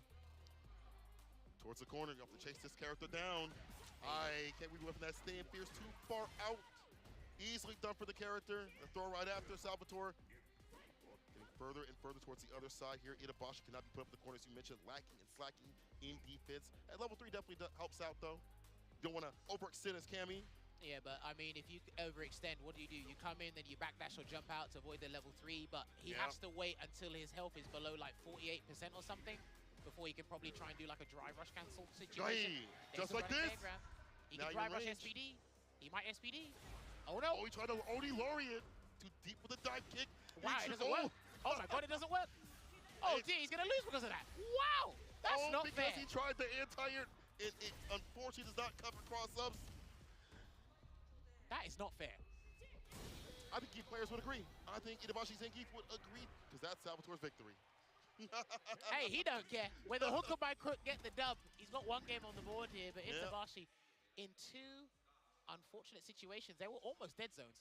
They were almost dead zones. I know the second one was like really rough, but I'm pretty sure Salvatore was already on the other side of Zangief before he registered to do the X Lariat, right? He had to walk in that range to jump over, though. It's not strange to see jump light kick, of course, to cross up, but I feel like you're playing a dangerous game against a man that will dash up SPD or level 3 with that bar flash. So that confidence on this stage, I like to see that from Salvatore. First game to him, well rewarded. Either yes, by crook, as you would say, the anti-air not working out. Oh, I worked. Oh god, nice, I got it. I'm British too. But either way, he earned that right to walk in that space and get that. The stand medium kick against the dive kick, Itabashi, usually that button works out the other way, where it gets blessed by the aerial approach. Wow, wake up stand fierce there, nice and early. Did a crouching heavy punch as an anti-air there. I don't think that's what he wanted, but if it is, we'll give him the benefit of the doubt there.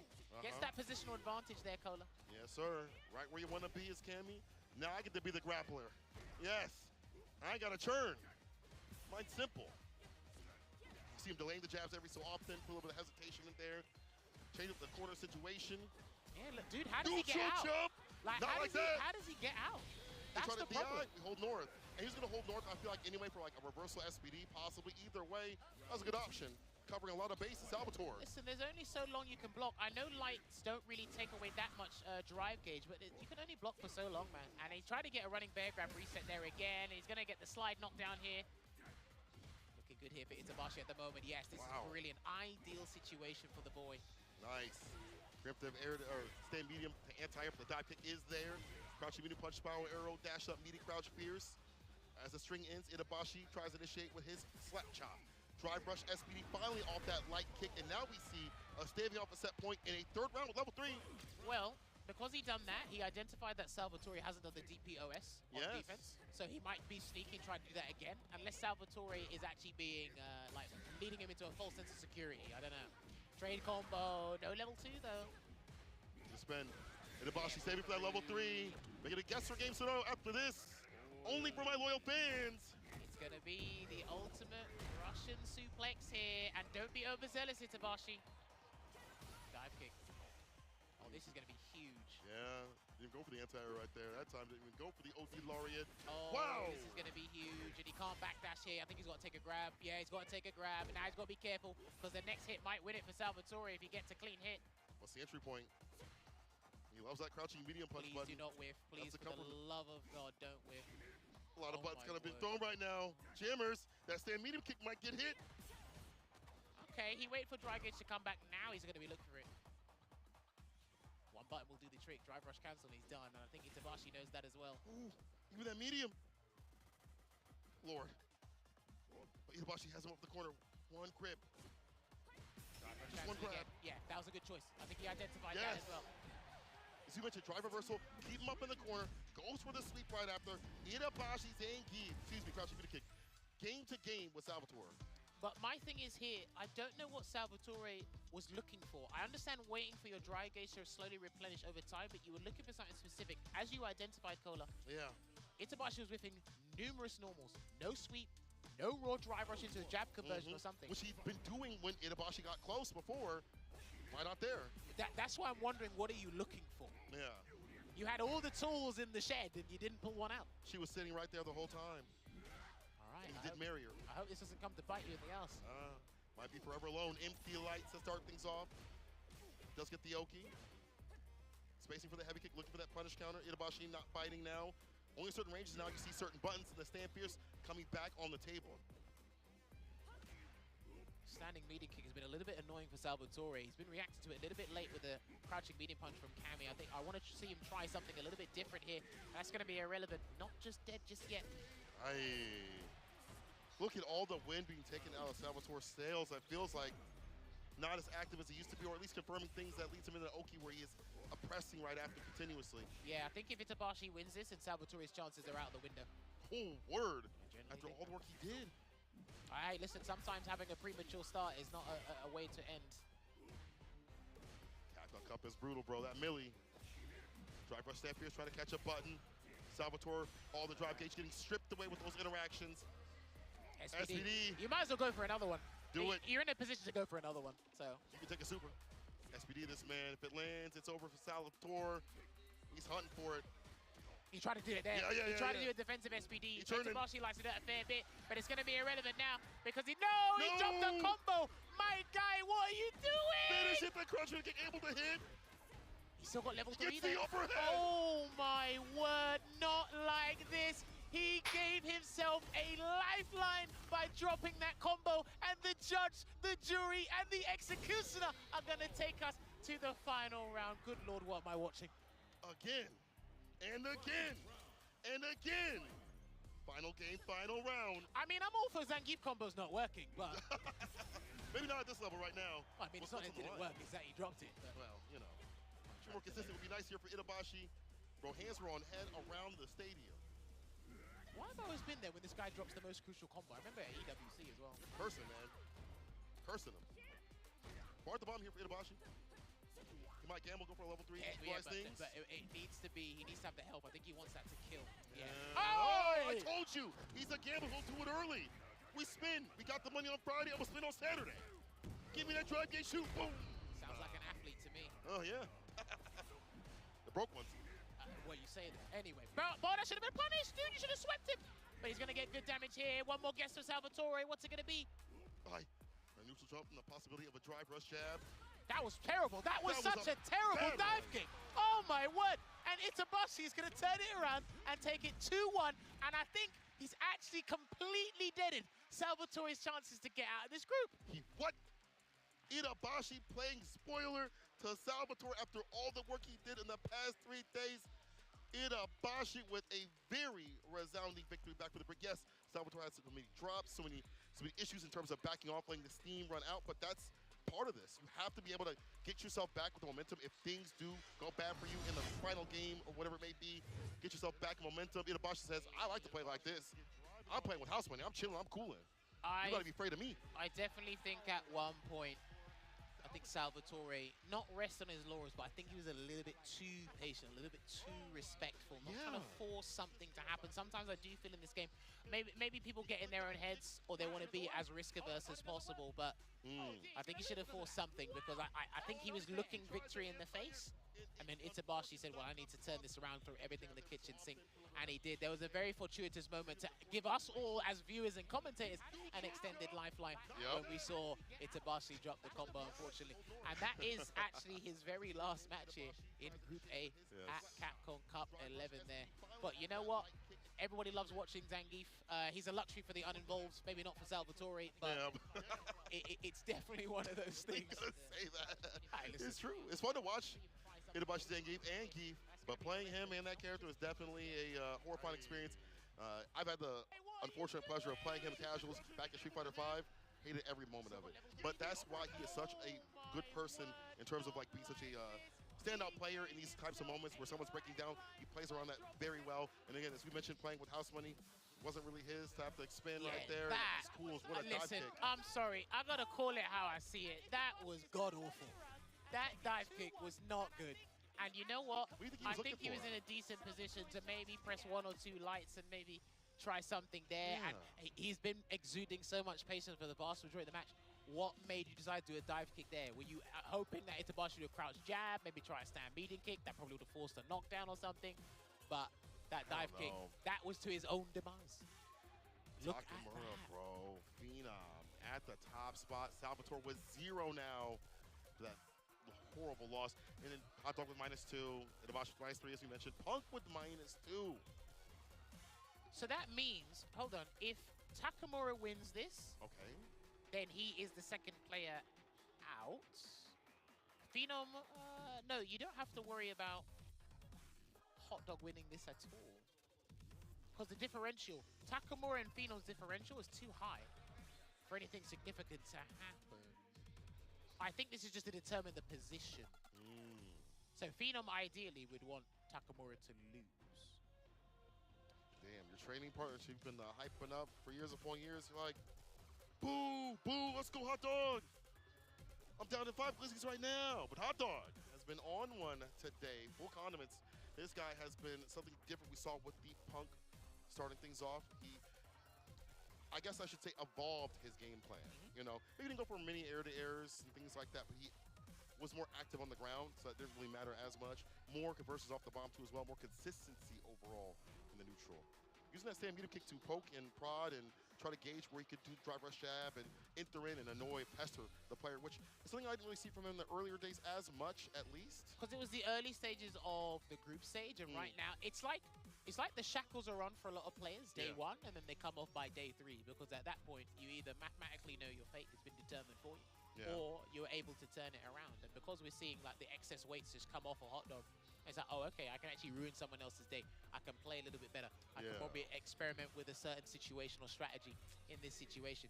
You start to see different things unfold. But like you said, this has been one of the most turbulent groups we've seen throughout the group stages these past 3 days here. So Takamura looking to get a dub because Phenom wants that winner's side top spot. Takamura wants that winner's top 16 spot as well. But there's only one way to find out.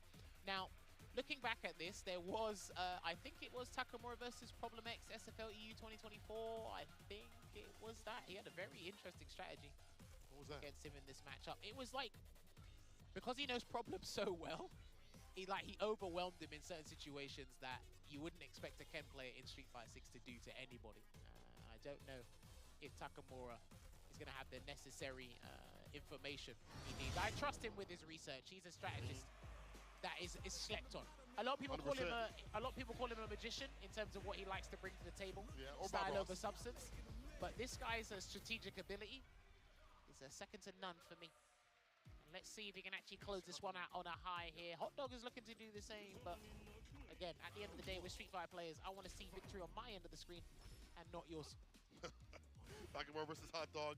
Final match of Group A to determine the standings and where these players will be landing. At least some of them. Patient play, perfectly spaced scissor kick. Got to do that perfectly spaced because that stand light kick from any Shoto will take you to the corner with like a Tatsu, whatever it may be. Run DP, there's a throw right after. He shouldn't rely on it too much, but he's also got to be careful utilizing stand heavy punch as well, just in case Takamura tries to parry that. You can react to that, or you can parry it on reaction. But then right now, this is total lockdown here in the corner. Gonna get that no context slide there, just to force something to happen is Hot Dog. This is what he should have been doing earlier. Yeah. Activity, man. Driver heavy kick to jump back in there from Takamura. Who at the throw does it again. Looking for a button. Try to go for the offensive drive reversal or to deny the pressure. Either way, Takamura was ready and steady with a punish on the -6. I've seen a couple of jump backs after drive rush cancel pressure there. He didn't get a crouching fist anti-air, but what a counter poke there from Takamura. Buffered into that run Shoryuken. Tatsu DP. Takamura taking care of that button that was so problematic for other people. Yeah, he's that buffering the medium. Yeah, he's buffering the medium. Now closer, he's gonna stand fierce, not doing it at far distance where it could be perfect parry. Hot dog able to get the bomb on. He's doing the same thing he did to Punk. He thinks they're gonna DP, but it's like you gotta test them first. You gotta let them do the DP first. Uh-oh. Second part of the Gen Ride not hitting. Bomb is on now, drive impact. The bomb goes off, tried to get some sort of reaction. The overhead doesn't land. Happy accident. OD Storm avoids a lot of jump backs. Again, I like that from Takamura. Avoid the strike throw scenario, get out of there. Not your hood, bro. He tried to get perfect parry. Do you see the timing there on Takamura? He's gonna take the game one, but did you see how close he was able to get that parry on that crouching medium kick? That's the most frightening thing about Takamura. When you think nothing's happening, when you think, let me rethink and change my approach, Takamura's just waiting for a specific button to come out. And hit that parry. We saw it with Punk. That happened quite a bit where it switched the momentum. Dude, that would scare anyon. You're like, nothing's happened for a good solid, like, 5 to 10 seconds. And you're turning blue. For what reason? Yeah, it's like, why? Why? Hot Dog finally goes with the switch. And, you know, I feel like whenever I play this matchup as Bison, obviously I'm not the best in the world, but I understand that put up in the corner, it's that pressure that Ken can put on. It's even more swinging off that reversal besides the bar at the bottom. Really use that for offense. So now you got one. Now you got a fireball that go band to band and toe to toe. The likes of Ken, not even that, go better. Actually, yours is better. You have the heavy slash, the medium one as well, and you have the fake out. Yeah, look, air slash is one of the better projectiles in the game and is a nuisance for a lot of people, but listen, sometimes you can't be over-reliant, as I said before, on that projectile, because right now, he is going to get, a lot of people do in neutral is they just whip that jab because it's got good recovery on it, and if you see the DI, you either cancel into it or you do a reactionary drive impact afterwards. And this is a much better start. Change of pace here, into the greatest Sobat, pull the burnout here for Hot Dog, and now here comes the infamous air slash oppression. Of course, only need a throw in an OD to get it done. The season Sonic Boom. It's all sauced up. Hot Dog bringing it back from the brink. Nice change of pace right here. Had the area to hit that crouching medium punch. The correct spacing to stop that drive rush. Breaks up with the side switch though. Nice counter hit, crouching jab there just to stop the air slash of feint. Oh, my man, tap and parry again. Bro, I'm so scared. Hot Dog trying to do it too. He said, wait, that looks like fun. No burnout attempt there from Takamura. I guess he's confident in winning the round from this situation, and boy, was that the correct decision. He didn't need to burn him out.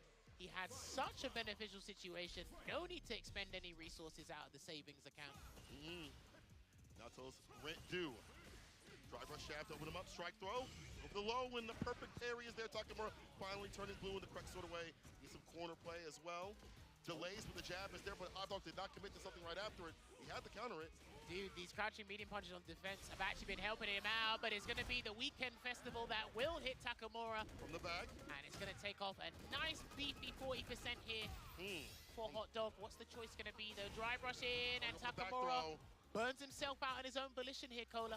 Only needs one hit, though. He's got the bar at the bottom. Can he find something significant to jump into? Careful, help out? He's buffering a super behind that fierce.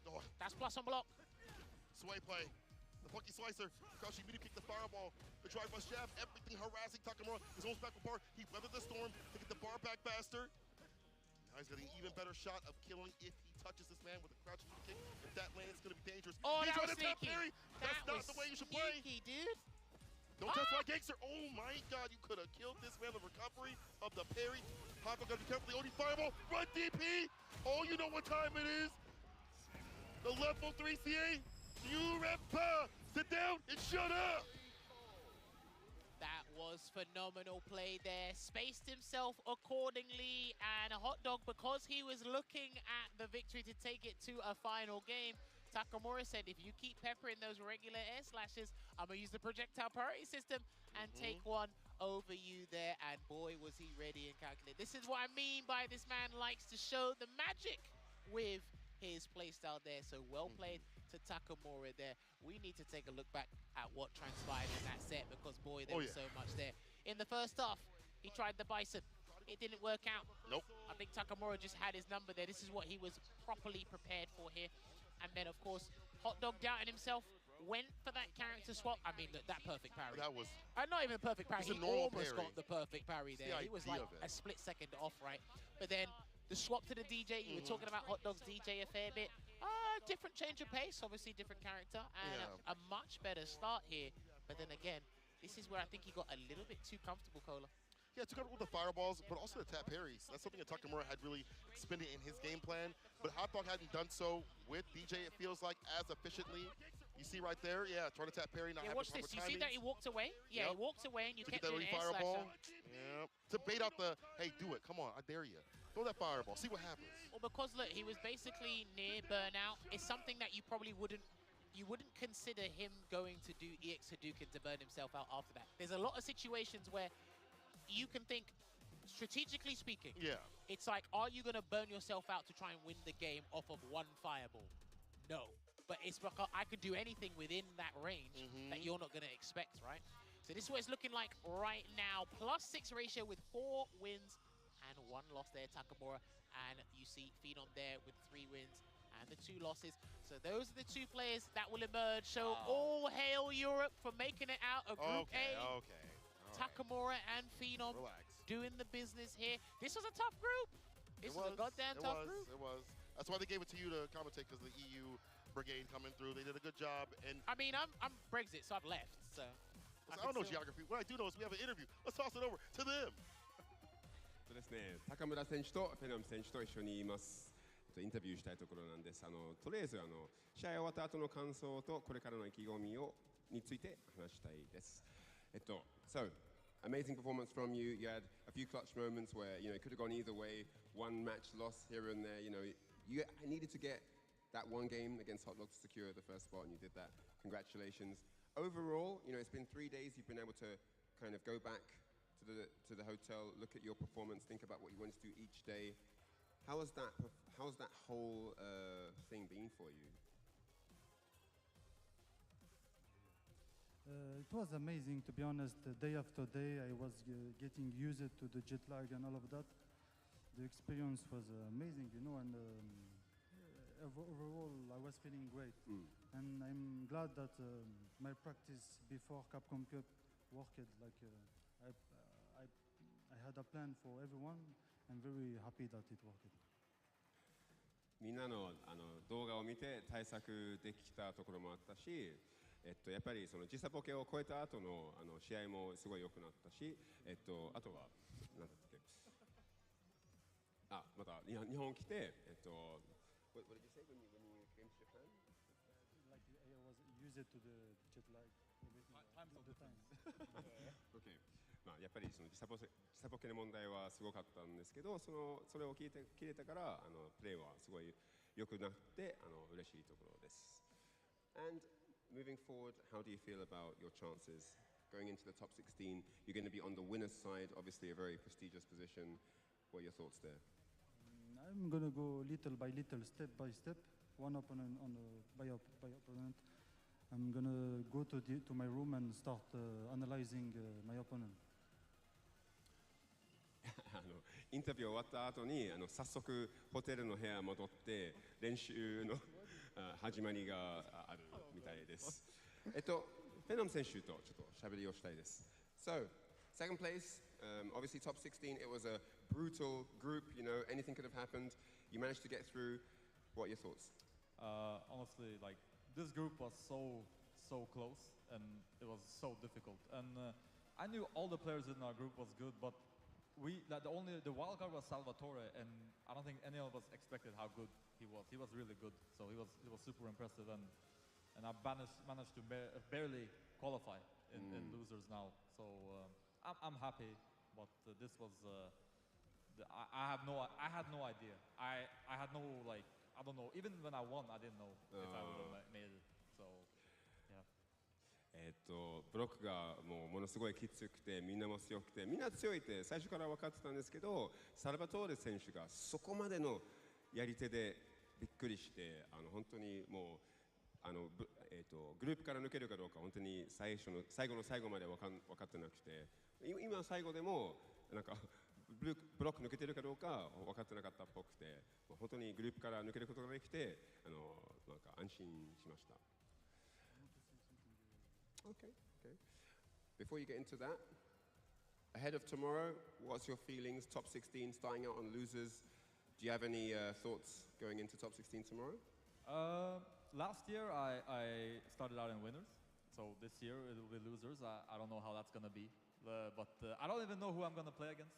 But I assume it's gonna be someone really strong, and I'm gonna have fun. You know, we're gonna see. Hopefully, I'll do my best, and let's see how far I can go.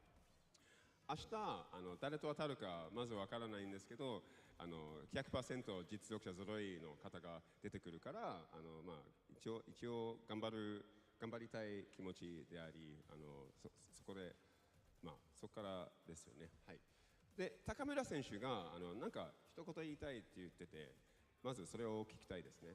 So, what would you like to say? I just want to thank everyone for supporting us and also the Belgium community watching at home. They are very supportive, so thank you guys. And I will continue to do my best. とりあえずそのベルギーの FGC 社会を見ていらっしゃってる人たちにあとここの会場の皆様にまずは本当に応援してくれて本当にありがとうございます。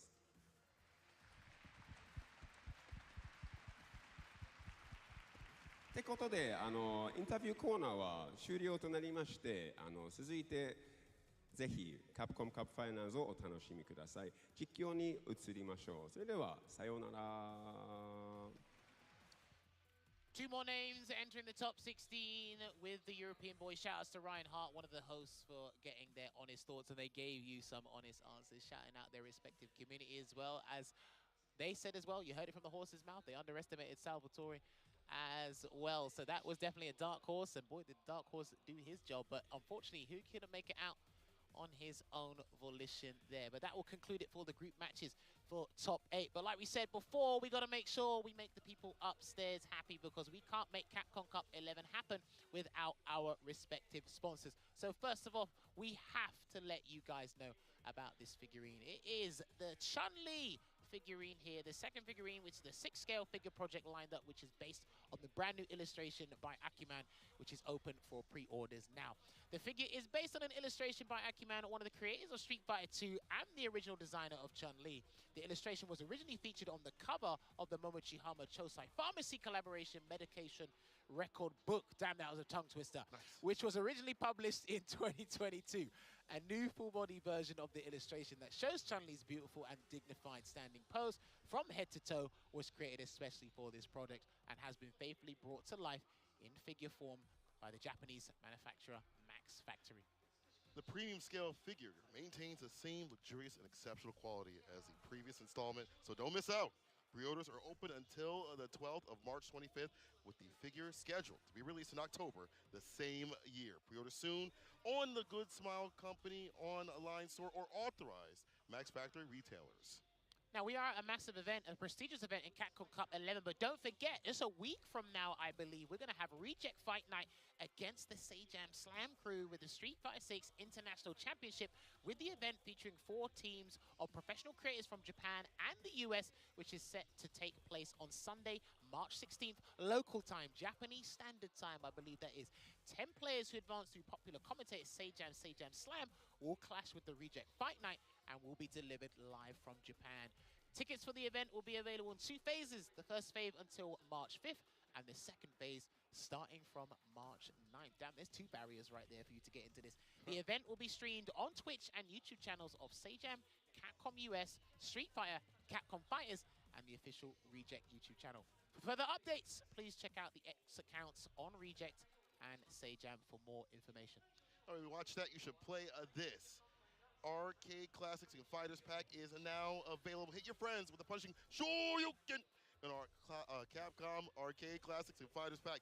Hey, dive into a robust collection of Street Fighter titles, including Street Fighter V Championship Edition and Street Fighter 30th Anniversary Collection, and fantastic arcade titles like Mega Man and Final Fight. Get hyped for tournament season. Test your skills and help support the Children's Miracle Network hospitals with your purchase. People, that was a fantastic block. Group A is all concluded. We have 2 more players, as you mentioned, already in that top 16. And we need even more to get there. Take a quick break, pause for the cause. When we return, more Capcom Cup action with Group B coming right at you. Don't go nowhere. I mean it.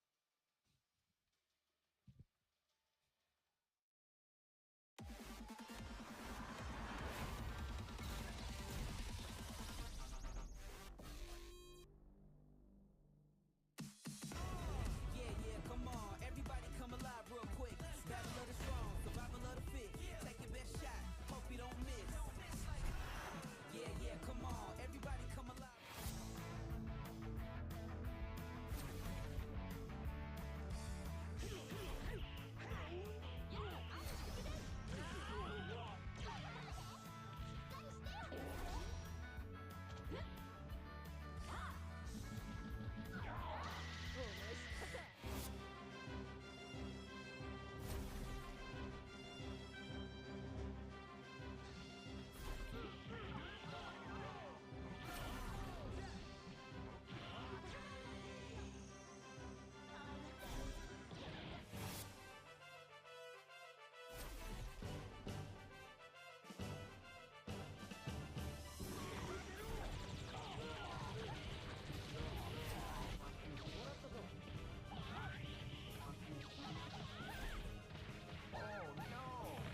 カプコンカップ11、ここからはグループ B の模様をお伝えしてまいります。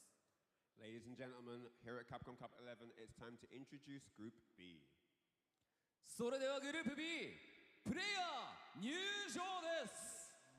Let's get the guys out here for Group B, and the player entrances will commence momentarily. まずはベルギーの忍者キッド、ソルティキッド。 Flying in all the way from Belgium, it's the young ninja, Salty Kid. So I'ma tell the truth, I get my grind on. You know the pressure make all of these diamonds. I tell them get back. バングラディッシュのトラ、サイハネ。 Next up, waving to the crowd, it's the Tiger, Sai-Hanik!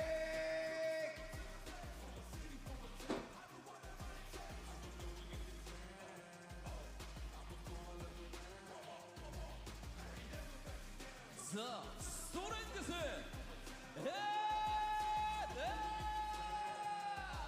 He is focused, he wants this, it's the man from South Korea, the strength, N-L!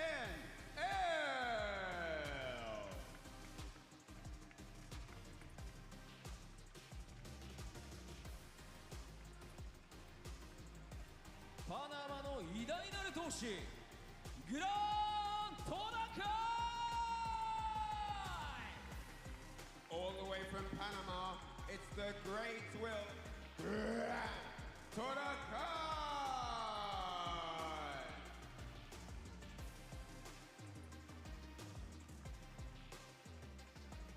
バウティスタブラザーズ、疾風の兄、ジェリー。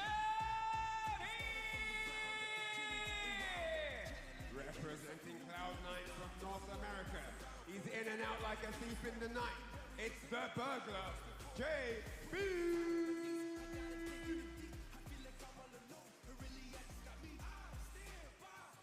カリフォルニアの白い暴走特急、ノーザプロディ He's come from the streets, worked his way up through hard work and diligence.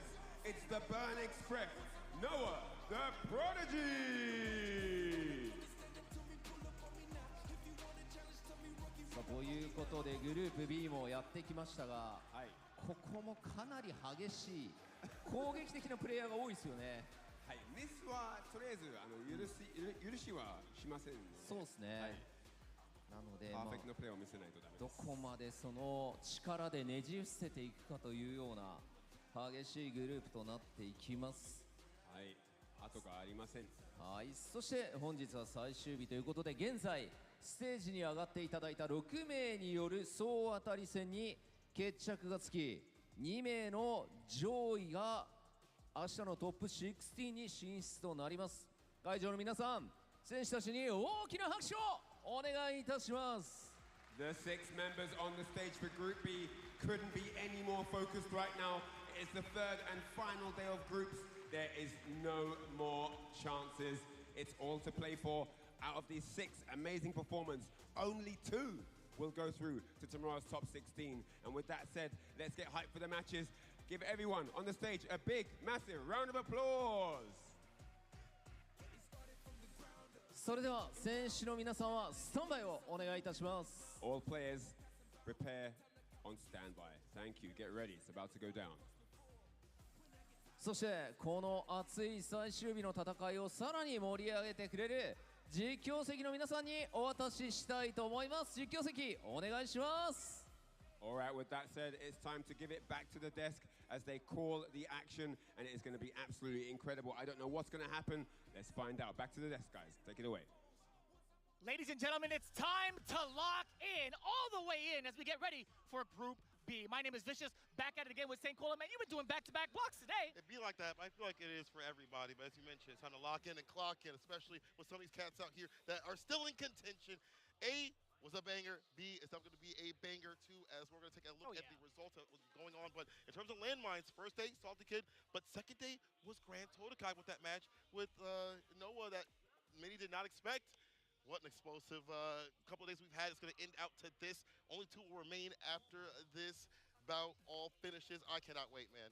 My heart's pounding. I mean, you've already gotten pretty familiar with the group thus far in regards to what has been happening these past couple of days, but overall, there are really heavy implications, especially with those 2 individuals on the right there, NL and Noah the Prodigy. This is going to be so ever important in regards to their results. As you can see with the standings, Salty Kid sitting at 2-2, SI Anik currently at 0-3, unfortunately. NL sitting at 2-1 with a +3 game differential. Grand Totokai with a similar win-loss record, however, at +1. JB at 2-2. He still has a very slim shot of making it, but he can make it nonetheless. And of course, Noah the Prodigy just behind NL with just +2 in his game differential. Now, the craziest thing about that is that's our first matchup of the day. NL versus Noah the Prodigy to start it off. This is going to be the most intense matchup of this group with the implications. Grand Totokai with SI Anik as well. Noah the Prodigy going up against Salty Kid. Grand Totokai versus JB, another very heavy set matchup. Then, of course, to round it out, SI Anik versus NL. Wow. This one has a little bit of history behind it. NL has definitely been a thorn in Noah's side, but on this stage, things will be a little bit different. As you mentioned, a lot to prove out here and a lot to do in terms of the points of the contention. You definitely want to have as many as possible. A Luke versus Akuma match, but I feel like with NL having practiced with Luke, we saw over in the league, we've seen him also on his stream preparing that character, not for combat, but to really get ready to have to fight the Lukes that are out here, and really just Noah, just in general. He's going to be very well informed to deal with it. But Noah, I mean, this man is untamable, untrainable. Yeah, there's been a lot of practice from the side of NL, even here in the practice room with the Players Lounge. He'd been practicing up against Chris Wong for a good amount, but what happens when you have to face off against Noah the Gray? Shout out to Sejan for that one. Setting things off already, NL keeping Noah. Man, that was a fierce to the face. Noah was not ready for that one. Another Tatsu.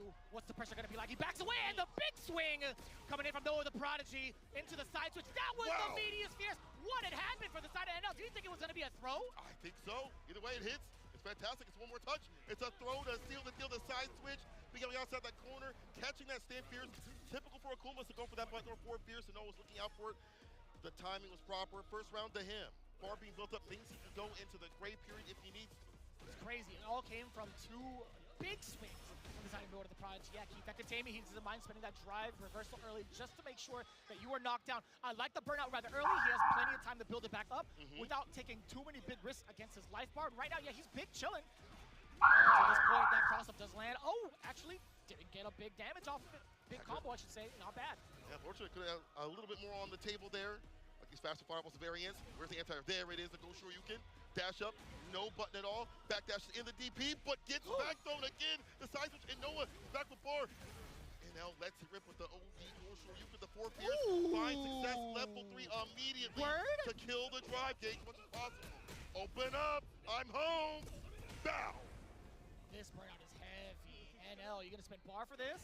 No, you're gonna get smacked in the face instead! Crack the neck and get checked into the ground. Noah the Prodigy with the explosive start as expected, 1-0 over NL. Revenge, man. I feel like when these 2 meet, usually NL is able to take it over Noah the Prodigy.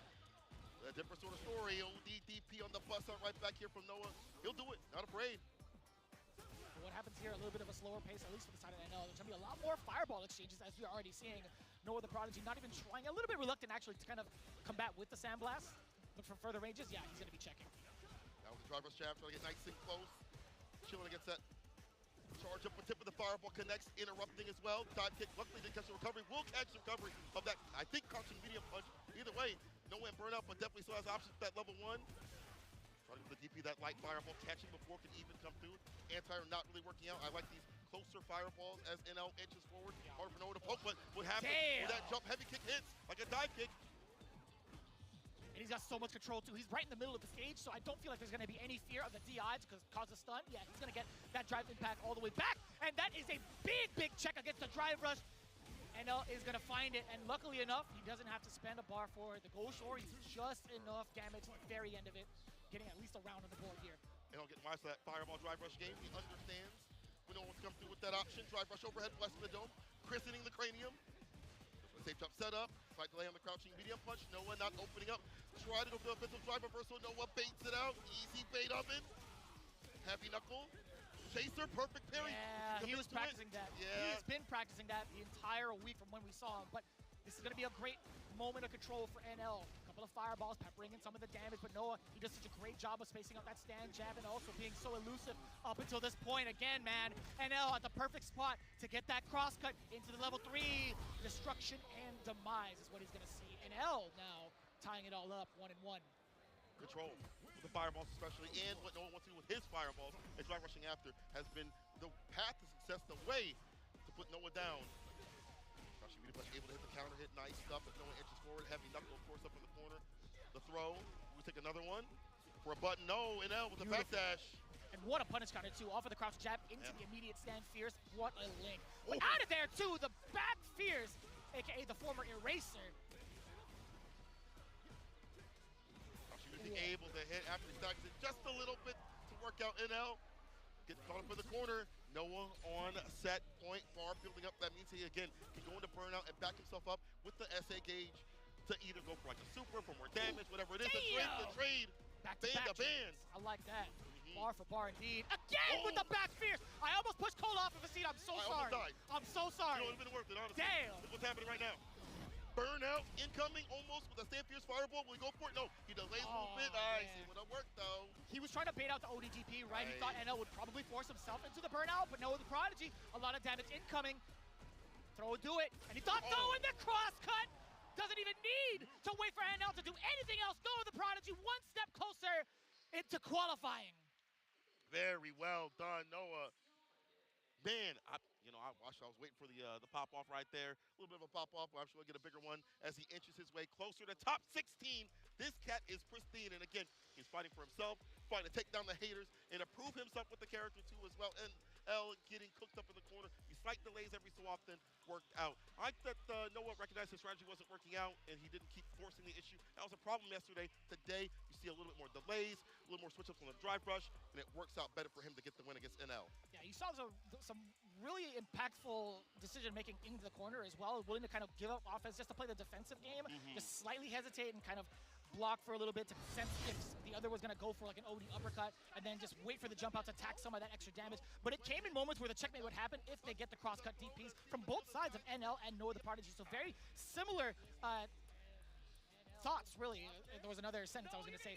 Very similar thoughts in regards to the decision-making from NL and Noah the Prodigy. But overall, just the burst damage coming in from Luke is so substantial because of the fact that Akuma has lower health. But you're looking at it, right? Big chunks of health from every interaction on both ends. I feel like if they're going to keep playing that game, Luke will prevail. 100%. And I want to give Noah some credit. I feel like he kind of plays that type of heart-type style. But this one, I feel like he had that matchup knowledge and player knowledge too as well. The back fierce catching some of these throw attempts from NL on the timing was fantastic. It was multiple. So it was very intentful here from Noah. And the forward fierce in some of these ranges where Akuma would like to claim with a fireball or a button from himself worked out better for Noah. And I got to give him also credit for that cross-cut DP.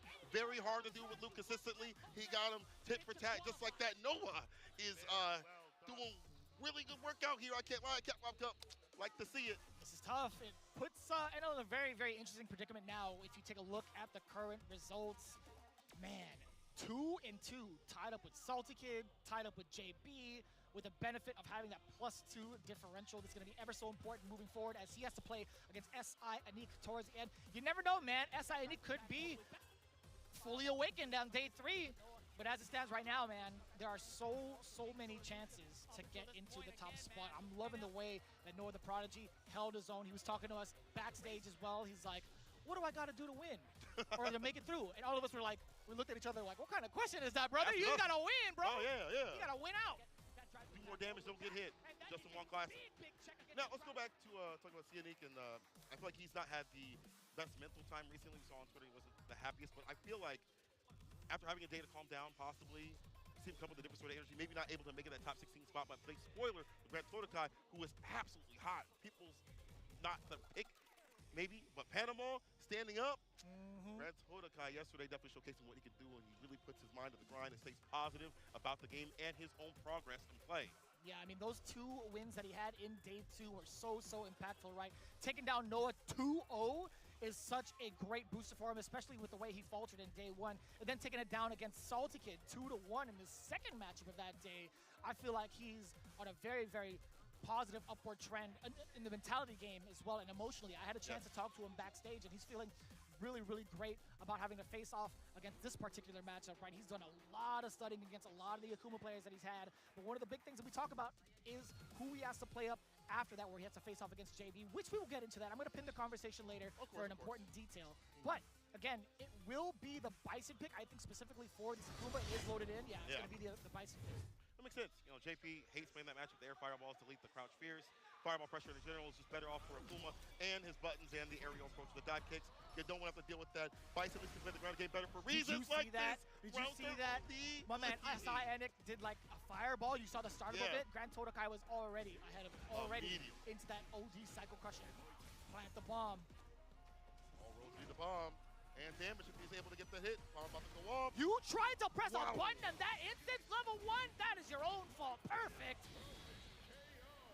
What a nightmare indeed. Grand Todokai was fantastic with the timing with the bomb assisted kick. The bomb able to blast off right after it. Again, on the ground game, you have only cycle crusher that eliminates the fireball pressures. You have to go for the aerial approach to see a need. Brother, that was a full screen anti-air. That was a full screen anti-air. He needs it. Sure. yeah, we'll agree with that. Boy. Oh, double reverse.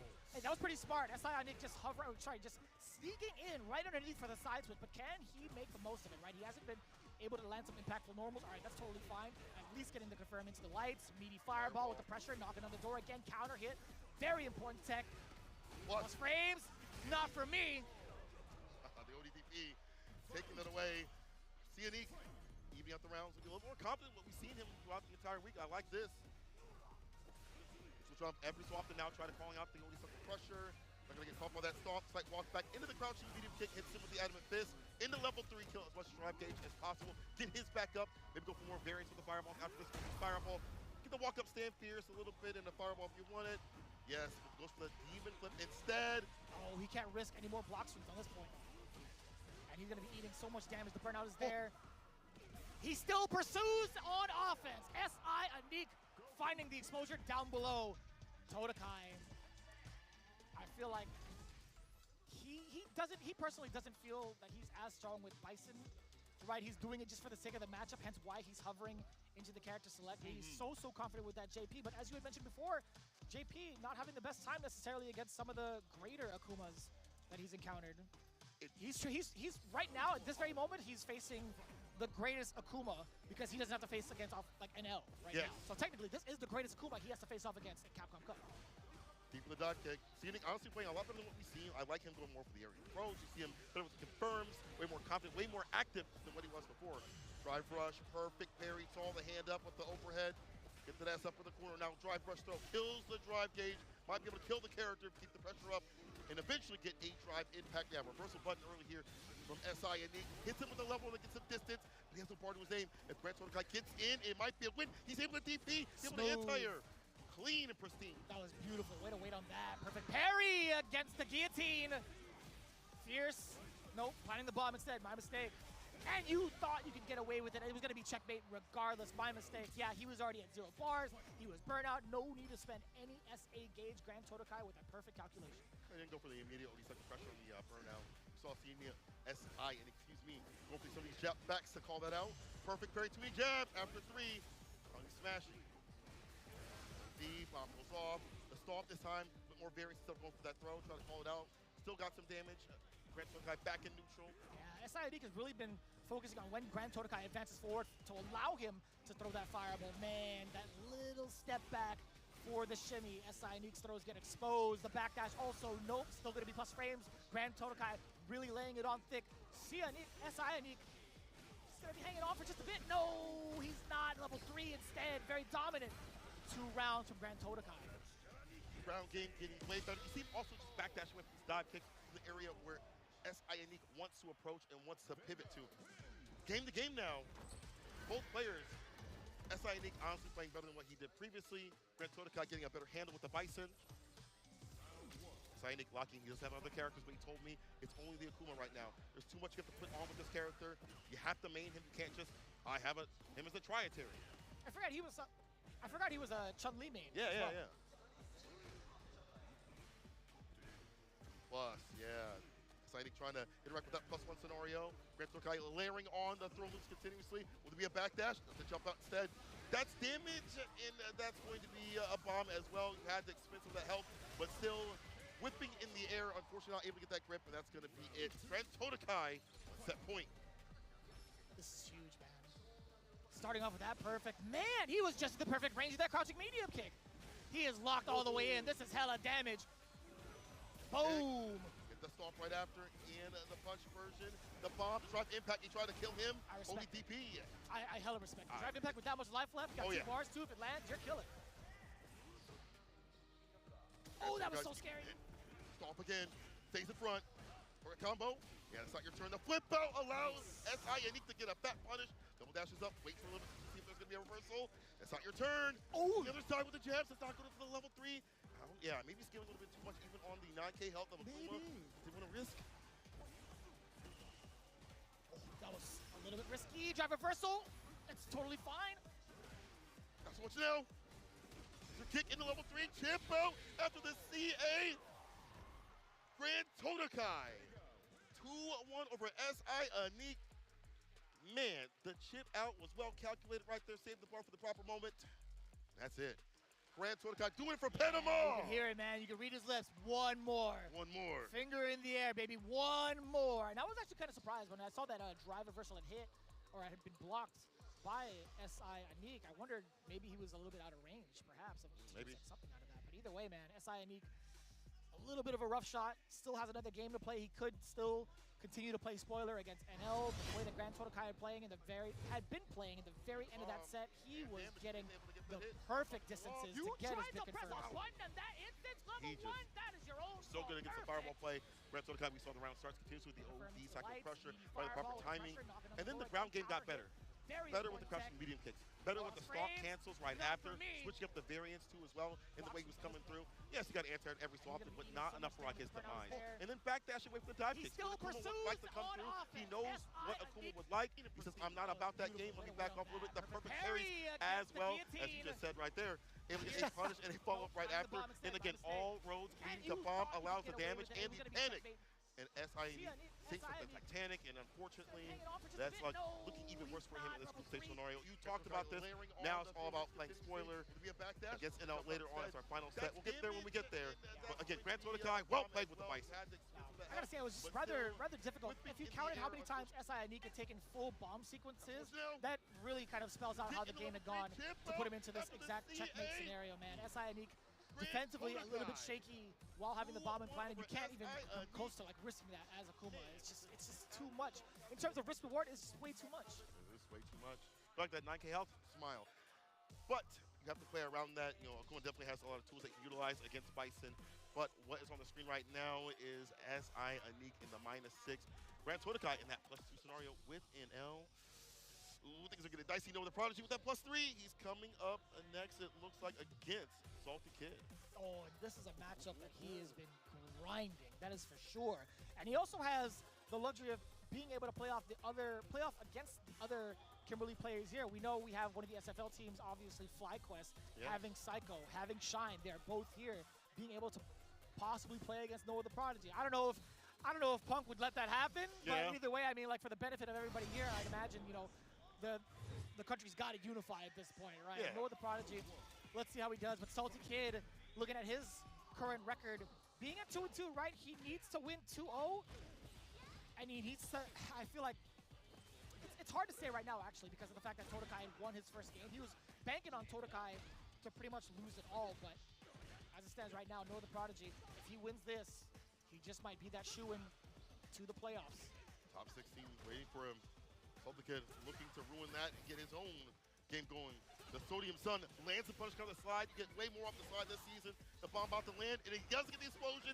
And at least you see Salty Kid going in right for the dash up, drive rush, arc stop, drive reverse the bomb. You see Salty Kid has been going for that continuously. Yesterday, I should say, constant with the bomb pressure, leads to explosion, disrupting Noah's rhythm, and it's neutral. Send him off with the super. Not enough. It's not enough. He didn't have the bomb follow, but that's fine. No, he didn't have a can. Oh, he used 2 fire. But either way, I mean, being in burnout, I don't think there was a lot that Salty Kid would be worried about, right? So. True.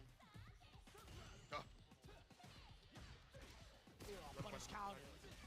Just placing that slide. So difficult too because Noah's been rather active in regards to closing the gap, so it's very difficult for Salty Kid to even gauge that slide tactic. At level 1, he's not going to be spending here, I don't think, right? It doesn't make sense to you. Okay, well, I lied to you. It does create a lot more space though when you see the bounce back off of the body, so my mistake. Gets out the corner, as much as possible against Noah. Locking defense that she has. Salty Kid also has been going for more reversal super now in this day than he did yesterday. Didn't really go for the bust out. Don't believe that level 3 slowly but surely. Finds a jab, ends it right now, wants to kill as much drive gauge as possible, get the lead. He will expend that level 3 at any point, any round. Don't think the other person down as much as possible. Yeah, a couple of those slides have been doing more harm for Salty Kid than good, to be honest with you, but he does have drive gauge. He can work with it. Noah the Prodigy now. Okay, well, we do have a slide opener. Noah the Prodigy, nice and healthy yet again. Okay! Yeah, the OD would have been enough. Salty Kid still alive. Now with any bar to his name, the drive gauge is gone. He sets the pressure with the throw. The Sodium Sun, can he finish the job? Stamina kick able to get the hit. No. Oh, that counter. Back-to-back blocks on the overhead. That's not going to be enough for Chip. Noah the Prodigy striving while in burnout. The defense was immaculate.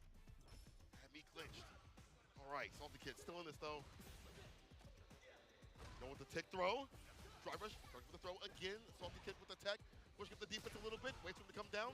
That's fine here for Noah Prodigy. He'll take that drive gauge as much as possible and still able to recover to get that DP off. Drive rush throw again. Be a low, will be a throw. It's a crouching light to open him up. Man, defensively, Salty Kid has not found the right options. He does have a way out, but at the cost of a little bit of life, back to the corner you go, and it's a punish counter against the parry. Knock him down one more time, a throw will do it. And he tries a big medium kick against medium kick. Noah the Prodigy with a trade. The greatest trade for him, 1 game up over Salty Kid. Typical thing for Noah. After the knockdown, jump back into something. OD fireball we saw, and then see stand medium kick. Noah on the first game, both whipping the knife, but Noah recovers first, gets his jab off, and a throw right after, not where you want to be as Kimberly. She does not have that defense, it's only innate defense like perfect parry and such. Ooh, corner, the slide, no punish counter. Throw. Trying to harass, dude, he cannot open up Noah the Prodigy. The defensive aspect right now from this kid is just too remarkable. It's been too frustrating now for Salty Kid as well. He's got the perfect parry in that sequence. Run cancel in the throw. Real for this character this season, overall. Yeah, that crouch fears. Getting into him, even worse. And nice! Vanessa Blast, that stand fears at the proper distance. Hold the Azuna drop. The bomb doesn't get the throw after ODP Noah. Uh-oh. And he's healthy. One more sequence, he could build a level 3 if he gets that hit. Knocking on the door, Salty Kid now rebuttaling with the counter punch of his own. No way. No, still going in! He wasn't able to cross up DP. Unfortunate. Was that a heavier I think that was a heavier uppercut from the side of Noah. I wonder if possibly he could have done like a light, perhaps. I'm not too sure. But maybe the angle was like too sharp. Yeah, I'm with you. Stay on set point. Salty Kid. Great enough for Salty Kid though. I mean, being on the board with the round, so a very big fighting chance to tie it up here. Get the leg, level 3. Here we go. Immediately. A very important buff now for the side of Salty Kid. Still remaining on 1 can 2. If he gets 1 more sequence into the corner, he might, a couple of more sequences, excuse me, he could get his mix on. Well, less than he had to used to, you know. With the speed power buff, definitely up top of the corner. Wake up super, he committed to that crouch fierce. Get interrupted. Round and pound, you going down. That drive gauge, and Noah, you go for a drive rush throw. Oh, no. Throw. It's a back throw. And another one to get it done. No on set point. Hartman, he had Oki. He didn't have the drive rush. He's walked up, strolled on in, got the back throw, got his win. Off the back of back throws. That's a big starter for Noah the Prodigy. Not going to spend the rest of the burnout just yet. Really picking and choosing when he wants to get those burnout spots, right? Not just committing to the full combo. That's a good one right there. Perfect time to get that burnout situation going for himself. Knock him down. That's a throw. Again! Still stopping the drive rush yet again! Salty Kid getting absolutely smoked out the corner. Unfortunate, but Noah the Prodigy, 2-0! He's got to be making it from the winner's side. There it is, from the trenches, from the mud. Noah the Prodigy, top 16, staring in his face. And well done. Again, that strategy that he has of knocking down and jumping back. So hype me up. He said, light me up, hype me up. My man giving up his whole address when it comes to the pop-offs on Twitter. He's like, I'm coming from Lompoc. I'm from Right J here. Street. I'm coming in from J Street. I'm like, man. Here's the zip code. Yeah. Oh my God, hey man. I feel like if he wins the Millie, Oh, God. he's got to be changing zip codes, right? 100%, 100%. Well, not in California. It's rather expensive. Who knows? Okay. Either way, taking a look at the replay, we talked about like the calculations in regards to like what Salty Kid was trying to do. He had it pretty well thought out. He was cutting the needle in regards to this offense against Noah the Prodigy while he was in burnout. But there was some, man, amazing decisions and reactions from the side of Noah the Prodigy. I gotta say, once again, Noah getting that knockdown and just waiting for them to wake up with something like aggressive. He has a jump back, medium kick this time. Later on, it's a jump back, heavy kick to finish everything. It's those moments where you think you try to route things back with like drive, rush, back, throw, or whatever it may be. That intention is all snuffed out. It's sniffed out by Noah the Prodigy. Unfortunate that DP didn't hit, but again, the corner pressure too much, and Kim already suffers there, right? And Salty Kid, at the very least, was busting out a lot more with the supers. We didn't see that yesterday. That was leading to his demise against JB. Now, this time he tried to get more active, but Noah was too ready and steady, and that's like a dive kick. That makes it even worse to have to try to leave. Foot dive. My man's got a backwards move and dive kick. That thing is far. That hitbox is mad far. Good. Real That good. is So is Noah. insane. Doing that continuously and blowing up the intentions of trying to leave the corner. Noah with that big resounding win. Let's look at the scoreboard. Oh my God, +5. Yeah, that's got to be it right there, man. But who knows? I mean, we'll see. I mean, no, what am I saying? That's got to be it. He wins out. Yeah, 4-1. He's already in the winner's side. Hello. Okay. But we still have plenty more matches to determine who's going to be on the loser's side, right? Up next. This is going to be so difficult to call, man. Grand Totokai versus JB. If Grand Totokai gets this big W in convincing fashion, he just might be the candidate to move on in there. But we'll see, man. If JB can dampen his momentum, it's going to be that much closer. If there ever is a tiebreaker scenario, I don't know if you guys had heard this prior, but if there is a very close tiebreaker between some of the players here to get into the loser side, they will be playing a 1-1 off stream. Just a heads up. Just a heads up. So heavy implications here. Grand Totokai versus JB. Now JB, right, he needs to beat Totokai and hope everybody else outside of Noah evens out in their matches. So that includes NL specifically. This is all a dangerous thing to have to think about. How well you do is great, but you have to think about what other people are doing and hope that they lose or win. Not in your hands fully, but that's group stage play. Maybe if you're not the top spot, you're going to drop out. I'm wondering what Grand Totokai will go for. It looks like it's going to be the JP. He does have the Bison. I think Bison is absolutely fine in this matchup, but maybe it's not the full effect that he wants it to be. He's going with Mr. Just Perry himself. Okay. Okay. Now, I did pin the conversation from what we were talking about earlier. Grand Totokai talked to me backstage. He's like, you know what? I'm tempted to go for the Bison matchup because I kind of do like that for Rashid. Like, I know like some of the tech behind it, but I'm just not too comfortable. I'm just not comfortable enough. I would rather go and play my best character, which is exactly why he's gone for the JP pick. That's smart. Go what you're comfortable with. Even if the matchup is bad or good, whatever it may be, you'll be ready in these scenarios where it's a little bit scrambling.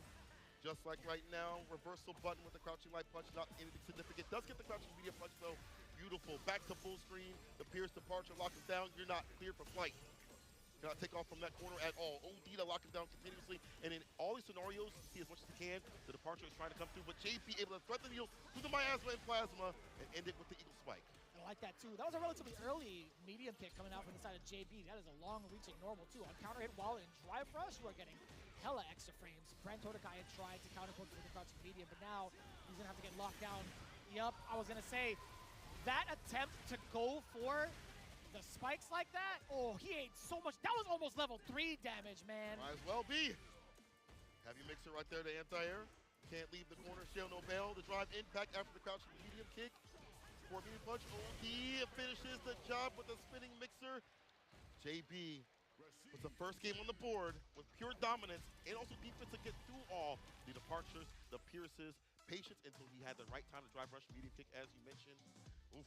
Yeah, we've had this kind of comparison a couple of times over watching Dual Kevin face off against some of the JPs in his group, right? I feel like JB is like one in that same tree. I feel like he's relied so much on movement and reading Grand Totokai over committing to some of the spikes and some of the departures from further out. I feel like if Grand Totokai maybe kind of shows off that, you know, that attempt to even try to check the movement with the medium spike or the light spike, excuse me, the close or the medium one, I feel like that might dampen JB, but as of right now, Grand Totokai is keeping it pretty close up until this point. Yeah, full screen pressure incoming from the departure. Again, heavy spike. JB definitely relying on that move and making those reads. True. Perfect parry is here. Eagle spike. A lot of okay incoming. Take that trade to continue the pressure. The pushback too much. The stand fierce right after Grand Todoka recognized. Was not able to get that drive impact right back though. Unfortunate. Charge up fireball. Mix up. Heavy kick. It's all harassing the drive gauge, and Grand Todokai will get hella burnt out. No answer. He committed to the stand fierce. No, I have a feeling that it was possibly an attempt to maybe heavy mixer, like autocorrect heavy mixer.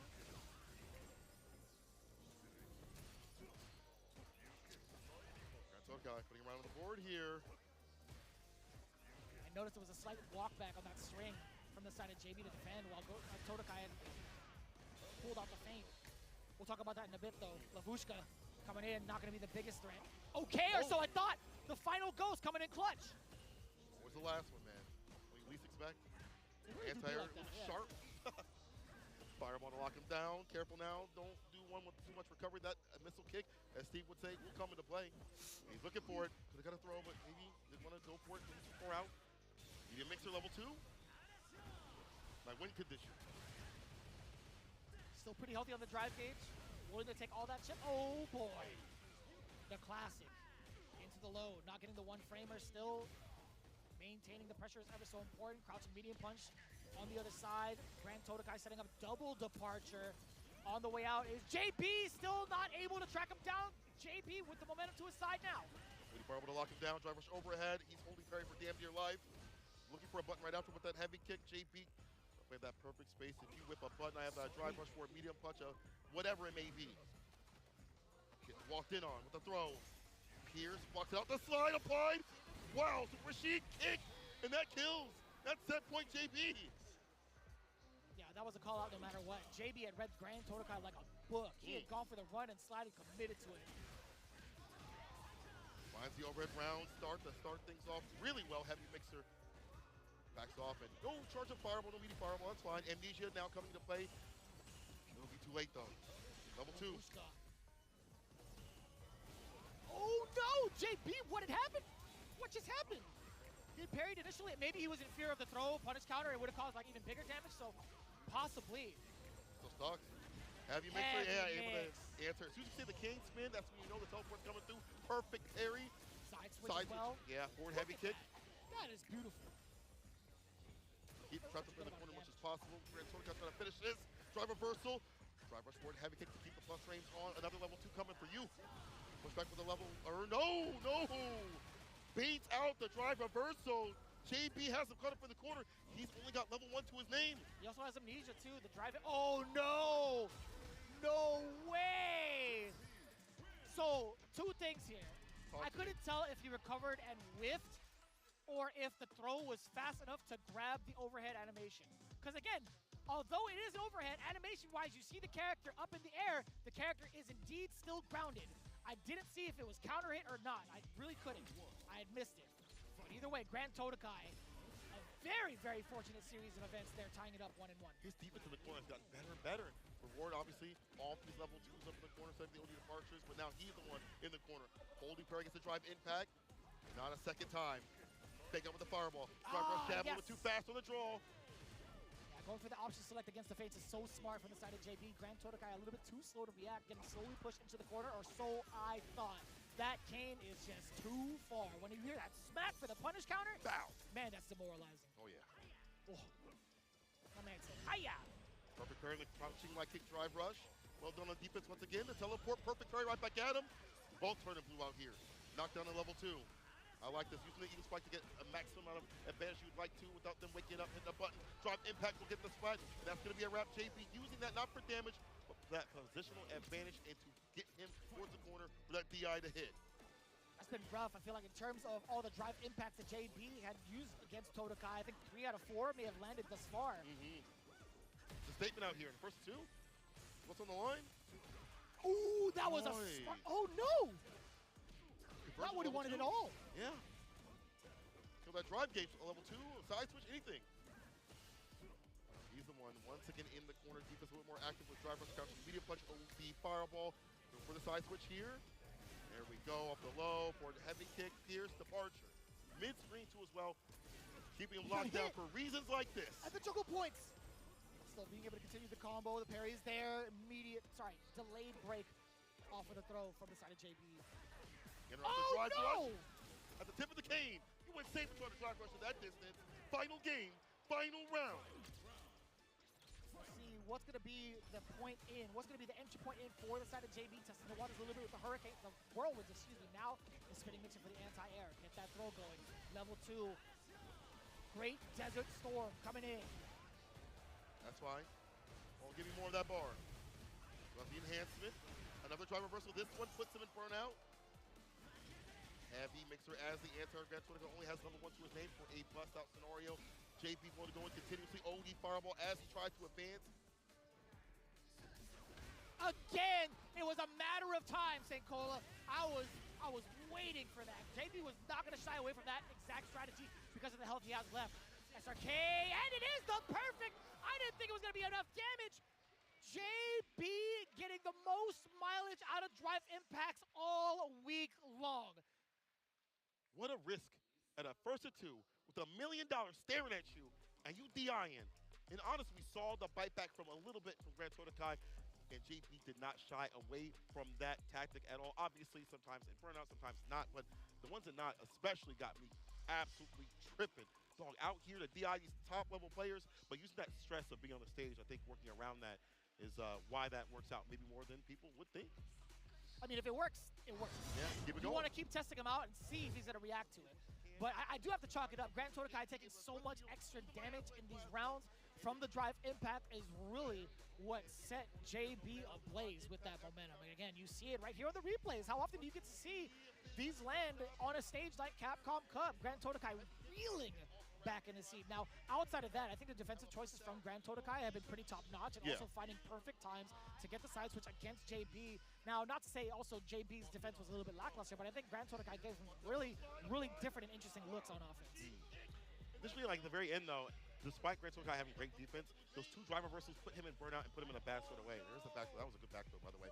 But JB using that level 2 to harass the drive gauge. He's not looking for damage. He's looking to take away the drive gauge, will take away your positional advantage, put you against the wall continuously, put you on the back foot, make you panic, and it worked out to take away that confidence that Grand Todokai has had up to this point thus far. Man, DI is the culprit. You can see it towards the end here as well. Man, that level 1, bam, enough damage. That is a wild outcome for the fact that Todokai is now sitting at 3-2, along with JB 3-2.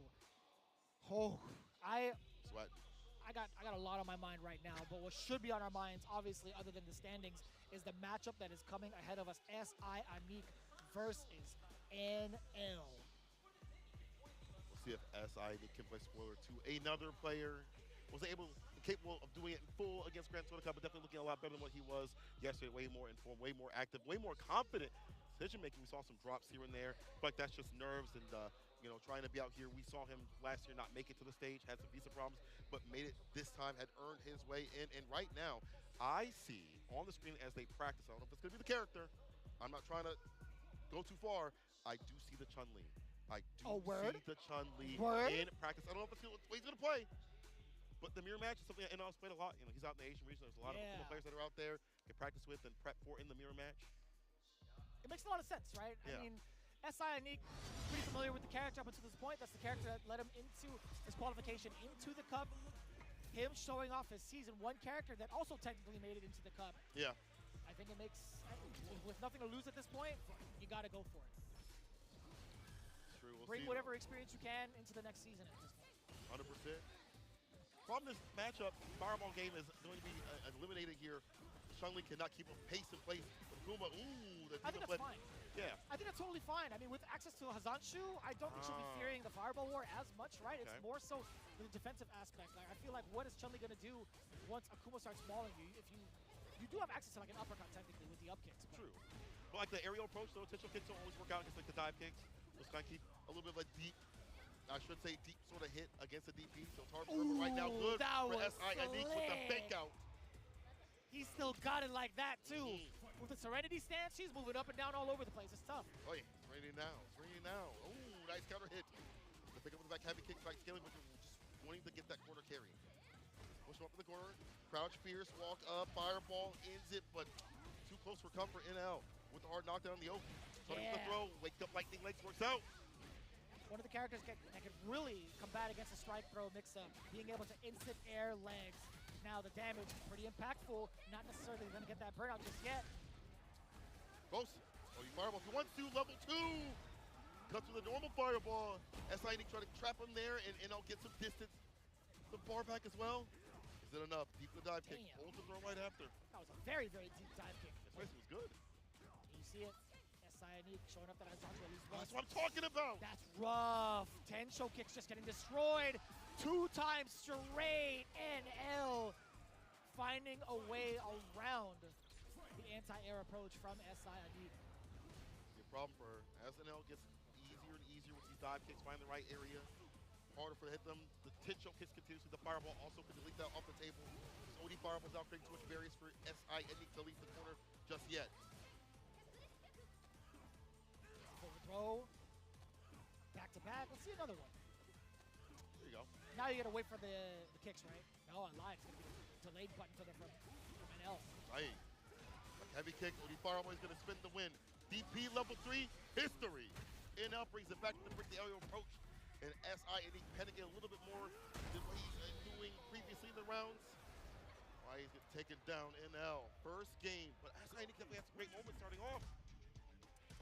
Man, if NL gets this big W, 2-0, I am not too sure if that gets him into loser side, genuinely. I already forgot what his game differential was at this point. Well, and we'll let cross deal with that. No, I mean, we'll have a moment. We'll literally have like a couple of rounds, so we'll see. We can do it ourselves. Right. Do it again. We gotta see a third, right? You know, NL was banking on Anik thinking the same thing. Counter hit, no, but not a big conversion. Not any conversion, really. SI Anik managing to get that sweep, but does it lead to anything, though, right? Being contained in the corner is just so detrimental. NL's offense and control have just been so substantial. White punch fireball. It's the jump in. It's the win here for NL. So many things you have to worry about on the grounded approach and the aerial approach. Air fireball, dive kick, the fireball on the ground, the 4 fierce stay, fierce up for the corner. Akuma can really express himself there. A slide round start is how he started off. A crouching kick might be the way to start the end here. NL puts SI Unique where he doesn't want to be a bad fireball. Leads to this. Tatsu, DP, no level 3 to have the bar just yet. Would have spin it regardless. Wants to kill now. Your time, yeah. Reset. Reset. I like that. It's the open meterless. The fireball to chase him down. Then light kick buffered into the adamant fist into level 3 NL. Never lacking his Robert like the same. God dang. 2-0. And what a button. So we haven't seen that button in this matchup. A favorite for a lot of Akuma players. Comes out in the clutch to get the kill. That's your favorite in Street Fighter League Japan. Oh, yeah. It's really How good. many times have we seen that exact buffer, that right? one. That one right there. It's good. I don't want any other thing on the shelf. That one right there, That though, one right there. I'm On the taking left? that one home. Yeah, not the right one. The left one. you have 2 light kicks there, Seiko. I want the other one. I want that one. Oh, man. NL. I like the way that he is playing. Way more control than when he picked up Akuma. I feel like he kind of lacked that, especially when things come with South. I feel like even when that does happen every so often, he kind of keeps the composure. Let's do the ODD piece with the bust outs continuously. He's found that out here even better, even stronger, and he understands the matchup. Air fireballs lock him down in the corner with the stand fierce. Beautiful space trap, as you see right there, and dumping out the damage optimally whenever he can. Akuma can do that with damn near every single combo, it feels, but NL, you to keep the bar for the right moments. Yeah, all these replays just hanging out on the west side. NL has really been flexing his wheel of options against SI Unique's Wake Up. It's been so imperative to keep that mix, and that was so beautiful too. Right when the fireball dissipated, at the right moment where he knew he was allowed to press a button, he took full advantage of that. SI Unique was not ready for that type of rebuttal, and you saw it in his face at the end. Man, NL 2-0 clean in a big recovery from how he faced off against Noah in that 2-1 spot. But now, taking a look, Noah the Prodigy obviously making it out of the winner's side. Ladies and gentlemen, if I'm not mistaken, if my eyes do not deceive me, NL is the one to make it out in the loser side with a +4 game differential. Congratulations to both Noah and NL. But big shout outs to my favorites, man. Grand Totokai, JB, Salty Kid, SI. I think this is the match. This is the group that I was actually pretty much looking forward to as well. Same. Big shout outs to those guys. Yeah, everyone's showing out. What is it? Noah the Prodigy and NL at the top spots. NL in the loser side, Noah in the winner side. Definitely a lot of storylines that will be expressed tomorrow, and I can't wait to see that happen. That rounds out Group B. JB not able to climb the ranks fully, but big shouts to everybody that has been coming through, showcasing what they can do, that there's still dangerous bets and still landmines. SI and Neek too as well. Glad to see him at this stage. Didn't make it last year, made it this year, and earning it the second time, beautifully done. But that being said, it's time to send it over to the interview.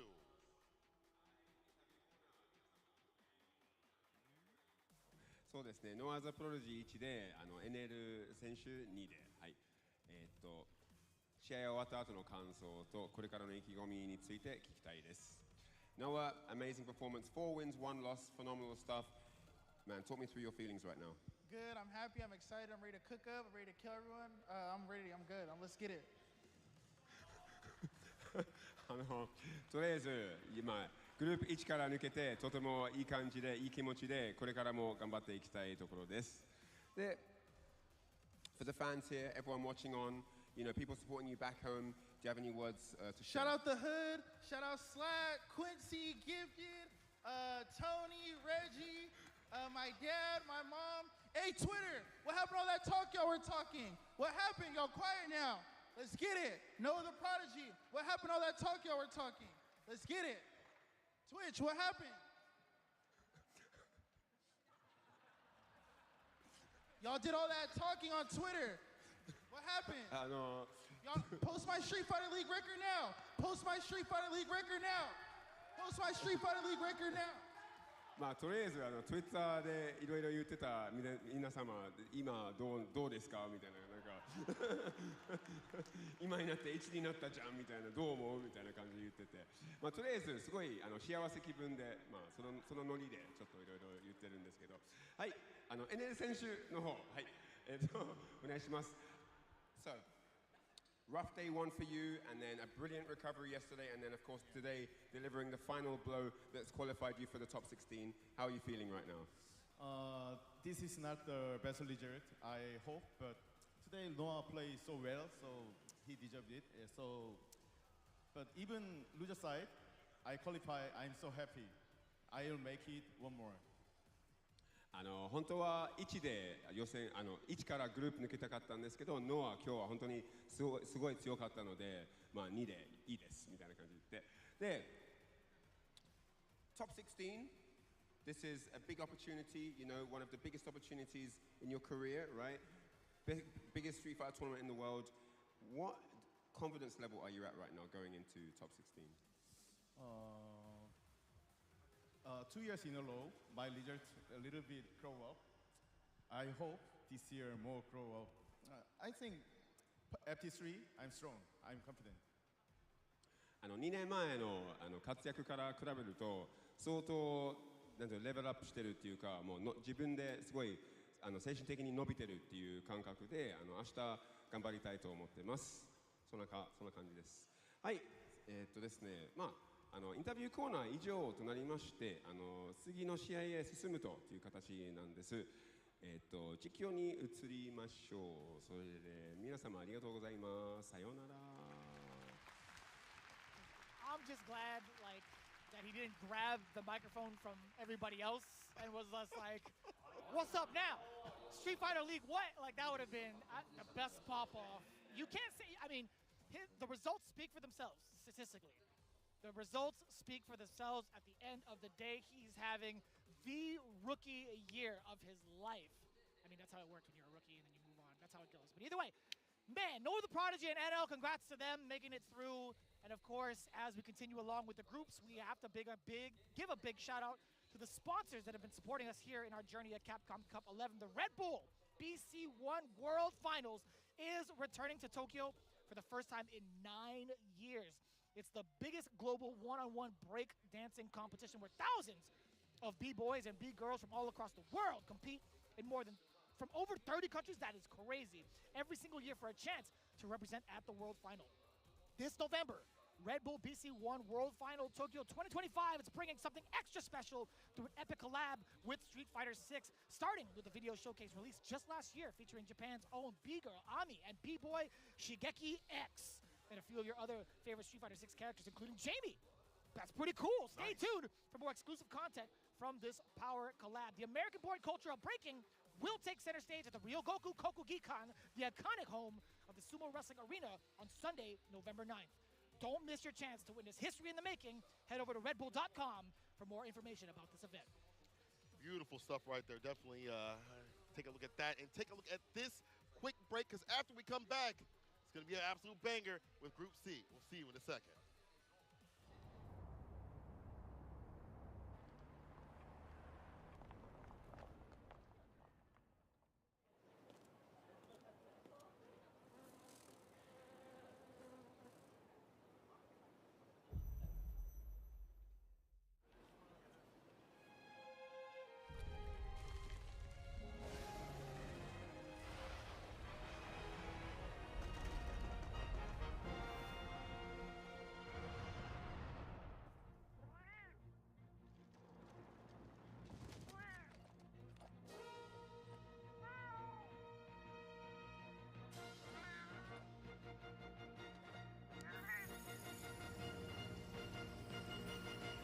Where dreams become reality.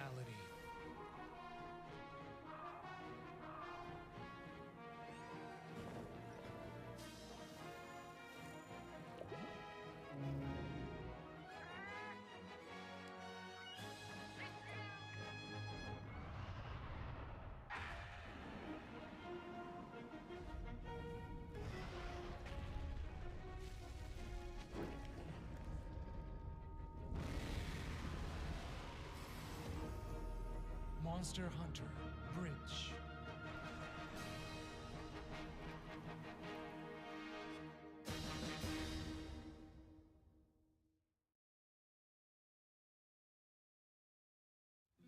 Show me what you have.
カプコンカップ11、続いてはグループ C の模様をお届けしてまいります。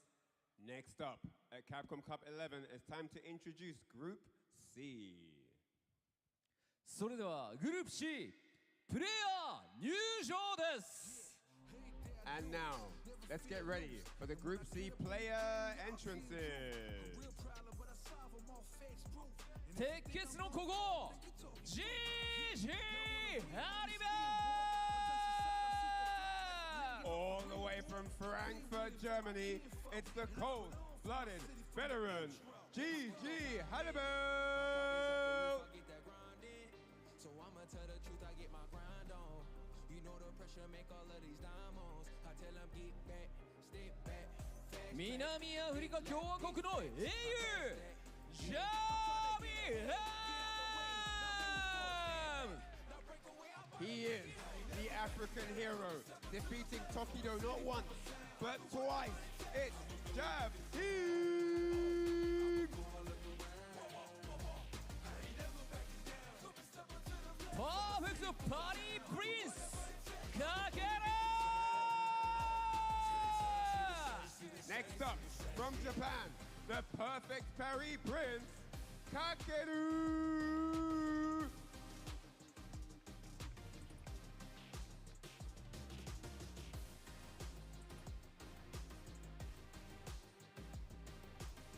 São Paulo のイカれるサイクロンザンゲボラ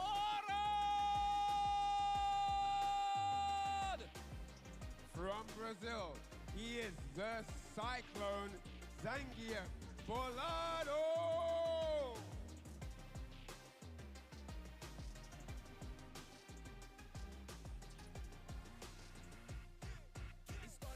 Once marvelous tornado!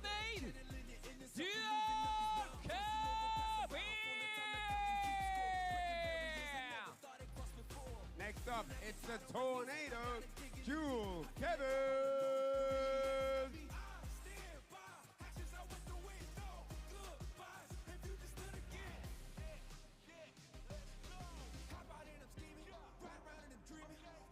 Todai Sosu Pro Gamer Tokido!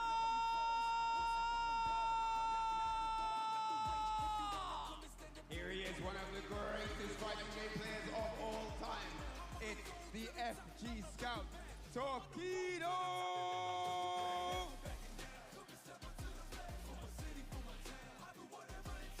さあということでグループ C ここには日本人の選手がね2人いるということで、まあ、会場の声援もねひときわ大きいかなというところですが、ただここも混戦模様。昨日見た感じでかける選手はすごいいい調子ですよね、今は。ですが一戦一戦がねギリギリの勝負ではあった、そうですよね、はい、あとその最後のジャビン対トキドの試合はとても素晴らしかったですね。素晴らしかったです、はい、さあではこのグループ C も6名の選手たちがステージに来てくださいました。この6名による総当たり戦も今日で決着となり、上位2名が明日のトップ16のトーナメントに進出となります。 As you can see on the stage, these 6 members of Group C in the final group stage day, they all need the wins. They need every round they can scramble together, and it's all to play for as they are battling it out for that top 2 spots that are going to be coming from this pool in the top 16 tomorrow. 皆さん、結末を見守りながら、この6名の選手に大きな拍手をお願いします。 And looking ahead at the top 16 tomorrow, those 2 are going to defeat. The 2 of these guys are going to qualify. Let's give them all a big round of applause. それでは選手の皆さんはスタンバイをお願いいたします。 All right, players get ready. Matches begin momentarily.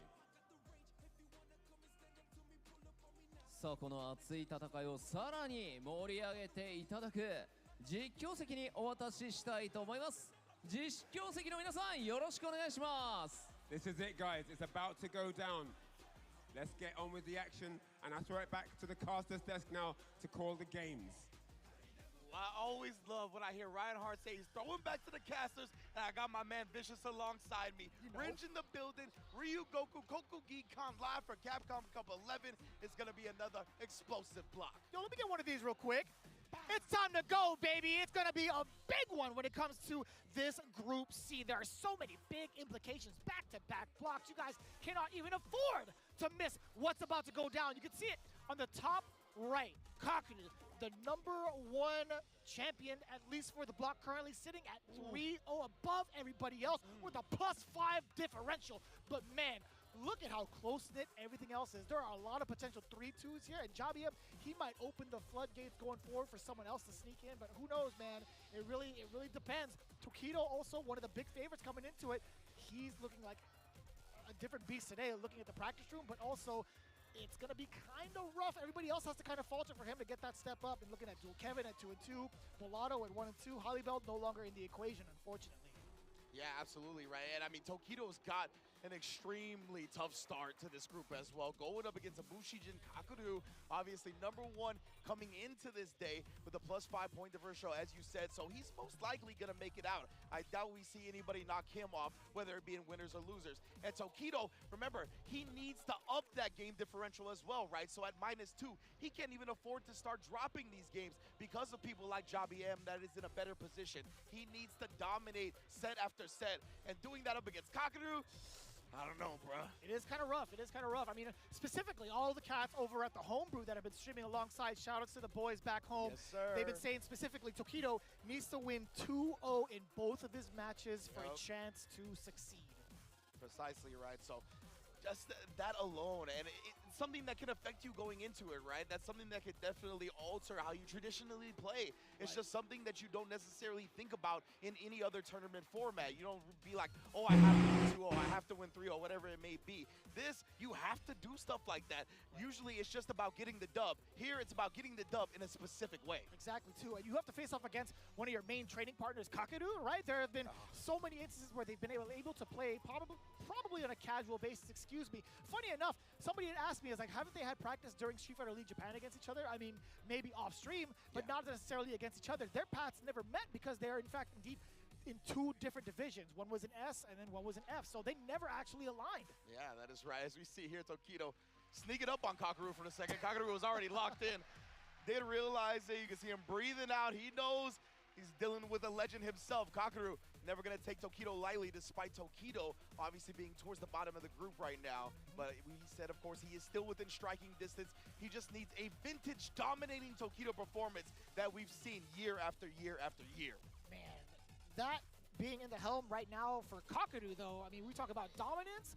I don't think, with the way he's been playing all week long, we might potentially see a 5-0. Yeah. We might potentially see a 5-0. I don't even think it's been done yet.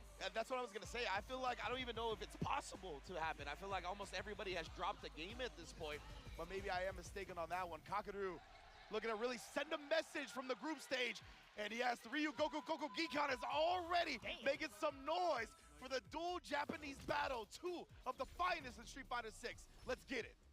Oh my goodness, walked up with confidence. I was gonna say, are we seeing another button check? But no, this is real. I thought the same exact thing. I'm like, he's gonna walk up to him like that? Is there something wrong? And no, Kakeru here just looking to impose his presence early. I like that. I like that a lot. You can see Tokido is already even willing to fish for parry and neutral, something that you have to do up against JP to protect your bar. We got the OD Amnesia to thwart the safe jump, but a perfect parry into DP. Get that out of here. And we've definitely seen that before as a round ender, a game ender for the side of Tokido. It's not the first time he's flexed that exact strategy against Kakeru, trying to move on out of the corner. The departure keeping Tokido locked down, though very close to burnout. That counter hit's going to do pretty good damage with the the parry just coming in from Tokido to keep his drive gauge alive. Kakeru, he might be a little bit ashy, just a bit. Looking good right now. Did perfect parry, but Tokido able to stuff that gap. And now he's built some bar back, especially with that absorption of the crouch medium kick. Slowly but surely, the drive rush, bringing out. Catches the perfect parry, Prince slipping. Yes, indeed. The run stop from Tokido. Starting to switch up his rhythm a bit. Tried the jump in. Spike, Kakaru doesn't have much health to work with now, though. Both players extremely low on drive. He's willing to risk the OD and burn himself out. Ooh, this is going to be a huge change. Or so I thought. Tokido navigating his way past the Lavushka with the roundhouse. Kakaru suffering defeat from a max range normal. Huge back-to-back risk that actually put Kakaru in the hole in round 2, right? He burnt himself out and then used the level 2. Nothing was available, so now Tokido looking in prime position in round 2. Yeah, man, so much damage can be inflicted with just one launch of that SA3, but we'll see if it happens. A couple of throws here, a counter hit as well, not able to link up anything after that. At least it was too far. But there's just so much control. Tokido has been looking so confident up until this point. Wow, I can't believe the Jinrai whiffed. I wonder if Kakaru knew, like, if he stood up, that it would whiff, right? If he stayed crouching, I think that actually would have connected, which is a bold move because that does hit low. That was, like, extreme matchup knowledge from Kakaru. But the step kick through the ghost, Tokido already letting him know, I'm coming for those donuts. I love donuts, man. I love donuts. He's Especially trying on to the make all screen. his opponents hold the donuts. You know what I'm saying? Definitely voodoo donuts right there. The ghosts don't scare him. He's a witch doctor with the way he's been playing right now, at least against the king of the group. Tokido has been doing so well against the Lavushka activations. And I just love this high level of Street Fighter 6 play because Tokido won, but the thing I still was most impressed with was Kakaru standing up to avoid the Jinrai follow-up on a low hit. Like, that was just something so sick. And yeah, for those that are unaware, your hurt box is wider when you're crouching in this game. That's why when he stood up right there, the follow-up Jinrai completely whiffed. Great, well done, but Tokido managed to take the first dub anyway. Man, the intricacies in regards to like the decision-making is just so high between the two, and yet all that effort on defense from the side of Kakaru, didn't lead to the result he wanted. Tokido now trying to take liberties with that roundhouse initially, but it was rather close. I thought it was going to be a punish. 100% could have been punished. Yeah, Kakaru, I think, just had already set in his mind what he wanted to do next. And now it looked like Tokido did the other follow-up. I wonder if expecting Kakaru to stand up that time, and he just stayed crouching. This is very interesting Jinrai mind games that I don't see often. Damn, that's a conversion and a half. He had plenty of time to sense when that departure was going to activate visually. So Kakaru on the board with that first round. You see that light kick, treading carefully. Tokido, again with the roundhouse. He's been going for that the entire time. In the very beginnings of some of these rounds, the drive rush does get challenged from the side of Kakaru. At least lands that hit, sets up the departure. He's going to keep Tokido from full screen for a good moment, right? Double departure to ensure that happens. And remember, Tokido needs to win these 2-0. So usually you would still feel pretty good in this situation, right? Up 1-0, okay, the opponent has a round, it's all right. This is not okay for Tokido. He's got to make up this ground now. Tries to bait something out, but Kakaru staying disciplined. Yeah, the last time we saw a reaction from that safe jump, Kakaru had actually gone for the OD amnesia. We do get a conversion here, and now if it's not one corner, it's another. However, with being this close to Kakaru in the corner, this is going to be so tough for Tokido to manage. Look at the drive gauge. Let's see what the defense is like. Dear God! Oh okay. My, and Kakaru wasting no time, right? Just going into the DI after that. If he had gone for the level 1, I would have exploded. I would have exploded out of my seat from that entire string. Yeah, most definitely. That's what I was expecting, but I just feel like I think Tokido was expecting him to play a bit more mind games, and Kakaru was just like, nah, I'm burning you out with this. I know this string is gonna put you in burnout by the time I get to DI so I can get that wall stun. And he just strung him up like that. And Tokido, that's a rough way to go, right? We talked about how he needs every 2-0 he can get. Obviously, he's still gonna go for the dub here, but this is already fighting from behind. We had talked about this plenty of times amongst ourselves, man. When it comes to these two, we had a feeling only one of them was gonna make it out. Yeah. Right now, I mean, it kind of looks that way. Absolutely, yeah. I mean, especially with Jabion's performance yesterday, taking down Tokido yet again. He's in prime position to make it out along with Kakaru. But of course, we still got a whole block to go, so we'll see how it all shakes out. Ooh. It's such a funny thing seeing that option because we're all very aware of how like punishable a sweep is, but seeing it behind a drive rush is just such a funny thing because like you never expect it to happen again. It didn't happen for Kakaru, or at least he didn't expect it. It's Tokido, back swings on the step kick. Yeah, I don't think the light kick follow-up would have actually connected. And again, staying crouching, and it's making Tokido whiff that follow-up that he's going with now. This is so interesting, man. Yeah, he's very aware, like hyper aware of like what Ken can do from those ranges, specifically the medium kicks as to when they come out. So being crouched down to get that to whiff is it's so difficult to consistently get that perfect parry. Now, get a taste of this, Mr. Prince. Yes, indeed. Got my own blue stuff. Talk to Noah, we run around those blocks. Oh my goodness! In and out, a little two-step for you, and Kakaru got caught hands and arms outside the vehicle. He's got to remain seated if he wants to keep on going. Or sorry, actually no. What am I talking about? We've already kind of like figured it out, but talking about it right now. We get the throw against the parry. Yes, indeed. The Jinrai, yeah, low that time right. It was pretty point blank, so. Ooh, and now starting to switch it up even more, going with the overhead because he sees Kakaru is staying down back during the Jinrais now. So Kido, he's in prime position as well. I mean, one proper hit means the win because he's locked and loaded with 6 drive meters, 3 bars. Oh, still maintaining the anti-air. Kakaru, that was an opportunity to whip punish that low medium kick. Real deceptive though. Had to recover just in time. Indeed, and that's gonna be it. Tokido once again picked his spots to drive rush in so perfectly throughout the set. We saw him do it with drive rush sweep to catch Kakaru off guard. This time as well, blowing through, and he goes for feint goes, hitting him in the mouth, and then comboing all the way to a set win. Tokido, again, we talked about it. The 2-0s are very important, but he'll take the dub to keep his hopes alive. Despite getting that very, very important W against the king of the group, you can see the look on his face is just not too pleased. Yeah, he very knows. much so not pleased. He knows he needed more. Like we said, usually it's just about getting the dub, but right now you got to get the dub in a specific way. But Kakaru taking an L right there. That means he's actually not guaranteed to make it out in winners, if I'm not mistaken. I believe if Jobby M goes completely ham and actually does like a couple of 2-0s today, then I believe he has a chance. We'll make sure we get that all cleared up for you and clarified by the end of the block, of course. But right now, an impressive performance and start from Tokido. Yeah, it's been so rough, I feel like, for Kakaru to even find the right defensive maneuvers outside of like picking apart the spacing and the normals. When he gets locked down, it's the same type of thing that we're so used to seeing as Ken players do, right? Being able to be so ambiguous off of when the throw is coming, when the strikes are coming in. Also, what happens when he starts to create space for himself and kind of lock you down. That uppercut is going to be such a great tool to stop any sort of air approach. It's very difficult, man. And that fierce, again, it catches everybody. I don't care who you are or who you think you are. That fierce coming in from Ken will always catch you, no matter what. But still, Tokido being able to solidify a good amount of damage throughout the entirety of the set between him and Kakaru has been so, so fantastic to see.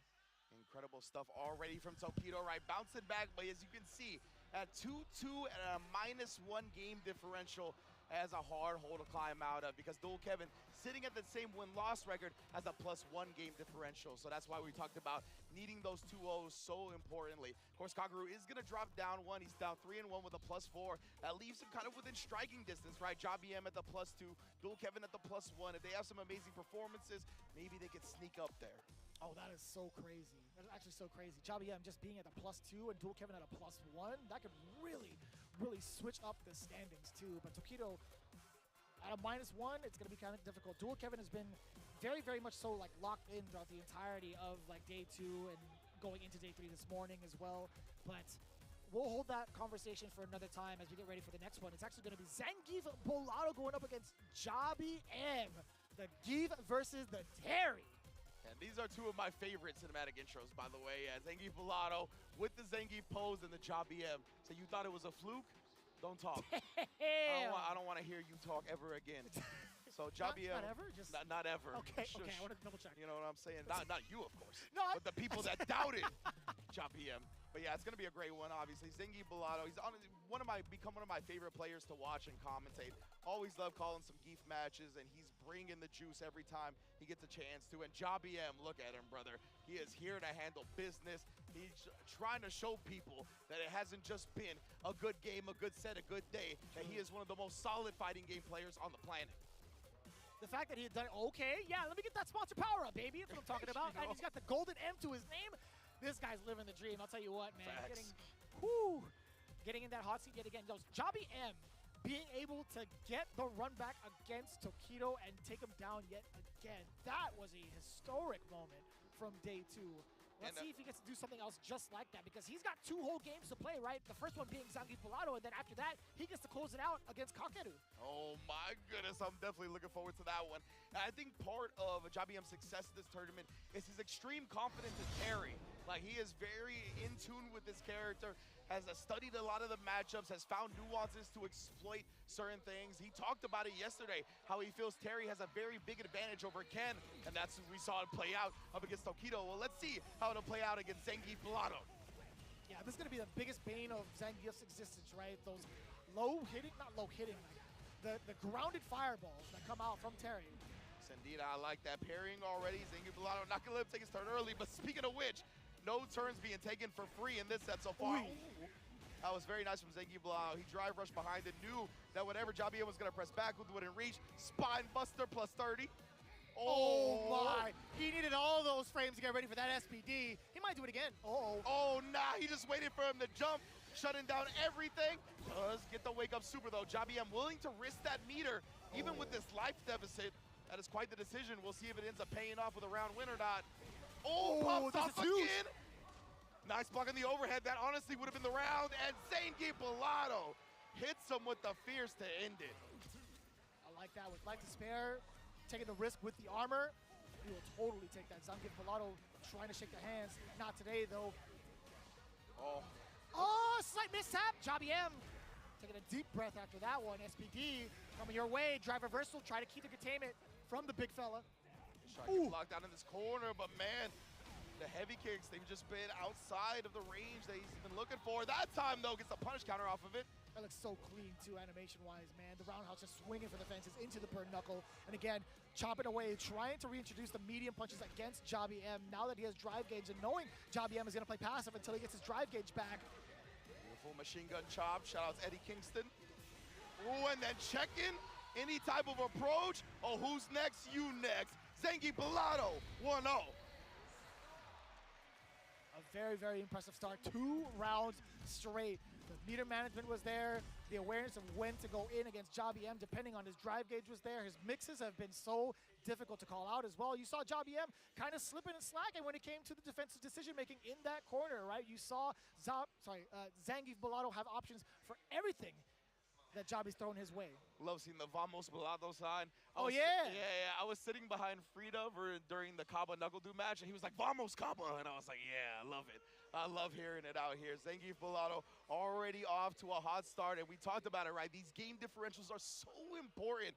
So Jabien already holding an L. He's going to try to bounce back to give himself a net +1 by the end of this. But if he starts falling, man, that opens the door for Dual Kevin, as we said, who is just 1 point behind him. Yeah, man. Every one of these games count specifically for Jabien. Zangief Bellato, though, I mean... He's here to crash some parties. He's not technically out. Oh. He could also score a couple of 2-0 straight. That's and true. Really ruin the rest of the standings. So we'll see.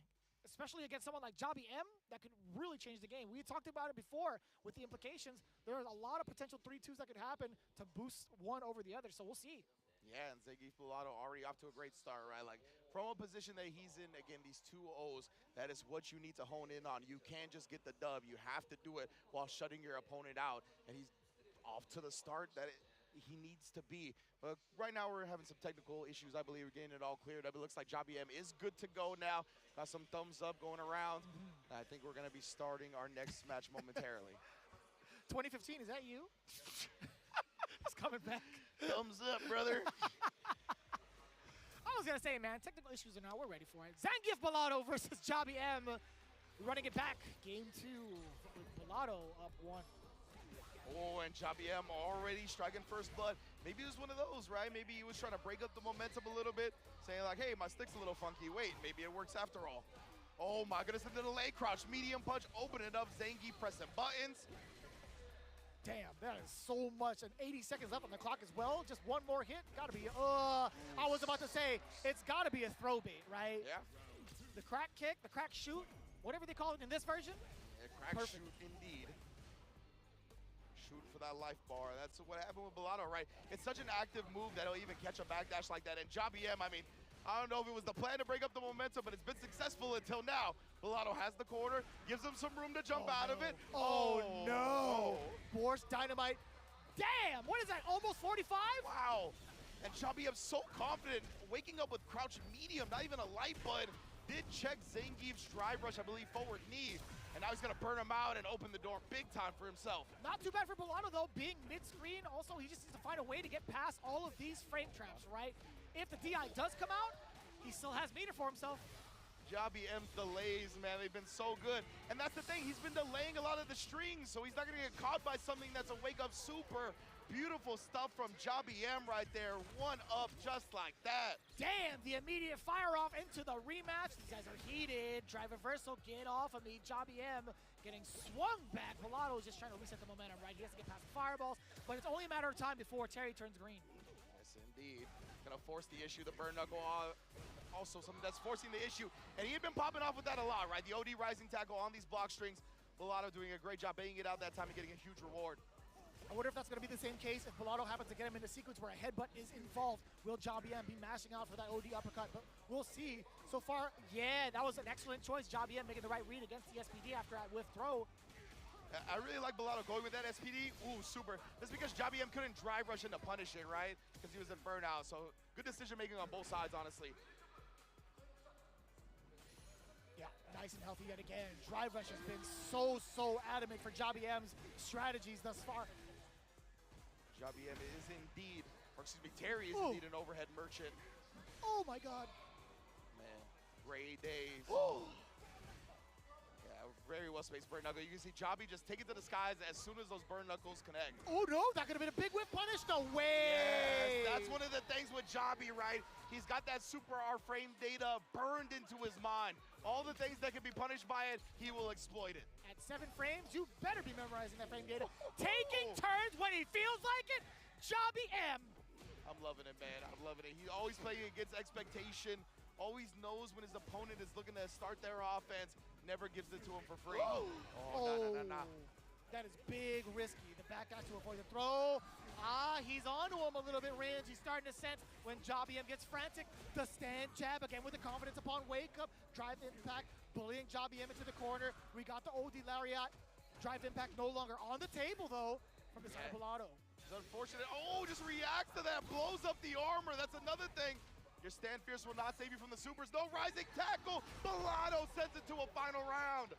That was the opportunity to get that uppercut, that prime time to stop Volato from advancing. That anti-air would have been so critical towards Jobby M's success, but still, Volato getting the SPD at the end of the day. Ooh. Oh, yeah. Oh, yeah. Jobby knew the exact spacing on that one. You saw how quick that whip punish came out. Man, these guys are not afraid to press buttons. Jobby M changing up the strategies now. He just wants to clear the space if he has that time. Precisely, right? We saw the rising tackle before, then he just jumps out. Volato still finds an SPD regardless. Be careful, brother. He's got 3 bars. He's got 3 bars. Yeah, he's going to chase him down. Oh, and again, though, he's not going to let him reset with the headbutt. Blowing up with the super, but no more meter left on Jobby M's side. He's got to get to that 1 bar if he wants to threaten again. Gets it. Oh my goodness, he's not popping off with it yet, but he does read the back jump. Knows what Jobby M has been going for. He's alive on a pixel. Oh, and the OD Lariato. Able to seal the set 2-1. A very huge shakeup coming in from the human cyclone. Zangief Volato, 2-1 over Jobby M, making the right calls. You know, it's a lot of hard work playing this character. Yeah. No doubt about it. Everybody in the world would agree with that. Yep. But making the right reads against somebody's defensive decision making, right? He had a lot of data throughout that set and implemented the correct adaptations perfectly. That's one of the things with Geef, right, is that because he has a bit more health, you have a little bit more time to gather some intel, and you can eat an extra OD DP or something, or an OD rising tackle in this instance.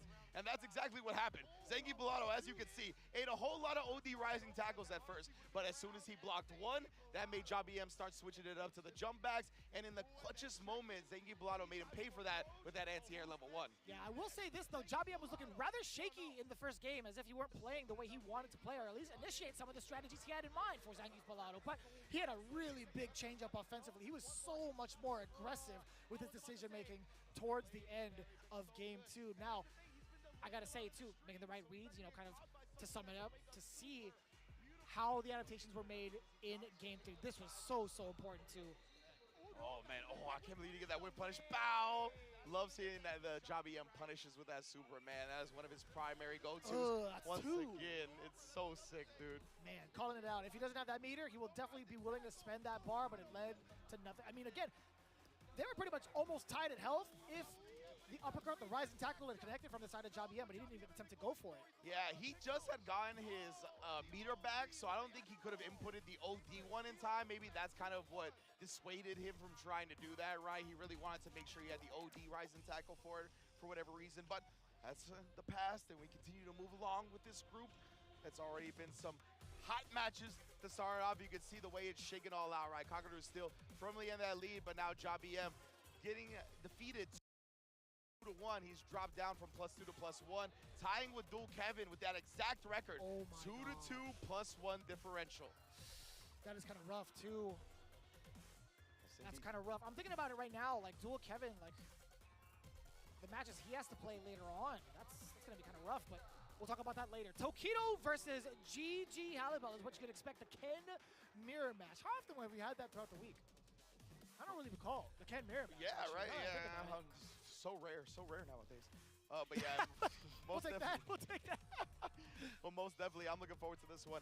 GG Halibel and Reject Proto Z's Tokido, and of course, I want to put on for Salt Mine League in front of Halibel's name as well. One of the mainstays of that tournament series. Shout out to Ritas, as always, one of the hardest working men in the business.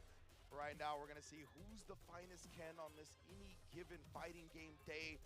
Tokido always rocking the custom. Oh, I forgot, yeah, both of these guys like the alternate outfit. Yeah. We're gonna get into it real quick. They like Stylish, the biker jeans. a little runway 1v1. You know, Ritas is in the arena. I feel like at any given moment he's gonna come in, and there you have it. Tokido taking down Halibel for Salt Mine League number 58. I don't know, whatever number. Hey, much love, Ritas. I appreciate your work, brother, man. Most definitely. Now let's get into it. Tokido and Halibel in this Ken mirror match. Yeah, we've seen the kind of patience that has been exuded from GG Halibel to get the best of, I do believe, Zangief Bolado. Obviously, we had seen Bolado take down Tokido 2-1, but then Halibel giving a whole different look. We'll see what kind of gameplay he's going to be going towards. I mean, like, if he gets the offensive procedures, you know it's going to be standard, right? He's going to be going for the strike-throw mix game. And Halibel's first two open-ups have been off perfect parries, right? He's setting Tokido up for those. Oh, kind of funky. Just letting him out for free. Now he's to face the repercussion. Now you're in the corner to get your own dose of your own medicine. Indeed, they just immediateness on that stand fierce, but it's okay. Halibel, once again, finding the proper timings with some reversal crouch medium kicks. That time he waited a bit, right? Even Tokido, you saw some hesitation. Didn't want to immediately commit to another button in case the reversal crouch medium kick came out. Yeah, it's kind of reminiscent of the way like Ryukichi would kind of play, like after a Dragon Blast, just trying to opt for the Oki instead of the extra damage. And Tokido is definitely ready for something like that because of how much practice he's had against that young individual. But Halibel trying to make a statement now, run up, trying to force Tokido to react to something unorthodox. Oh my, he knew that he was gonna throw a fireball, ran at him, and he goes for the chip. He's not gonna get it though, just barely off, and you saw the jaw drop from Halibel. Oh no. Tokido still keeping it locked in, stern-faced as ever. He is just basking in that one. He's like, you know what? I got you, baby. This is it right here. You're gonna be faltering. I'm gonna throw you as many times as possible. Yeah, Let me get a meeting next, though. This is definitely the opposite sides of the face cam spectrum. He even does the finger wag as he does the ODDP. Stoicism versus, a whole lot of confidence emotion. is the lightest way to put it, you know? But for somebody who's already eliminated, he's really trying to dampen the gears. Yo, damn! My man scratched his chin first. Tokido was like, I'm gonna stay outside the range. I know you finna do something. He's looking at him down. He's staring him down too, giving a little smile back. Tokido been around the block. He's a showman himself, even if he remains very locked in during the match. Don't get up on that stage, man. Yeah. If Tokido were still playing Akuma, you best believe he would still show off that back. And Halibel, I mean, he's been in a position like this before at Capcom Cup. Yeah, he's teasing the Manon. That's what we saw last year. It actually ruined some people's Capcom Cups when he busted out the Manon and was able to take a dub. That was last year. This is a brand new tournament. We're live at Ryugoku. We'll see what he's doing. He's thinking deeply about the situation. No way. No way. Oh, man. Yeah, for those at home, you cannot see, but he's currently hovering over Guile, and he's still doing it. You're going to see if the contemplation ends up concluding in this pick, and it does. He locks in with the Guile. Tokido obviously sticking with the Ken, and Halibel, he's going to do his best to bring Guile into this and try something here. I know some Ken players that think Ken is honestly just fine in this matchup, including, I believe, Shoyu Sengon. Always big shout-outs to Shoyu Sengon. Big fan. So I don't know if this is going to be what he's looking for to bring him back, but it's a start. And let's talk about it, right? I feel like there's going to be a lot more control.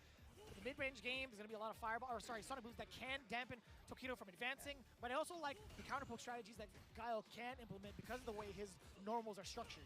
And just with how much respect Tokido was showing in that first game and how slow he was playing, I kind of like the Guile in that instance as well, right? You're going to have plenty of times to establish sonic booms, establish this game that's going to make Tokido come to you. Oh, no, but he's got no problem doing that exact thing. We point blank on the Kona. Yo, checking the walk back on 6 against Tokido with that crouching light upon wake up, knocking on the door a little bit. Yeah, Tokido trying to steal his turn after the standing medium punch. Man, he's pretty confident, or he's feeling it at least. Yeah, a little bit straight to the fireball right there, but good awareness from Halibeta still. Still gonna punish off that. And now Tokido looking to establish some of his own fireballs. And Halibel, honestly, hasn't thrown many sonic booms, and instead perfect parries his fireball. Okay. And he's got the links intact as well. Yeah, I don't feel like there was any sonic booms outside of linking the combo together. Yeah, I mean, he's walking back and forth pretty consistently, right? So he's never having to charge for it, but he doesn't need it. Sonic booms can stay holstered. Everything else in the Guile toolkit is what's bringing it home. Will he fire out the guns? Man, he is constantly moving. Man, that was really good discipline to not actually bite on that throw bait from Tokido when he jumped and landed. Now changing up the strategies. I like that. The Sonic Cross not really going to do much. Tokido slowly creeping up on the advantage closer, or forcing Halibel closer to the corner. Excuse me. Ooh, that was max distance! Sniped him low. And now, oh my goodness, Tokido introducing him to yet another corner scenario, 9 to 5. I run this block, Marlo Stanfield. Oh, okay. Damn, unfazed, man. He was just going in, waking with a drive rush forward, getting this link to the baby booms. Interesting choice. I want to say, like, I don't know if he intended to reset it that way, perhaps? Maybe. Jab was very far, so I like him. I don't think he really had anything ready to convert from it. So he tried to dash in, catch Tokido off guard, but it's so difficult to do so. Oh. Trying to sneak in. Oh my goodness, and Halibel with the neutral throw bait. Catches Tokido reaching, but man, he's in burnout now, and it's still looking like a tough scenario. He's looking for the level 1 link, but instead shuts down the fireball with the level 1. Oh. But you can't get cornered, right? You're still in burnout. You got no mirror to defend yourself. And Tokido set him up perfectly. See the spacing on that fireball to give him no gap to actually interrupt the drive rush follow-up. It's crazy. You're so used to seeing Guile follow up with his fireball, but it's Tokido being able to secure that, knowing full well that would have been checkmate regardless. So I like this coming in now. Tokido, so with 1 bar to his name, Halibel's throwing a couple of crosses now. Establishing it here, just trying to pepper on the big drive gauge damage. Ken is really great at that with all the fierces, and especially when you get a whip punish with the roundhouse level 2 to assassinate the remaining drive meter. I like the defense thus far, not able to get out of the corner still. Oh, and the walk back, he is okay. Tokido. That's not too bad for Tokido. Yeah, definitely not. That was the game victory, honestly, but he'll find it now regardless. He had enough of a life lead to make a mistake or two. Tokido takes the 2-0, and that's what we talked about. He needs it. Couldn't afford to drop a game right there if he has any hopes of keeping his dreams alive. But yo, still big shout out to GG Halibel, man. Despite not having the best record or the record that he's been looking forward to, I mean, he's still willing to kind of give us a show and at least show off the counterpicks or the potential counterpicks that he thinks would get him the W. We've seen that from last year. It was quite the spectacle. It made rounds all over the internet when he broke the other person apart with that Monon. So it's the opponent is escaping me at the moment. So either way, shout out to GG Halibel, man. I was gonna say it's okay. I don't think the opponent would want us to bring him up anyway. You know what I'm saying? Yeah, that's facts. It's okay. But anyway, Halibel, yeah, I really love just his sportsmanship, his love for the game. It's always sick. Yeah, we saw the jaw drop right there when he went for a chip out sequence that was just slightly miscalculated. But yeah, I love seeing his emotion, just love seeing how expressive he is as a player. And of course, Tokido bringing the dub home, got a great reaction and ovation here in Ryugoku as well, doing it in front of the home country fans. Oh, this is gonna be so so fun to watch towards the end of it all as well. But either way, Tokido again making sure to keep his record as pristine as possible with that 2-0. I'm not necessarily sure because my math is really, really bad at the moment. But I'll tell you what, man.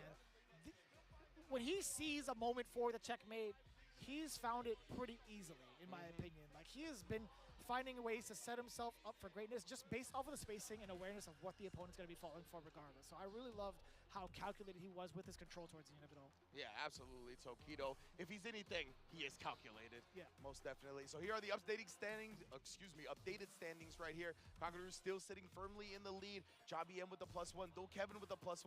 Tokido also with the +1, but he has done with all his matches, right? He's got that 3-2. So he really needs Jobby M and Dul Kevin to lose. Honestly, Tokido still can make it out. Dul Kevin and Jobby M are the two last remaining matches. We have Dul Kevin versus Zengi Pilato, and then Kakadu versus Jobby M. So honestly, Tokido still has a chance. Does he though? Because that's the thing, he's stuck at +1, whereas Dul Kevin and Jobby M have that right now, despite not having their games played yet, right? So it's kind of tough. I think, if anything, it's come closer down, which is true, closer down to like Jobby M and Dul Kevin directly. Oh yeah. I don't know if Tokido is going to be anywhere in, honestly. It depends if Dul Kevin loses 2-0, if Jobby M loses. If they lose these next two matches 2-0, their game differential is going to drop down. Oh, that's true. Tokido's. My mistake. You're absolutely right, because again, there are two different factors here. There's Pilato as well as Kakaru. Yeah, and the thing with Pilato and Kakaru is that their fates are kind of already sealed a little bit. Kakaru still, I think, maybe could get upset for the winner side, but right now he might be locked in. Pilato, again, I think his tournament life is not going to progress past the group stage from what I can tell, but nonetheless here, he's going to get these dubs, he's going to ruin people's parties, and this is going to be a scary, scary match for Dul Kevin. Are you sure you weren't the accountant before doing commentary? I'll tell you what, your math is way better than mine, way sharper.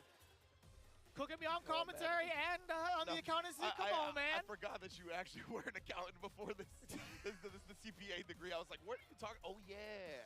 But of course, Zengi Pilato and Dul Kevin right now, this is why, right? Dul Kevin really needs to stay strong here. He needs to get at least one dub under his belt, preferably winning the whole set, and that's going to put him in the driver's seat, and then he'll leave his fate to Kakadu and how that matchup will play up against Jobby M. That's right, yeah, at most they'll go 3-2 in terms of the win-loss record. Getting a 2-0 puts him at a very significant +3 game differential.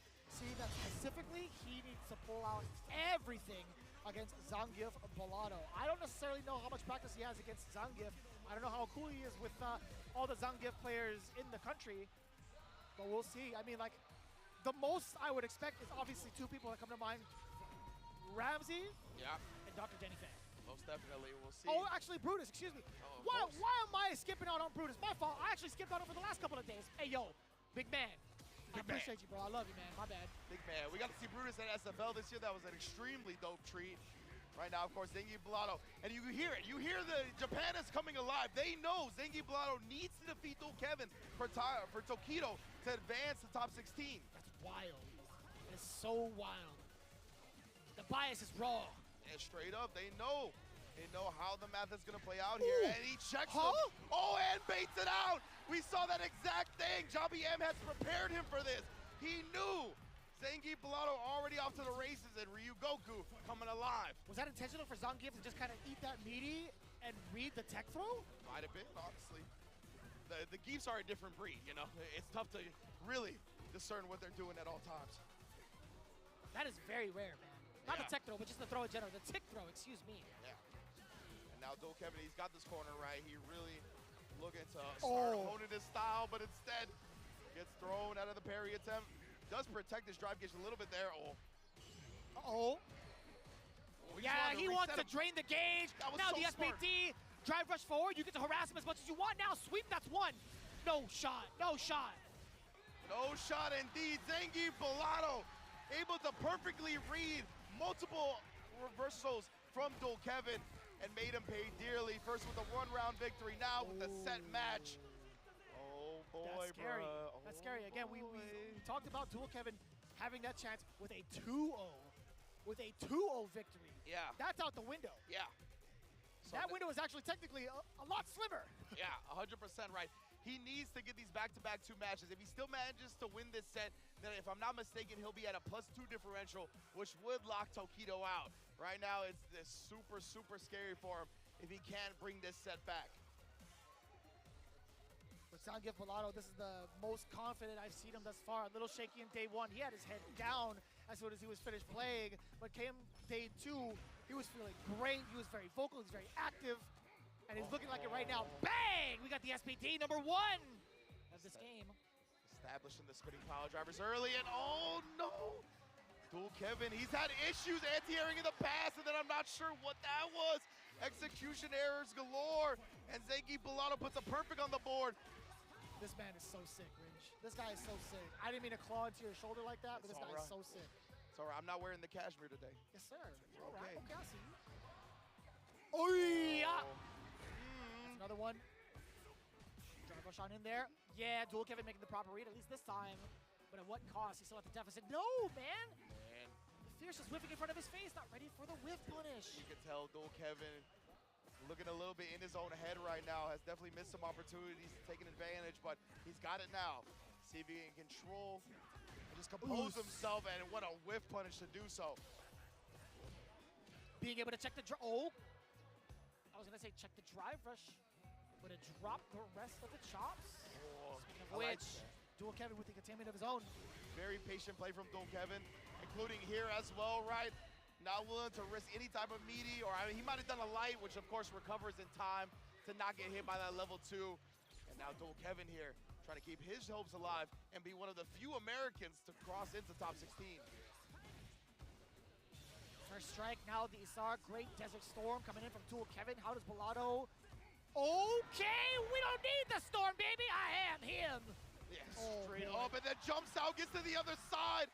Has built 2 bars, puts the headbutt on him, got him trying to jump out, and that is not gonna be all she wrote just yet. Oh my goodness, a little delay, SPD, and Zangief Bellotto, the crowd comes alive. They've seen a couple of wrestling matches here in their time at Ryugoku Geekon, and Zangief most definitely not gonna be shying away from talking to his people. Bellotto is playing out of his mind. His reads on the opponent's defensive decision-making has been out of this world. Brazil, you are cooking up some beasts. I'll tell you what, man. Man, You are cooking up. The Juninho performance. Bellotto coming out today, shutting down Dual Kevin 2-0. Brazil, that's what you heard what Juninho said yesterday. Come to Brazil. We need a CPT event. Hopefully we get one in the future. That would be amazing. So incredible stuff from Bellotto, showing out and to the extreme delight of this Japan crowd. Man. It's at the cost and expense of the American player. I mean, we gotta hold that. There's always gonna be like some type of bias, but we have to hold that as professionals. But Dual Kevin, I was pretty impressed with like his overall performance in general, right? He's no longer gonna be a part of that running. I think, we'll get the updated results in a minute, for sure. But Zangief Bellotto, if there's anyone more deserving right now, it's him because of his big recovery from day one onto the rest of the week. And again, right, I believe, if I'm not mistaken, Zangief Bellotto's performance at UFA, that was his first offline event outside of Brazil, right? Yeah, so, and now he's at Capcom Cup in Japan. It's gonna take a day or two sometimes to really get settled and get used to this type of atmosphere and environment. And I know as long as he keeps playing, we're gonna keep seeing him on stages like this. Yeah, man. Oh, everything he read too, even on defense too, against the Isar, that was gonna be, usually when it comes to Rashid players, that is the big tide turner, right? And Dual Kevin being the mix master that he is, I'm so surprised that Zangief Bellotto managed to calculate his way through into the SPD. So let's take a look here, right? Dual Kevin now at the -1, like we said. So Tokido and Jabi M are now tied. And this is gonna come down to the next match, Vicious. Jabi M versus Kakadu here. Oh, so I believe, man, even with, let's say, a Jabi M 2-0 victory, Kakadu is still going to be in winner's side, right? Oh, no, excuse me, that's going to be down to. So technically, if Jabi M can get the 2-0 victory, I believe Jabi M will go out in winner's side, and Kakadu will go down to loser's side. And of course, Kakadu, I mean, you know he's going to want to do it for his country mate. If he's able to shut down Jabi M 2-0, Tokido will somehow, some way, get the top 16. I mean, one of the biggest questions that we had asked prior is, like, how many of the Terrys out in Japan have the effectiveness to provide that type of practice for Kakadu, right? I feel like outside of trying to understand the frame data, understand the moveset, and what Terry is actually capable of, in the hands of someone like Jabi M, it could go all out the window. Yeah, man, oh my goodness here. It's gonna come down to the last match of the group on the last day. That's what you love to see. That's what we always hope for with a format like this. This is a match with extreme implications for top 16. Too intense to call, yet we got to do it, man. Somebody's got to. Jobby M versus Kakeru. If I blow out my voice, well, you know, good luck for the rest of the day. But I'll tell you what, man. We got a couple days to go, Fish. It's got a couple days to go, man. True. It's going to be so worth it, man. Terry and JP. How often do you get to say that? For real, though. It's going to be one of those things, right? And that's one of the advantages I feel like Jobby M has here. Terry still being relatively new. That a lot of the time he's going to have the more matchup experience against the characters rather than his opponents having matchup experience against Terry. This is it right here. The final matchup in Group C. Jobby M, will he survive the onslaught against the perfect parry prince that is Kakeru? Shall see, already established in the OD Fireball just to get close to him. We want to get that CQC. As much as possible, that is for damn sure. Drown him out with your own offense. Burn knuckle right to the chin. Amnesia, you forgot. He ain't falling for that. Already baited out, Jobby M. Looking like a monster. And I like that. He saw the air reset, backed away just a bit. Kakeru still trying to scrap his way out. The screen was shaking. He was positive. That's at least one of the perfect parries we're expecting from the side of Kakeru. But you can't deter Jobby M. He just walked on in there and then drive rushed. Indeed. Jobby M here, he's keeping a little bit steady because he knows he's very low on drive meter, but the dash up and punish again. How does he do it every time? One more throw. Not just yet, though. Ooh! Dash up trade, that's all he needed. Went with the light button to make sure it'd be as quick as possible. Jobby M off to the races. Yeah, Kakeru, I think him being active or more active to take initiative here against Jobby M might be the key. Yeah, it's already looking right, like it, right? He's starting to establish the projectiles at a much more frequent pace. Perfect parry print showing off. A lot more active again with some of these normals, trying to swing twins. Oh, man. I thought that trade was going to be much bigger, but either way. Yeah, it was lucky that it was a trade, right? If Jobby M got his jump in beat clean by that, it was going to be so much damage. Right. Double departure, check. Ah, he tried to press a button in between. You saw the counter hit. Kakeru could let it rip with the rest of his drive gauge, which he does on the board. Now sitting at 3 bars as well on the side of Jobby M's 2, the super art department. Again, just both players here knowing what stake is on the line. Nobody's trying to overcommit early, but he does manage to get the punish counter on the recovery from the parry. Okay. Oh. Finds his way in for a quick punish here, Jobby M. As long as he's got a bar on deck, it's like one in the chamber. You gotta respect it. Beat him to the punch, or kick, I should say. Departure has not really been as effective off of the knockdown against someone like Jobby M. Kakeru, I maybe want to see him set it up a little bit closer, but there's certain instances, man, where Jobby M could just be firing off like a wild cannon as soon as he wakes up. Jobby is scheming right now. We haven't seen him press something in quite a minute. Didn't want to interact with all that, but Kakeru living up to his namesake once again. Establishing the departure, making Jobby M go full screen and have to work his way in all over again. Oh, he's even switching up the pace a little bit right there. Swiping with the stand fierce, but instead cutting him off with the pass. And Kakeru able to seal the first game. And man, Japan loves that. Tokido rubbing his hands together like Birdman. A lot of the fans out here really, really just taking it in. With all the Japanese players really representing for their hometown. Kakeru, again, being king of this group, leading 1 game over Jobby M. Jobby M not going to take it idly, though, or at least so I thought. Perfect parry now coming in. Kakeru keeping it alive. A slight drop on the spike. Rare drop from him.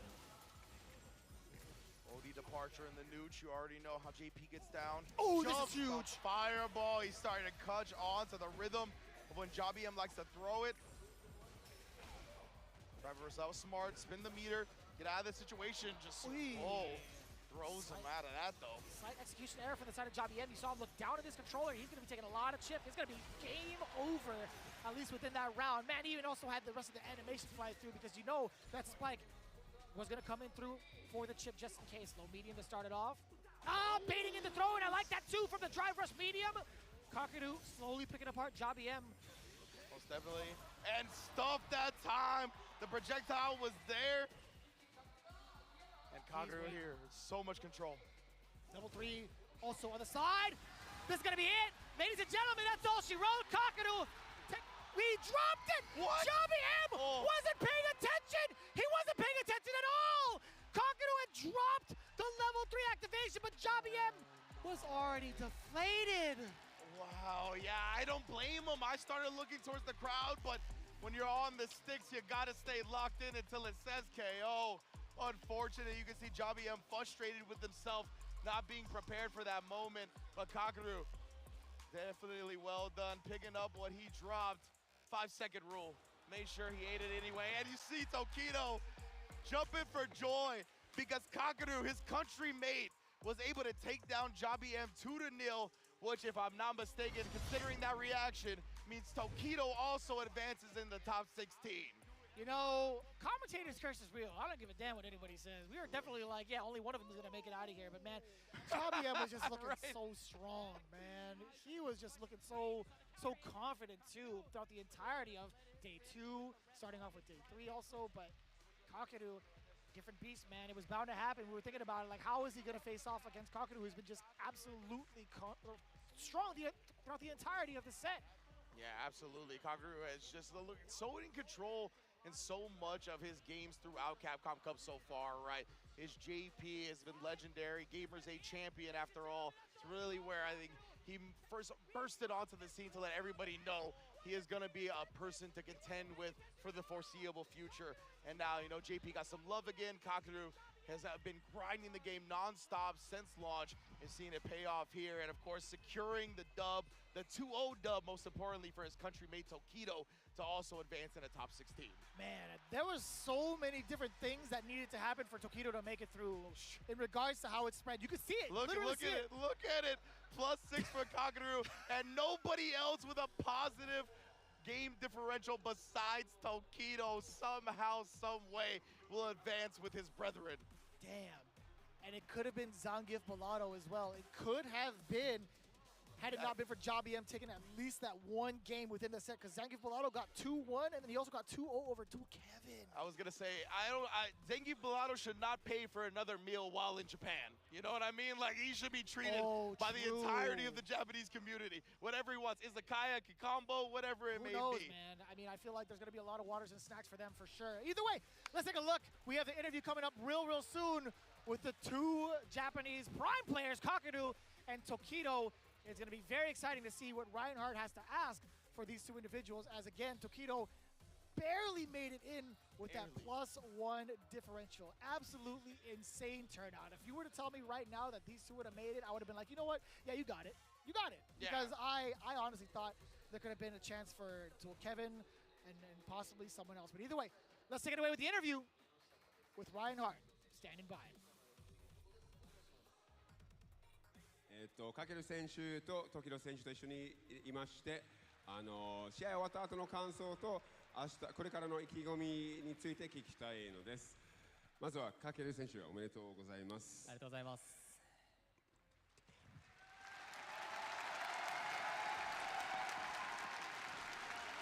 グループはとてもみんなもうどこにいても実力者揃いばっかだったので、本当におめでとうございます。なんかその勝った後の感想どうですか、教えてください。勝った後、そうですね、まあ、最後の最後、そのなんかコンボミスで勝ったんではい、なんとも言えない気持ちはあるんですけど、そうですね、まずは1位で抜けれて嬉しいです。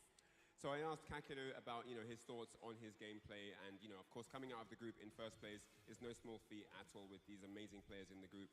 He's a little bit embarrassed about his combo miss at the end, where he managed to still scrape the win together at the end, but overall he's really exhilarated about coming out on top in first place.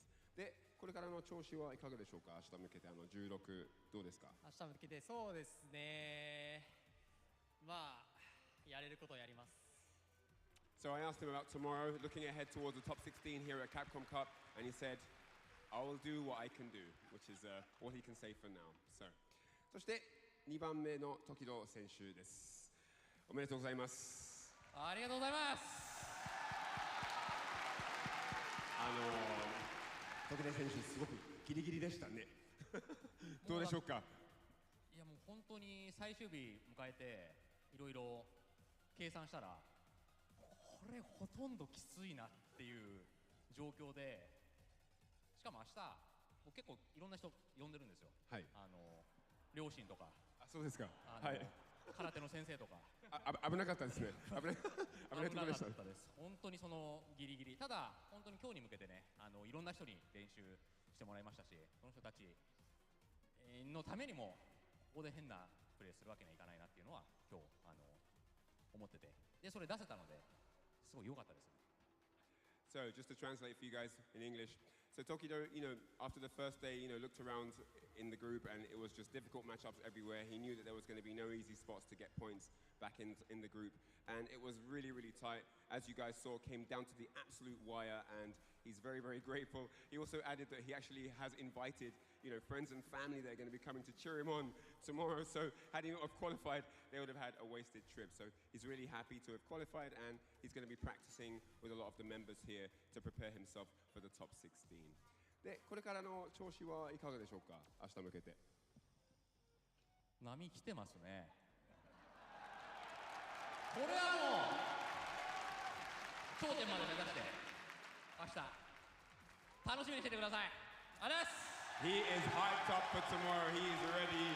Getting through on such a clutch note says to him that this has to be his event. He wants to go all the way here and get the top spot. So that's it from me here at the interview corner. I'm going to hand it back to the desk and then end off in Japanese here. ありがとうございます。皆様、みんな本当にもう皆様がいなければこのイベントに変えられませんでしたが、本当にありがとうございます。インタビューコーナーは終了となりまして、誠にありがとうございます。これからのカプコンカップもお楽しみください。I thought he was going to hit us with another hood desu, but apparently not. Ryan Hart, always an incredible host and translator. And man, you could just see Tokido said he thinks he's got destiny on his side. My goodness, bro, that top 16 is going to be a movie, as Rob TV would say.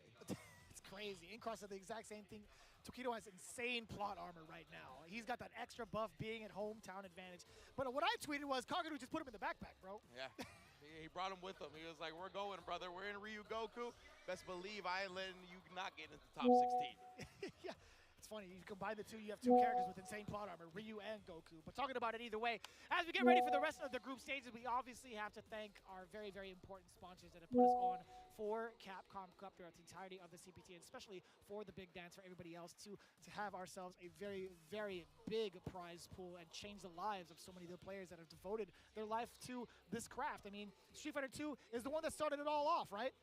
Yes, indeed. And Merchant Ambassador is bringing us some Street Fighter 2 themed beautiful merchandise, including the Arcade Pro Pinball in 3 different sizes and the Arcade Air Hockey in 3 different sizes as well. As we can see here, they're bringing you the legendary fighting game series to life with this iconic tabletop experience, including the pinball and air hockey that you see in front of you now. Our products capture the essence of Street Fighter 2, enabling fans to relive the excitement of classic arcade battles at home. These games will be sold through leading retailers and distributors worldwide.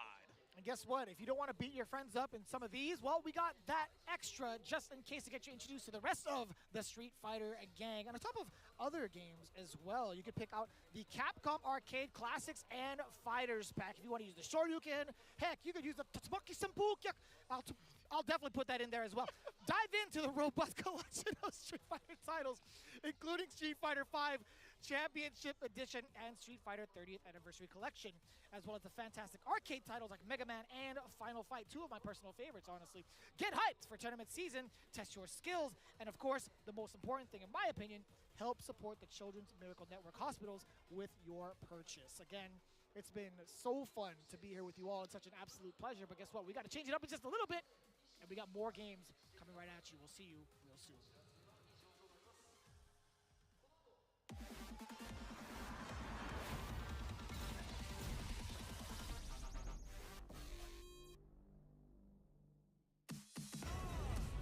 Come on, everybody come alive real quick. Battle of the strong, survival of the fit. Take your best shot, hope you don't miss. Yeah, come on, everybody come alive.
カプコンカップ11、続いてはグループ D の模様をお届けしてまいります。 After an exhilarating Group C comes to a close, we now introduce Group D. それではグループ D プレイヤー入場です。 And now it's time for the Group D player entrances. まずは英国のカピバラ卿ブロスキー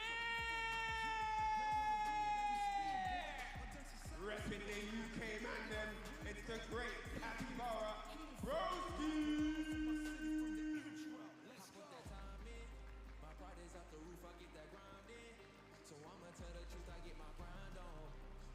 You も果敢なる獅子ブレイブリー Next up from Singapore, it's the dauntless Bravery.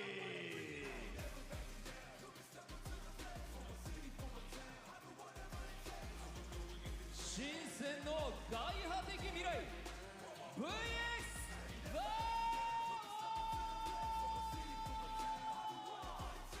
Next up, it's the futuristic supremacy, VX Bow.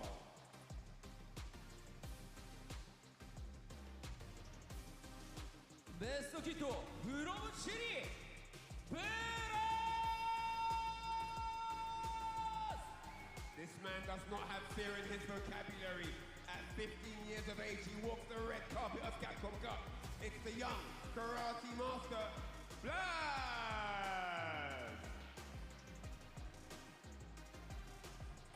東海岸の最終兵器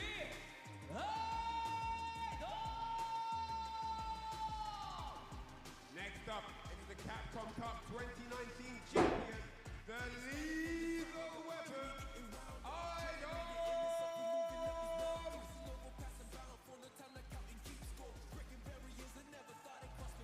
ソウルの腕自慢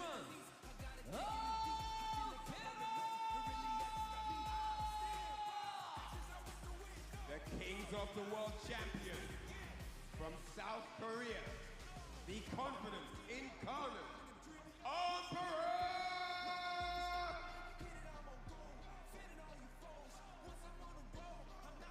さあということでグループ D がやってきました。さっきのすごかったねグループ C。ここからまだまだドラマが起きそうですから。まだあるっていうこともすごいですね。見逃せないですよ、本当に。そうということで、こちらグループ D の6名の選手に、ステージの上に来ていただきました。一昨日から続く総当たり戦、今日で決着となります。そこから上位2名が明日 Day4 へトップ16トーナメントへ進出となります。And as the camera pans across the players' faces, you can see the intense glares, the focus these men have prepared. They've been training all night, all week to be here. This is the biggest moment of their career, and they want it to go their way. There are 6 amazing players on the stage, but only 2 of them can qualify for the top 16 tomorrow. 改めて最後の戦いに向かう6名の選手に大きな拍手をお願いします。 And as they get ready to get locked and loaded in Group D, let's give these gentlemen a big round of applause. Thank you. それでは選手の皆様はスタンバイをお願いいたします。 All right, gentlemen, please get ready and be on standby for matches to commence. そしてこの最後の戦い、さらに熱く実況していただく実況席の皆さんにお渡しいたします。お願いします。 All right, and it's time to call the action. It's time to get hype and jump into the fray. And with that said, let's jump back into the caster's desk to get the matches underway. What is up, guys, and welcome back from the break. We still have more Street Fighter 6 action for you here. It is day 3, and we are almost 6 players away from establishing who is going to make it into the top 16 to play tomorrow.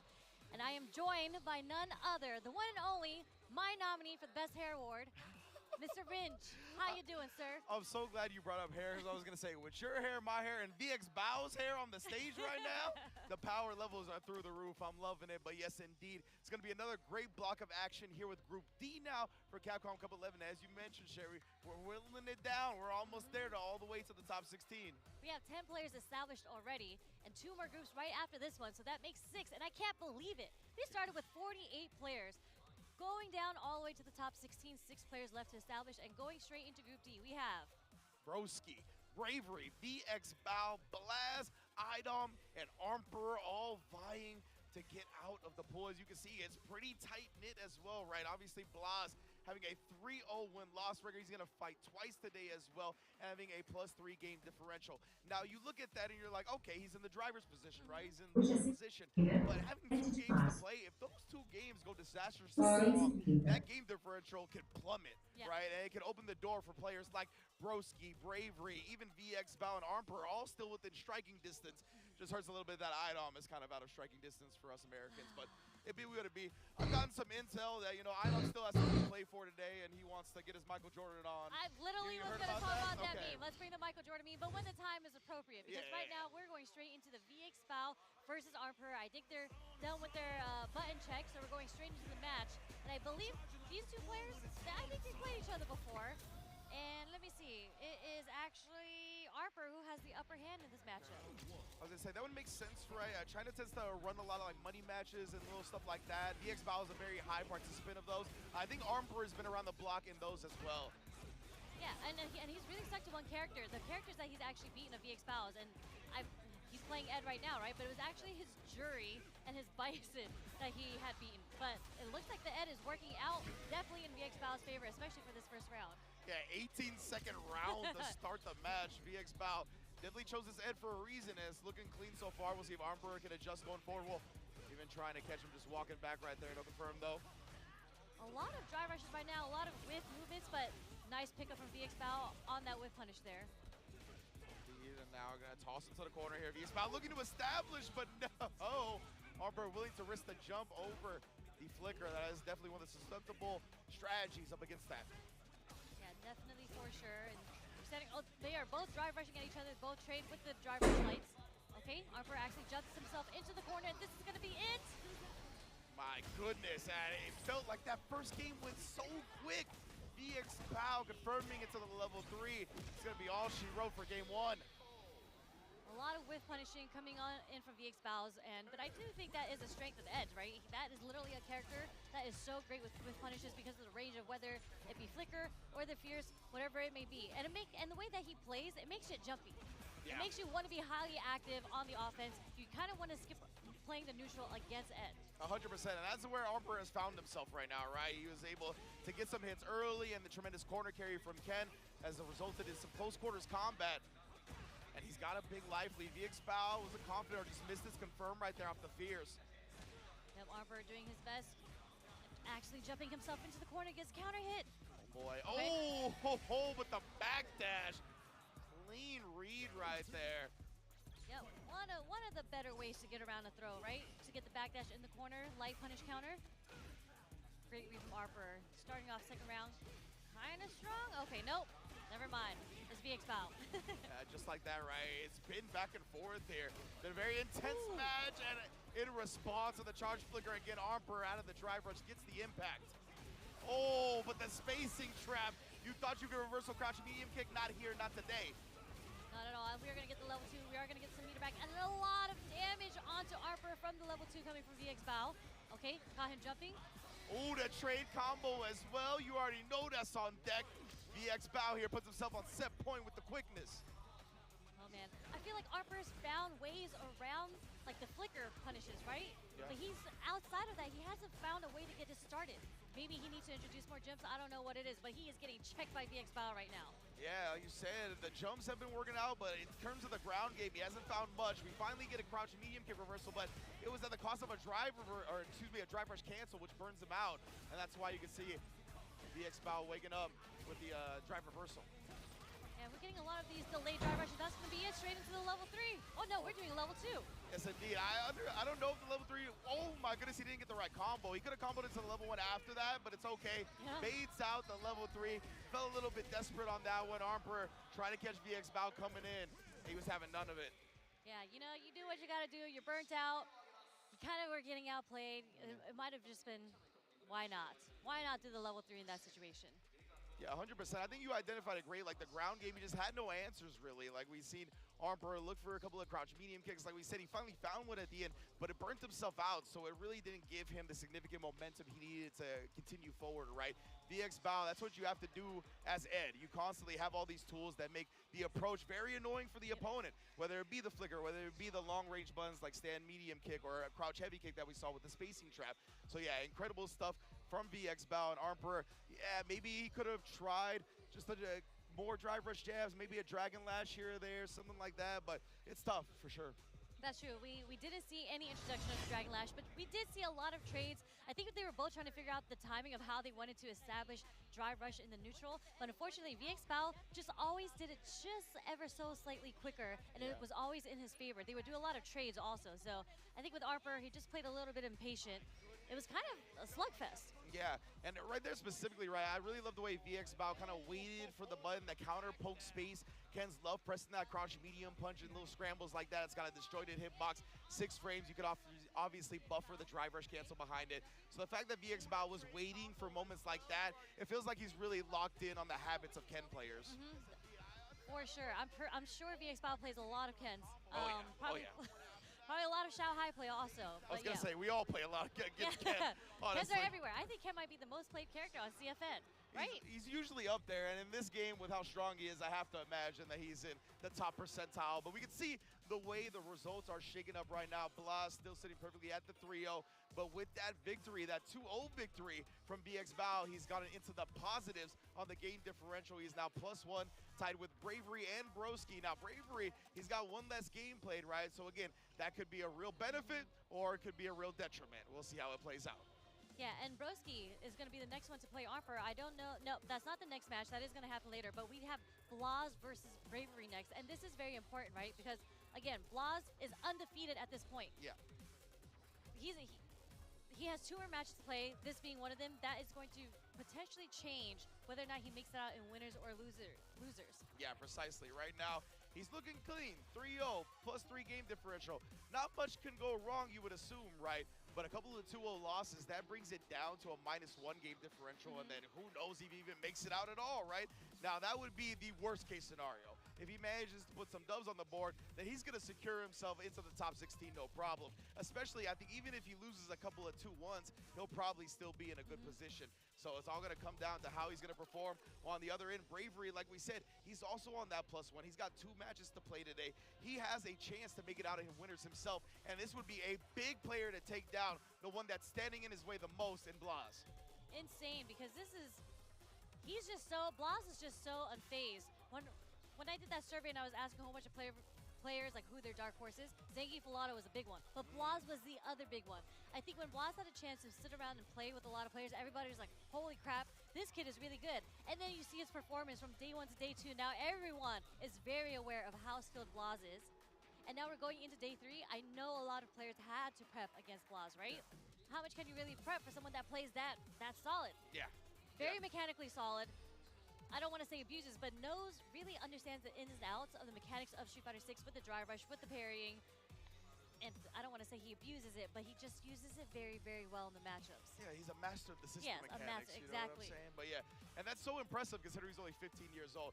Now, there is a setting that I believe we're adjusting on the stage, so it might be a little bit delayed before we get to the next one, but of course, we're working diligently and as quickly as possible.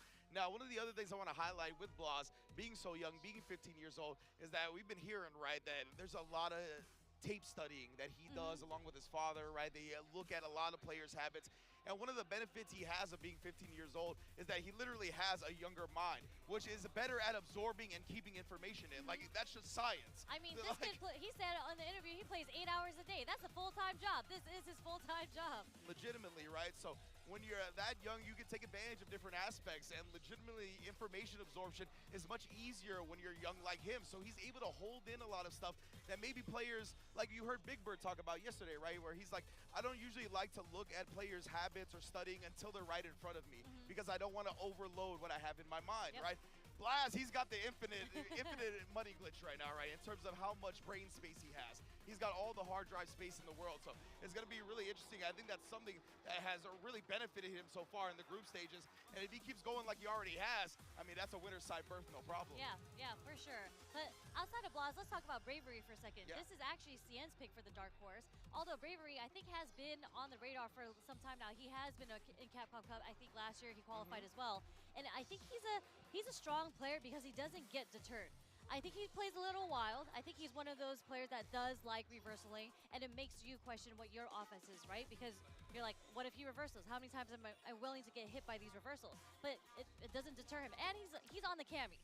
So you already know he's looking to snipe for the whiff punishes. He's trying to catch you walking with the low forward. He's just a very solid cami player overall, and it's scary when you are a cami player that doesn't, I don't want to say you don't care, but you're willing to do a reversal, whether it be super or DP, whatever it may be. You're willing to press some buttons. You're throwing caution to the wind, Exactly. right? Like, I'll let him know. I'll make sure I establish this. And yes, all settings have been cleaned up. We're going to get into this one.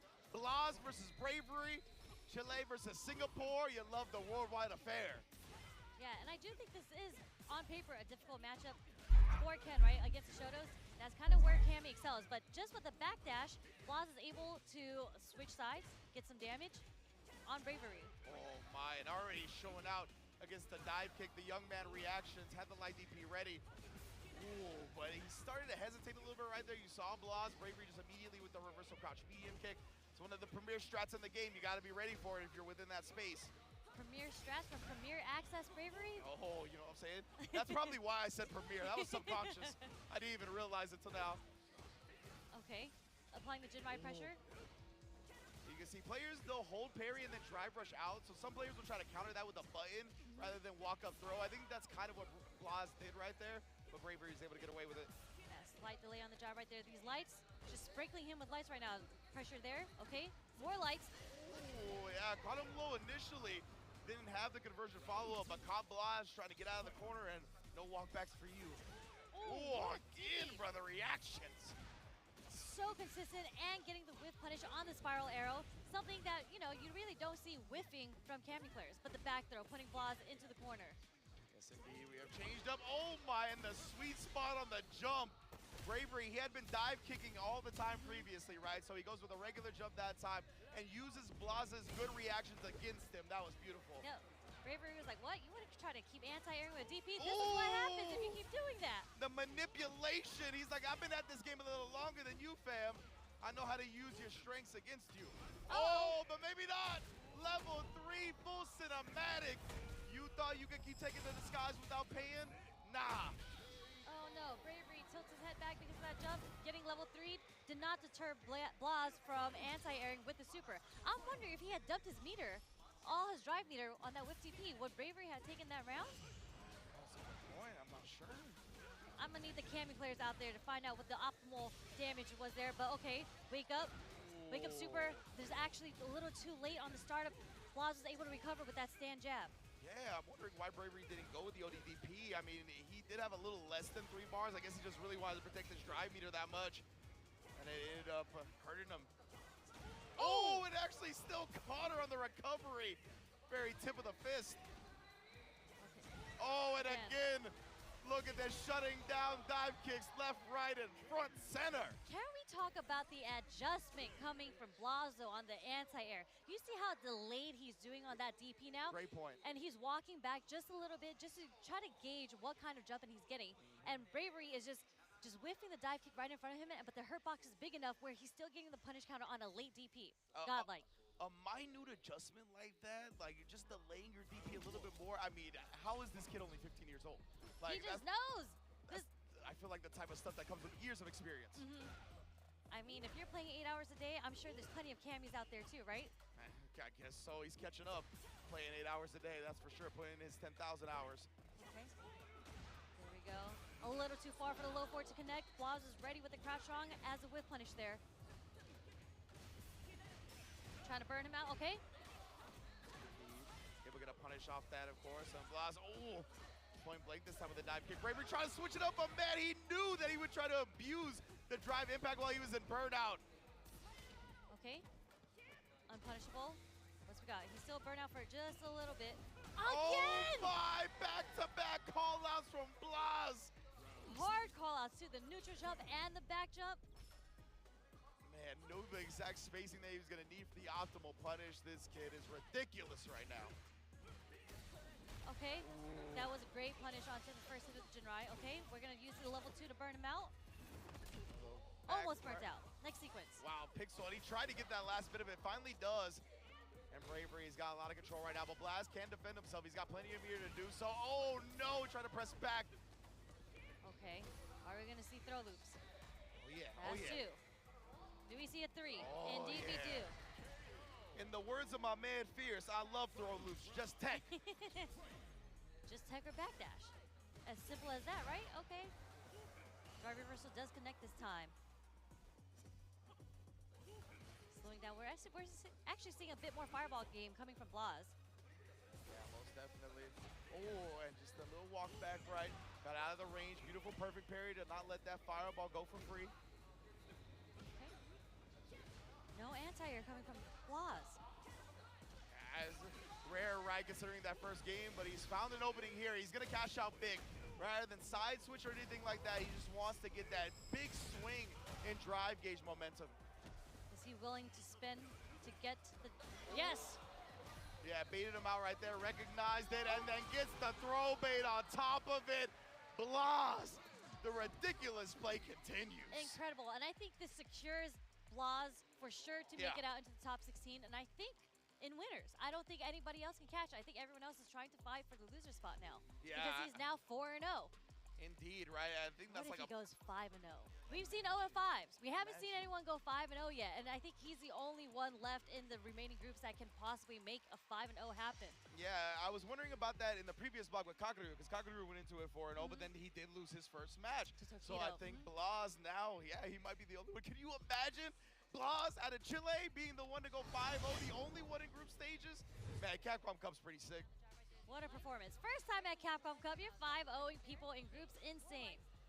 Well, you know, we're not there yet. We'll see what happens when we get there, but there's a chance. Getting a little ahead of ourselves, but we like talking about history around here, you know what I'm saying? And Blas, he's looking at for a chance to make it himself. Great anti-airs throughout the set. Nice adjustments that you talked about as well. The delaying of the DP a little bit later on. And then even after that, he kind of holstered the DP for certain instances, really tried to prioritize attacking in other ways. We saw the big drive gauge shift at the end as well. I mean, the kid, like we said, he can just hold so much in his mind right now. You could see he's considering so many options against his opponent. I mean, yeah, Bravery really did kind of get greedy with those DIs just because he was burnt out. Yeah. And Blas was able to recognize that because he punished it, I think, 2 to 3 times. Yeah, yeah, and it was like at least 2 of those times were almost back-to-back where he was able to neutral jump. And that was the wild part, too. I like that you pointed out it was 2 different jumps because it was 2 different block string spacings, right? So, and he recognized both where he would get the optimal punish for it. It's just, man, he takes every little thing into consideration. The situational awareness is amazing on this kid. I kind of lied about the 3-0 though. It looks like there's actually multiple 3-0s. And the next 2 groups literally has Fudo sitting at 3-0 and Cien sitting at 3-0. So there are multiple chances for possible 5-0s. But talking specifically about this group, it is looking strong for Blas right now. And then we have the last person he would have to play is Idom, which we'll see if Idom gets his mission off. Yeah. But before that, we're going to see Arper versus Broski. That is the next match coming up. All right, that's going to be another good one here. Both of these players, especially Broski, in that second place, right? He's looking to win out, try to control his own fate, and not leave it to the whims of the rest of the matches in the group. We'll see if he can do just that. And again, Broski's another one of those players on the Aki, and because of that, I tend to believe he's going to have more matchup experience than his opponent's going to have against him, right? Like, how many Akis in this world is really playing at a level that Broski is playing? Yeah, very, very few. So we'll see how he's going to deal with the Ken. Already checking his approach early. No punish on the neutral jump there. All good. We're going to get this anti-air punish. Okay. Leaping attack. Still poisoned on Arper. Forward roundhouse is going to connect, and we're going to get the full conversion off of it, leading into another poison setup. Yes, indeed. Setting up the puddle right here. Trying all kinds of things. Saw even a little tap parry for an instance right there, but Broski. Oh, just outside. Okay, drive rush sweep caught you standing. Yeah. Surprise, usually, oh my goodness, with the punish counter damage on that. You already know round 1 is in the books. I'm a little surprised Armor went with a sweep there because he was in range to do drive rush crouch medium kick. You usually see people like autopilot into the Jinrai after, but it'd be what it be. Interesting, yeah. Interesting use of the sweep there. But moving on, we do have a nice clean jump roundhouse coming from Armor. That's a lot of meter spin. He needed level 2, but look at the damage output. Honestly, well worth it. Okay, Broski, drive reversal, building up that space again. Using the drive rush to follow up the bubble. A nice jump in. Yeah, had the read on the fireball timing. Next strike. Oh my God. What a setup right there, but it might still not work out for Broski. Throw it down here, he's got CA on deck. Plenty to defend himself with, but Armor, he needs 1 drive rush cancel. That'll be the round. Oh, doesn't even need the drive rush cancel, just goes into the Jinrai. Broski tried to get that confirmed with the roundhouse into the level 3, I feel. Got a little too greedy with the 3rd one. Whiffing, no, can't do that. Was ready with the DI coming from Broski. Just gonna put Armor into the corner. Yeah, so much hit stop, it makes it the DI really easy to react to, absorbing the fireballs, the screen free from the drive rush. Now Broski is just going to work surgically. Look at the damage. Yeah, it's gonna be a lot, 100% here. Armor's not gonna have a lot of drive meter left to work with either. Looking tough, long for mans in this round. Didn't bait the throw. Very nice. Okay, but gets this one. Oh. Doesn't get the full conversion. Still alive with a pixel. The magic pixel. How much magic you got in this pixel, Armor? Watch the trade on the whiplash. Ready for this time coming from Broski. First game. Yes, indeed. And Broski is a bit of a rocky Capcom Cup so far, right? First day, really, really strong. Second day, held some L's. Right now, he's trying to finish it off on an extremely strong note. Yeah, I mean, we've seen Broski pull out some stuff, some combos, and the clutch. I still think he's been playing so on point. Again, situational awareness. Nice check with the stand light there. I had to imagine he's been training up against Ken all day since his end of day 2. I would say even when Street Fighter 6 first started, all he got was Ken experience. Yeah. He's looking strong for it. Oh, and then nice just jump jumps over. the ODDP, my goodness. And just like that, Broski is on set point versus Armor. Armor's gonna have to find a new way to kind of approach this matchup. Yeah, he's really looked lost on the ground in the last couple of sets, right, against these characters that have so many ways to annoy your way in. The Cruel Fate, though, Broski, first time he pulled it out, actually got air-to-air. That was unfortunate. Yeah, Armor was actually ready with that with such an early jump, too. And this is kind of where Ken shines, right? Because Aki doesn't have great reversal options outside of Super, and this is where Ken shines. You are going to get sprinkled with heavies, with mediums into drive rush, applying that oppressive offense. And Yeah. that's gonna be how he has to play if he wants to get this dub on Broski. Absolutely right. You got to suffocate the Aki because at range, and especially once Broski gets his own offense started, it's not going to be easy to come back from. Great block on the overhead. Okay, parry attempts on both sides. Now both players, ooh, actually confirms the target combo. Very well done. Tried the perfect parry back, jumps out, but gets no punish. A little stubby jump fierce, unfortunately does whiff on Broski. Yeah, great downwards hitbox, not a great horizontal hitbox. Broski does find the anti-air this time though. And oh my, I don't know if this combo is ending anytime soon. Level 3 here. It's gonna be a lot of hold on to damage. What? You think so? I think this is it. My channel points are no. Let me see what you got. Let's okay, go. You were right. Okay, slowly going down with the health, though still poisoned.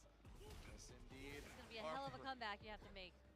Now, how much magic you really got in this one, brother? Is literally 1 pixel of health. Yeah, very well done right there. The overhead comes through, very minus, so he jabs him out of another button attempt.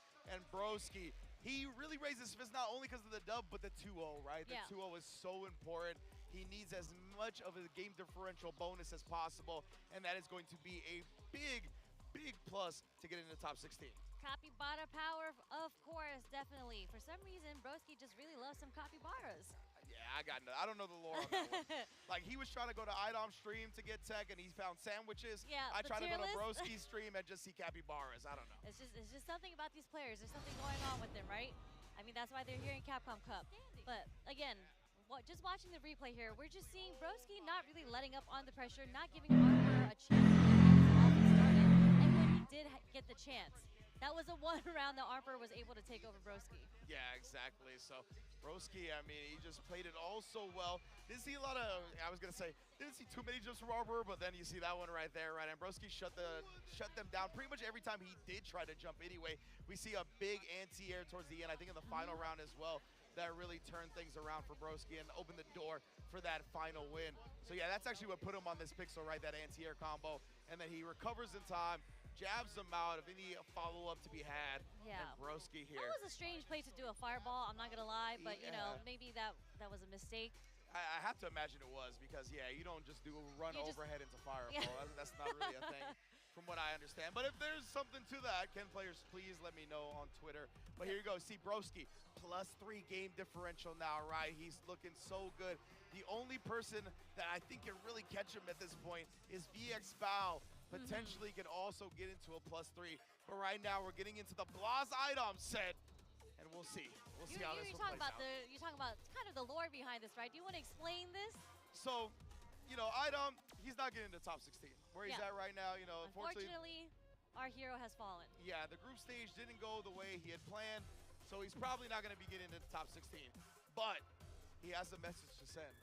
And if he's able to defeat Blaz, he's going to let the youth know how he feels about them. The youth. The youth. The youth of our nation. Yes.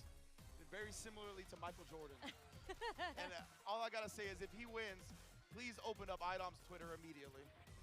That's all I got to say. That's true, because we did go out to dinner last night and he said the same exact thing. So that means he's walking around, he's telling everybody that he is not going to make it. But this is the match that matters to him the most in this pool. Because he's got to set an example. He's got to let these kids know what's up. I don't know why he's motivated to do that. I don't don't know what know. he has against the youth. But I think it's still a tall order because Blaz is insane. Yeah, exactly. Blaz 4 right now. I mean, if he does manage to let the youth know how he feels, it'll be the first time Blaz has bled this whole tournament. Yeah, because he's sitting pretty at a 4-0 right now. I don't know if Idom's going to be here. He is going to try to ruin the dream, but nice confirm off the counter hit there into the DP from Blaz.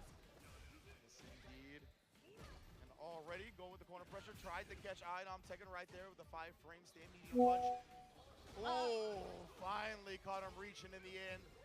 A pixel left. The drive reversal is safe because of the burnout. But all he needs is a jab or a light. You see him pressing everything. And this long distance stand medium kick will close it out. Nice trade. Just seal the deal coming from Blaz. I was going to have to find a different way to get around this oppressive force right now coming from Blaz. Blaz switching everything up so well and knowing the punishes, even on a more obscure character like Manon. Yeah, Idom shaking his head. My man, just tech. You heard what Fierce said, bro? Love to throw loops. Okay. Nice. Getting the counter hit. Okay. Sweet. First command grab. 3 medals. Now, Idom, he's trying to pick a spot right with Blaz being burned out. Yeah, he wants to start abusing that stand medium punch. Wanted to see if Blaz is going to... Oh, this is enough. He's not even going to have to spend the super meter. That was so good. It was such a weird timing and rhythm to that DI. It was going to be very difficult to get a super off to counter it, especially when the jab got absorbed. It would have been immaculate if Blaz was able to defeat that. Yeah, DI came out a little late there with the timing. Wasn't able to get the cancel off the jab, but okay. One apiece. Nice check with the stand short from Idom. Okay, stand strong, connects, dumping into the level 3. I like that, right? It's going to put Blaz severely low on the drive gauge. Going to give Idom a big opportunity to run his offense. Will Blaz bust out? Oh no, he just ends up getting burnt out by the heavy punch. But look at this, Blaz not deterred at all. Heavy kickers. Answers with his own cancel into the level 3 from the whip punish. Fierce. Man, yeah, that's such a good buffer, Ken, man. Having these meterless conversions via the run off the crouch medium kick. You see how it's turned it around entirely for him. Oh, what? And we're getting a full punish with the Tatsu starter? My goodness, bro. bro. This kid is optimal. What a read again. Backdashes right out of it into the run Tatsu. Yeah, Blaz was like, you thought you were going to command grab me? Absolutely not. He heard Idom talking last night all the way till today. How is he doing this, man? And again, trapped in the corner here. So strong. Ooh, just outside that range. That button is very manipulative of Manon. Like, it's got a weird hurt box. So sometimes when you throw it out like that, you can definitely dodge some buttons that you otherwise wouldn't. Look, those crouch shorts just chipping away at Blaz's health, but not enough. My man Idom is shaking his head every time he gets thrown. Every time. Okay, nice confirm, nice conversion off the counter hit. Okay, there's the. he's actually giggling every single time he gets thrown. Bro, Okay. Idom, you die when you get thrown in Marvel 3. Why are you shaking your head when you get thrown in Street Fighter? I mean, did you see the tweet that they have posted? Whoever it was, Idom, had posted in Discord. I flew 14 hours just to get throw looped. You know, he is facing that reality right now. You can tell it's getting to him a little bit. Once again, rolling his eyes at this one. Not pleased whatsoever. No he wants to bite. send that message to the youth. I mean, Idom is getting a lot of clips on Blaz, like checking him low, but you can't get any conversion off because that's not what Manon is known for. He's gonna have to find another way to get bigger damage. Oh, the whip throw. And what happens when you finally tech? Blaz knows that's what you're gonna do. One more round and he ends the group stage undefeated. Insane performance so far coming from Blaz. With punish with the low forward is gonna take Idom all the way to the corner again, the Ken special. Wake up jab. Didn't want to respect the media. Okay, Ooh, punish whoa. counter. Weird, yeah, he tapped parry and then just wasn't blocking. Yep, But Blaz nonetheless. burning himself out on his own terms with the wake up OD DP.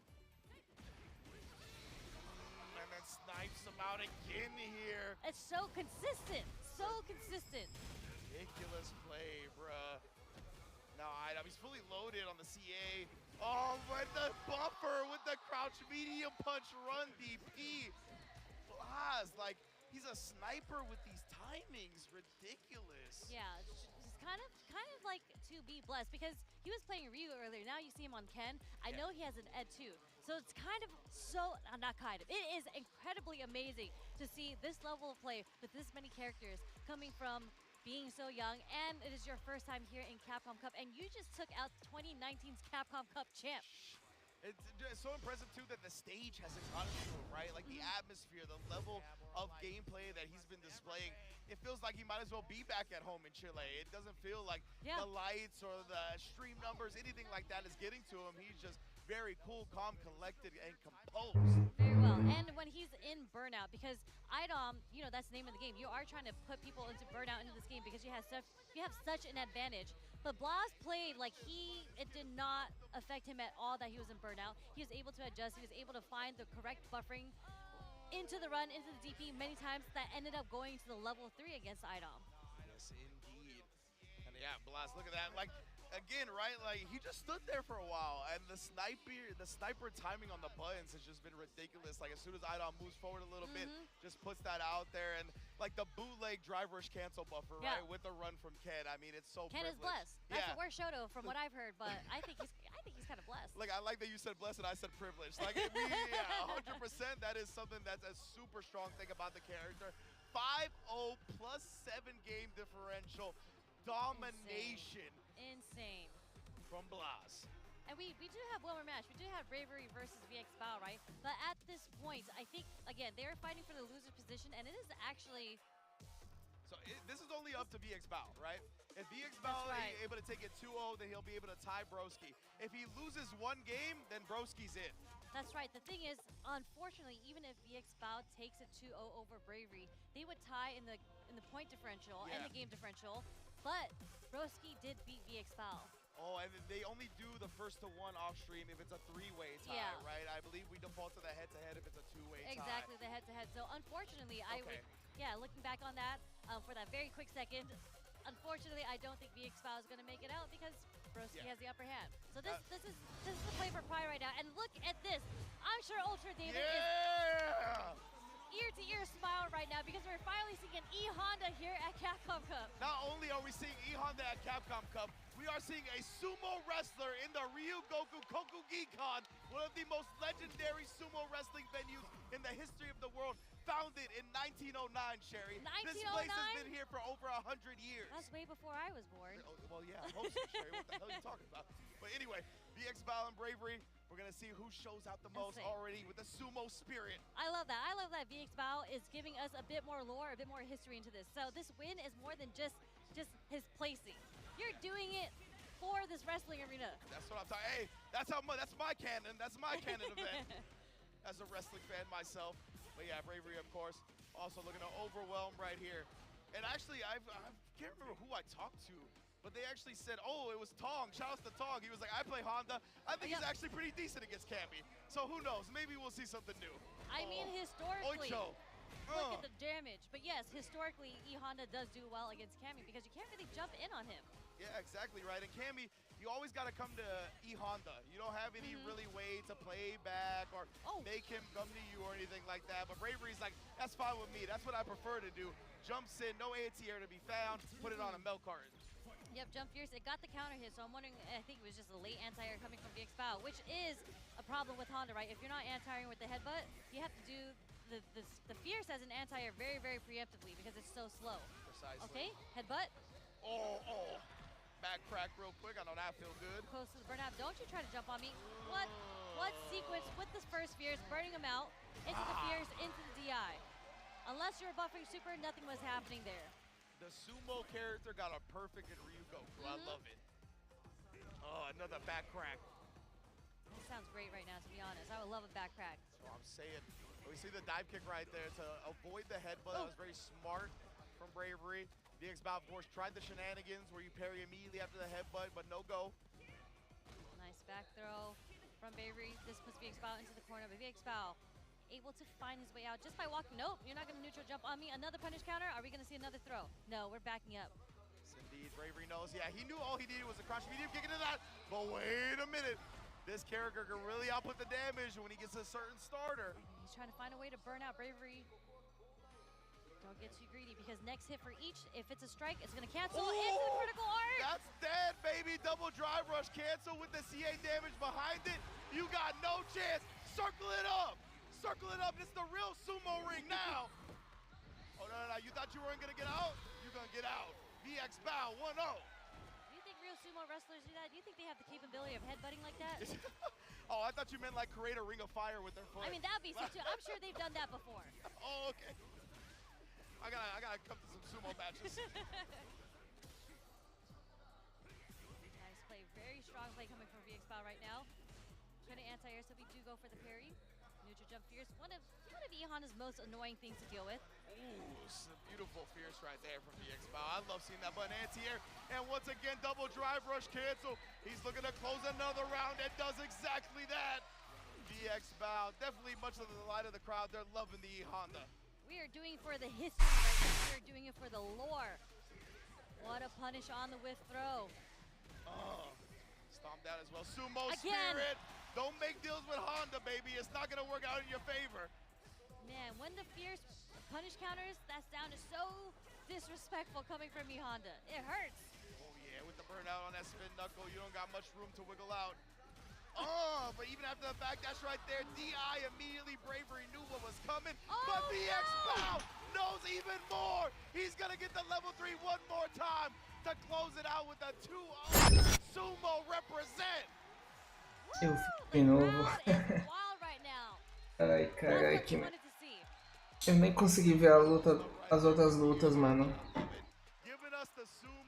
Nem consegui ver as outras que eu queria, mas eu já vi que os BR estão fora. Porra, mas foi por pouco que os caras ficaram de fora, mano. Still faced like a robot. But again, amazing play from VX Bao. E-Honda was not a choice that I was expecting, but so happy to be on the screen. And I know a lot of the E-Honda fans out there are super happy about that too. Vamos ver quantas lutas faltam aqui pra eu já... Eu acho que eu vou encerrar. Na real, acho que eu vou ficar a live aqui, mano. Draining the drive gauge, knocking down dive kicks, putting Aí a gente retoma amanhã pra ver o... I mean, okay, that performance from the Pra ver o top 16 até o top 8. Fierce coming from VXBout is Beleza? so, like, it's so diverse because he used it as a whiff punish, as an anti-air on the dive against Cammy, just and all of that into the super, into the headbutt, whatever it may be, and then he was just the recognition on the end that you are not going to reset me. Yes. So good, right? Like, you think just because I'm in burn now, you're going to get this DI, because VXBout had a lot of health, right? He needed a DI reset in the middle of that combo to get the kill in that sequence, and VXBout was like, come on, bro. Yeah. I'm here for a reason. Don't test me. I Don't know. test me. I'm ready for the resets. That was so sick, man. Oh, my goodness. Amazing stuff from VXBout. Yeah, I know a lot of people are going to be pleased with that. But yes, I do believe that means it's going to be Broski making it out along with Blaz, as we can see, right? As you mentioned, Broski and VXBout do have the same win-loss record and game differential. But in the head-to-head, Blaz Broski matou. was able to take it, so he'll be in the loser's bracket, while Blaz 5-0 plus 7 dominating performance. And the fact that he's a minor, this kid is 15 years old. He can't be filmed without his guardians around. So his dad is here on the sidelines, making sure, you know, we have the filming privileges of filming his 15-year-old son. But man, what amazing play from Blaz. Look at that. As you mentioned, 5-0 plus 7, just insane play. I don't think it was even close. Yeah, I mean, it didn't look like it, right? Especially with that game differential. I mean, he had multiple 2-0s throughout the groups as well, and it's just so impressive to see somebody so young and one of the, I have to imagine, his first offline tournament outside of Chile performed like this. Just ridiculous upon ridiculous. Actually, he actually went to Blink. Oh, that's right. Yeah, He that's did right. go to Blink. That's My a mistake. second time. My mistake. But man, the consistent performance, I'm so excited to see how he does in top 16 winners too. Yeah, Because, yeah, winners. Caralho, mano, Blaz, top 16 winners, mano. Que These people have been in Capcom Cup multiple times. menino é embaçado, mano. Matou todo mundo, mano. And you gotta know, everybody's happy about Broski making it to the top 16 as well, right? That Another Aki fan play. favorite. Yeah, has been the forefather of a lot of Aki tech and Aki play, has been an innovator for the character, so you love seeing that type of dedication get rewarded in a big stage like this. I mean, he is a content creator yeah. player, man. Like I've watched so many videos of his because he's showing off different option selects, all the Aki tech, but he's so well versed in this game, and it's so cool to see him break down the game even outside of Aki, just so everyone who loves Street Fighter can know. All right, let's go to the interview with our 2 qualifiers. まさか0敗敗一切なしという形でグループ抜けて É. Bom, manos, eu vou fechar a live aqui. あとBroski 3 A gente volta pra ver o top 16 amanhã. これから聞 Certo? きたいのはですねそう終わった後 Por mim. の